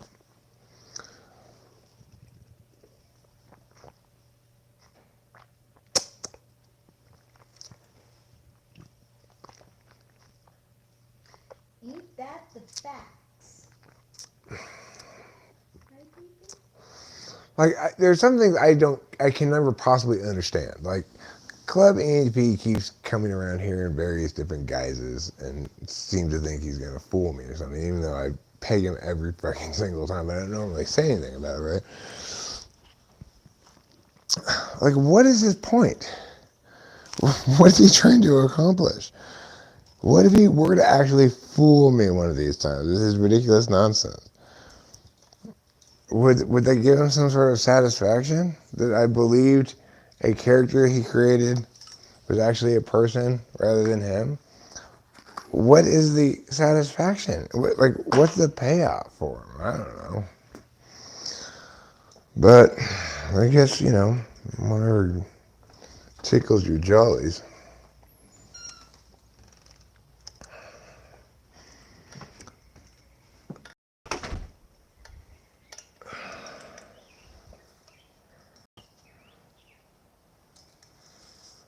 There's no explaining the passions of men. For some,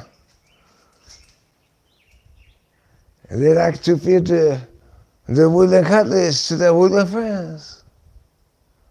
For others, they like to pretend to be people on X live stream.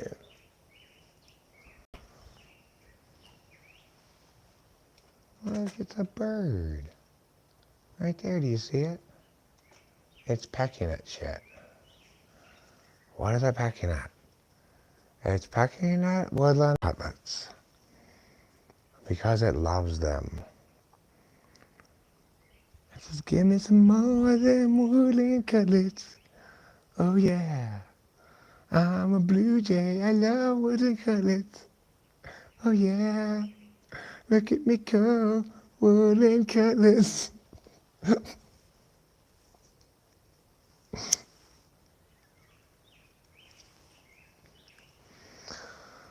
Yeah, those blue jays, they love woodland cutlets.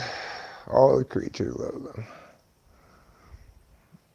Look at the creatures over here. See? There's a squirrel. There's a couple of squirrels. There's some little birds. Why? Do you think it's my winning personality that brings them around? No, it's not. It's my provision of woodland cutlets, which they love beyond all measure. It's their very favorite thing.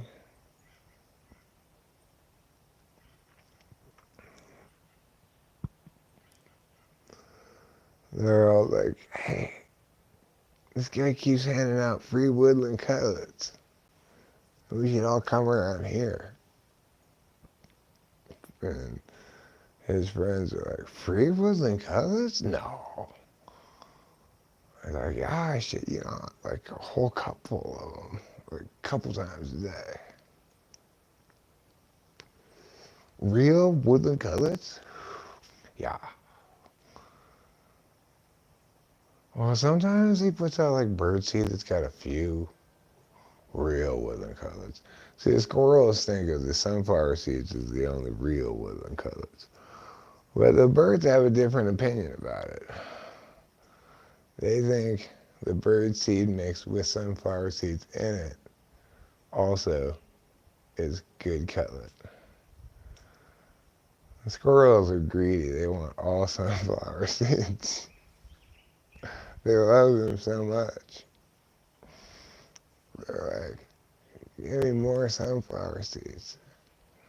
We've eaten all the sunflower seeds already.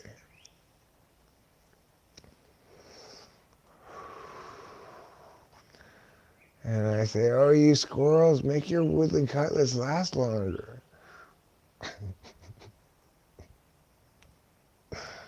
That's why I sprinkle them out over those rocks over there, so it's harder for them to find.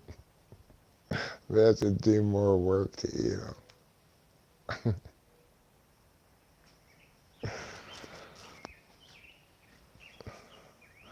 You don't want to just put them all in one pile, in one place, you know. You want the squirrels to have to walk all around those rocks to find the woodland cutlets.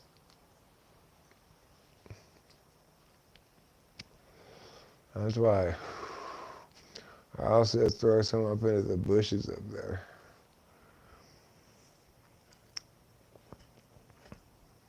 As a general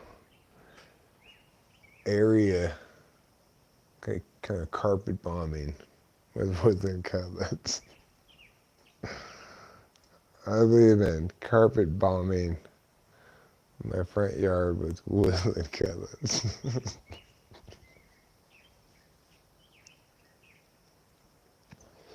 And look how many woodland friends it's attracted. These little birds. They're like, give me some more cutlets. Look at us go. We want cutlets. We're like having a little party right there. They're like, I can't believe it. I don't fight over the cutlets, you guys. I don't want to incite a war. Oh no. My attempt to make friends with the woodland creatures has incited a war.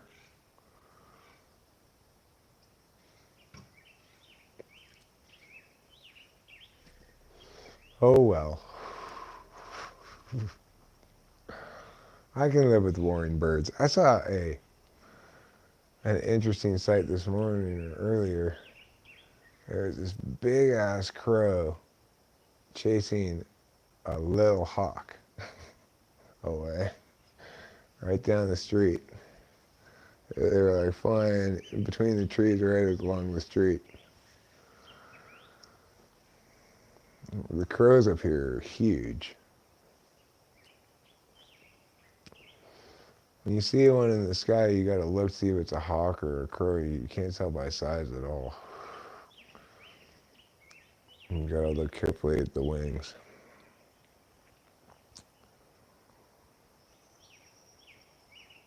Of course, we also have fantastically vultures around here. That like eat the squirrels you run over and shit. We had to slow down for one the other day that was eating a squirrel on the road.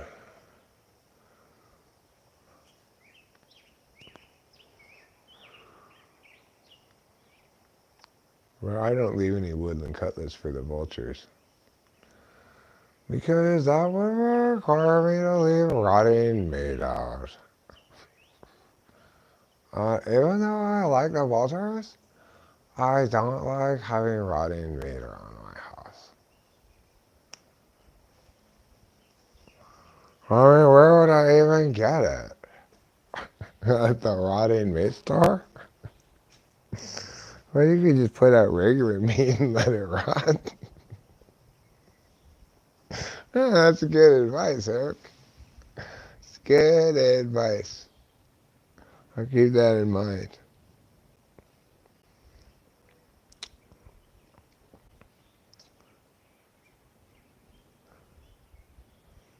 I consult the guy who came up with spontaneous generation as an explanation for where maggots come from. Like, how does that explain anything? That is the absence of an explanation. Spontaneous generation. Like, spontaneous human combustion. Sometimes people just catch on fire all of a sudden for no reason. Really? Why? Because of spontaneous human combustion. That's just the same thing as saying they catch on fire sometimes for no reason. What kind of bird is that? That's an interesting little bird.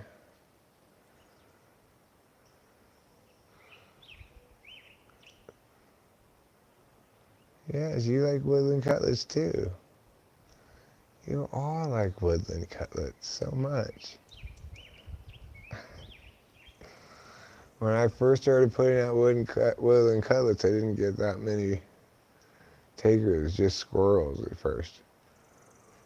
Now, it's like a goddamn aviary around here. I tell you, we got birds upon birds. We got a blue jay up in the tree right there. And we got that tan bird down the wall. Oh, don't worry, guys. Don't you worry. I got a whole half cup full of cutlets right here. So when you run out of those cutlets, or even before then, it's almost 5. I know you guys stopped eating like around 6:30. So I'll go ahead and put out more cutlets right now. So you guys can have some early dinner, okay? I know I'm going to startle you away briefly, but you'll come right back, hopefully.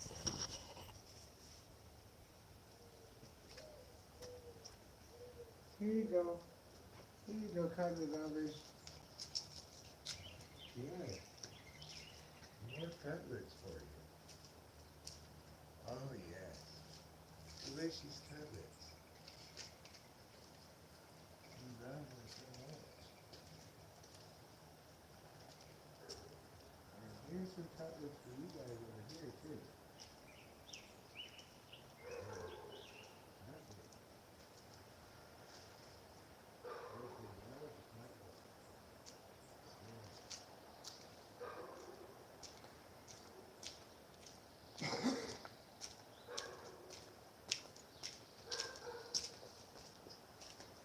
Okay.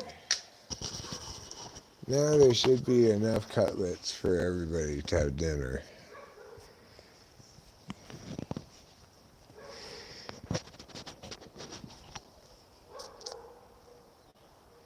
They're like old people. They have dinner pretty early.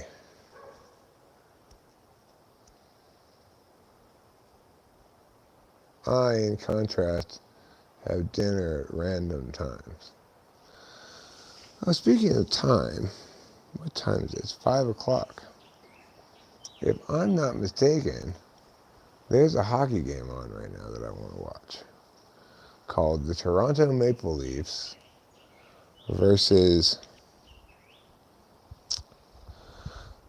the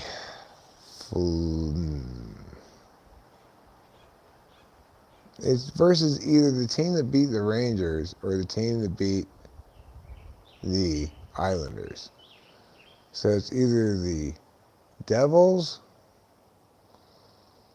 or who beat the Islanders? Who was that team that beat the Islanders? The Florida Panthers beat the Boston Bruins in 7 games. That was surprising. I mean, I think it was kind of tragic. I think everybody felt like, again? Why can't the President's Cup winner ever go anywhere in the Stanley Cup playoffs?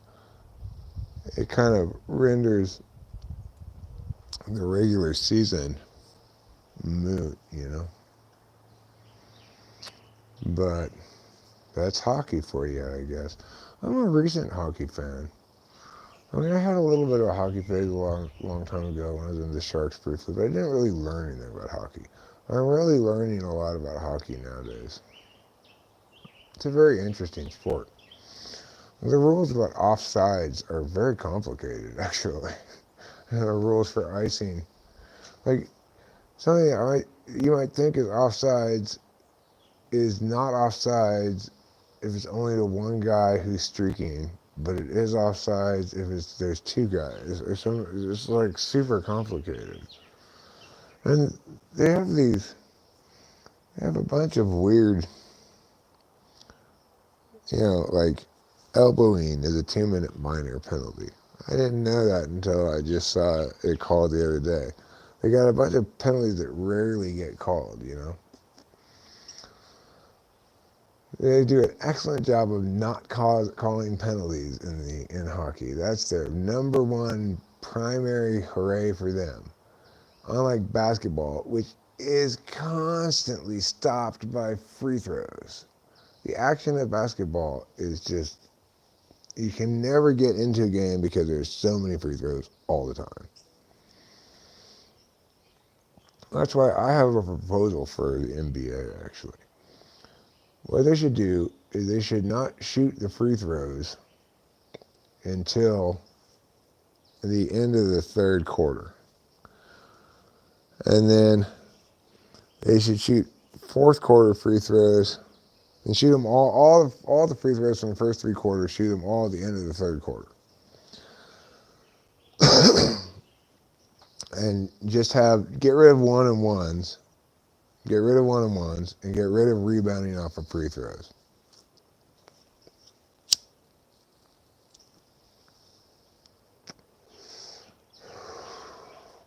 That includes the and ones.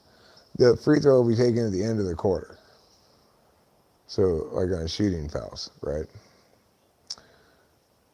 And then in the fourth quarter fouls, have them all shot with 3 minutes, 3.5 minutes left in the fourth quarter, all the ones prior to that. And then for the duration of the fourth quarter, I guess you'd have to have it the regular way with the free throws, which is freaking stultifyingly deadly. But at least by doing it this way, if someone's going to have a big advantage on free throws, you'll learn it at that time, you know. Stultifying isn't a word I get to use very often. But that's exactly what free throws are in basketball. They're stultifying. I don't even know if that is a word. But if it is, it was made to describe free throws in basketball.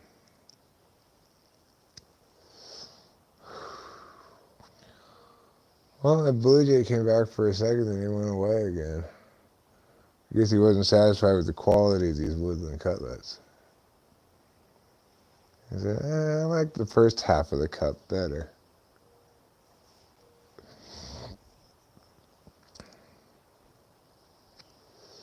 Who can blame you for that?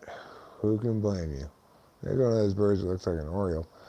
This tree right in front of me, I believe, is a big old Japanese maple. Or some kind of maple. You know, it's a small tree, right? But those Japanese maples are really slow growing.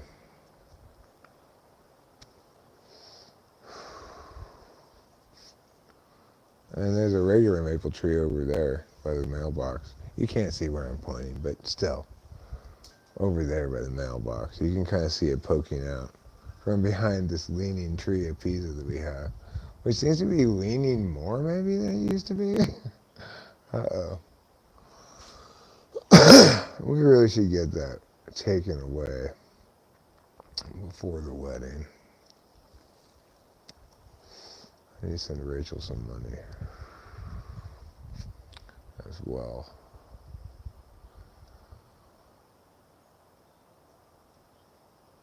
Because Rachel's catering our wedding. I'm going to send her a deposit. No, not really. Rachel paid the deposit, but I got the money for the wedding stuffs in my account, so I got to transfer her the money.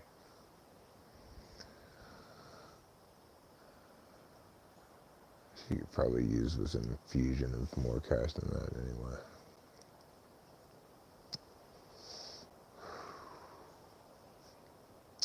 Yeah, now that tree's really troubling me. It looks like it's leaning more.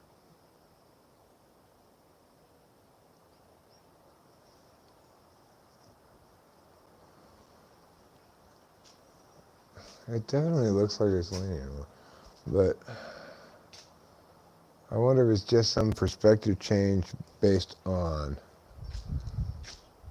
whatever they did with the wires. I don't know what the telephone company was telling Rachel how they don't have above ground wires near our house.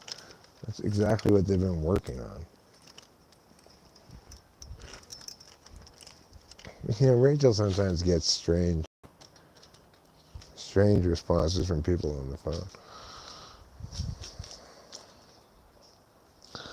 I'm still mad at our propane people.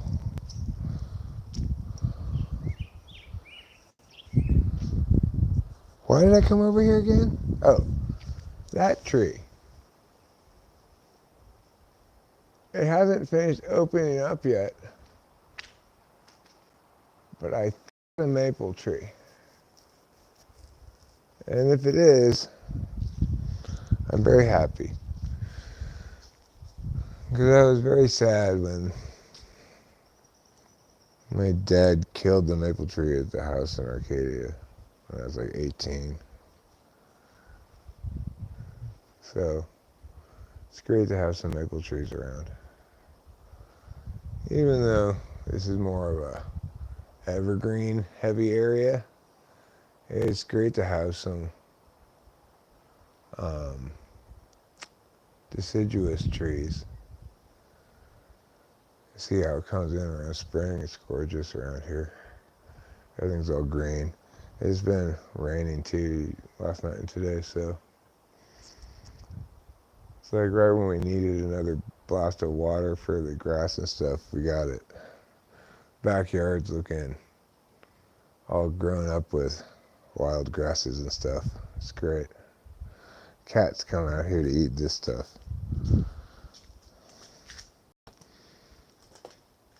Doesn't it look like cat grass behind the thing there? Well, that's what the cats think it is. They eat that shit. They're probably like, finally some grass. What are we doing here in this new place with all this snow and shit? How are we going to eat grass?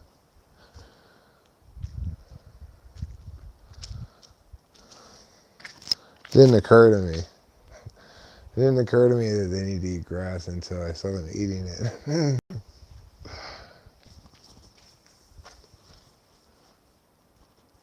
I want to pick that off. I always want to pick that off vaguely, but I don't want to pick it off right now, you know? That's the problem with SE8 or 7. It's just like, yeah, I want to do that, but I don't want to do it right now. Now my battery power is about to go away. Well, that's a good time to watch the hockey game anyway. I'm rooting for the Toronto Maple Leafs now.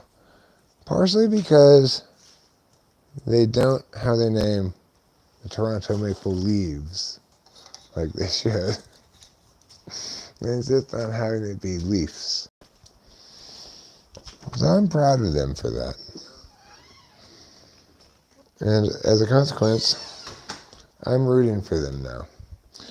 Toronto Maple Leafs? Yes. I'm rooting for the Toronto Maple Leafs because also, apparently,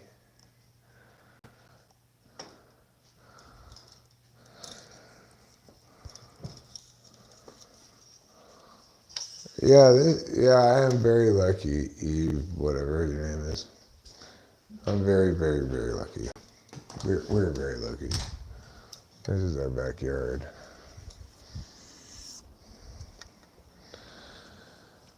And it's pretty gorgeous right now. It's like,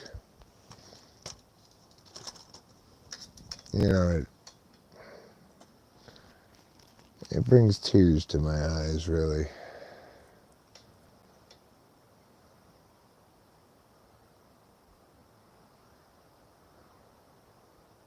You know? What did I ever do to deserve to live so good?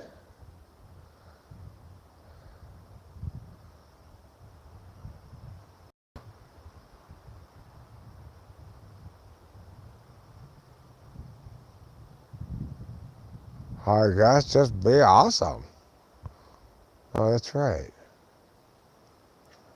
It's a reward for my general awesomeness. Yeah. Seems kind of a generous reward for such a vague defined attribute. That's fine.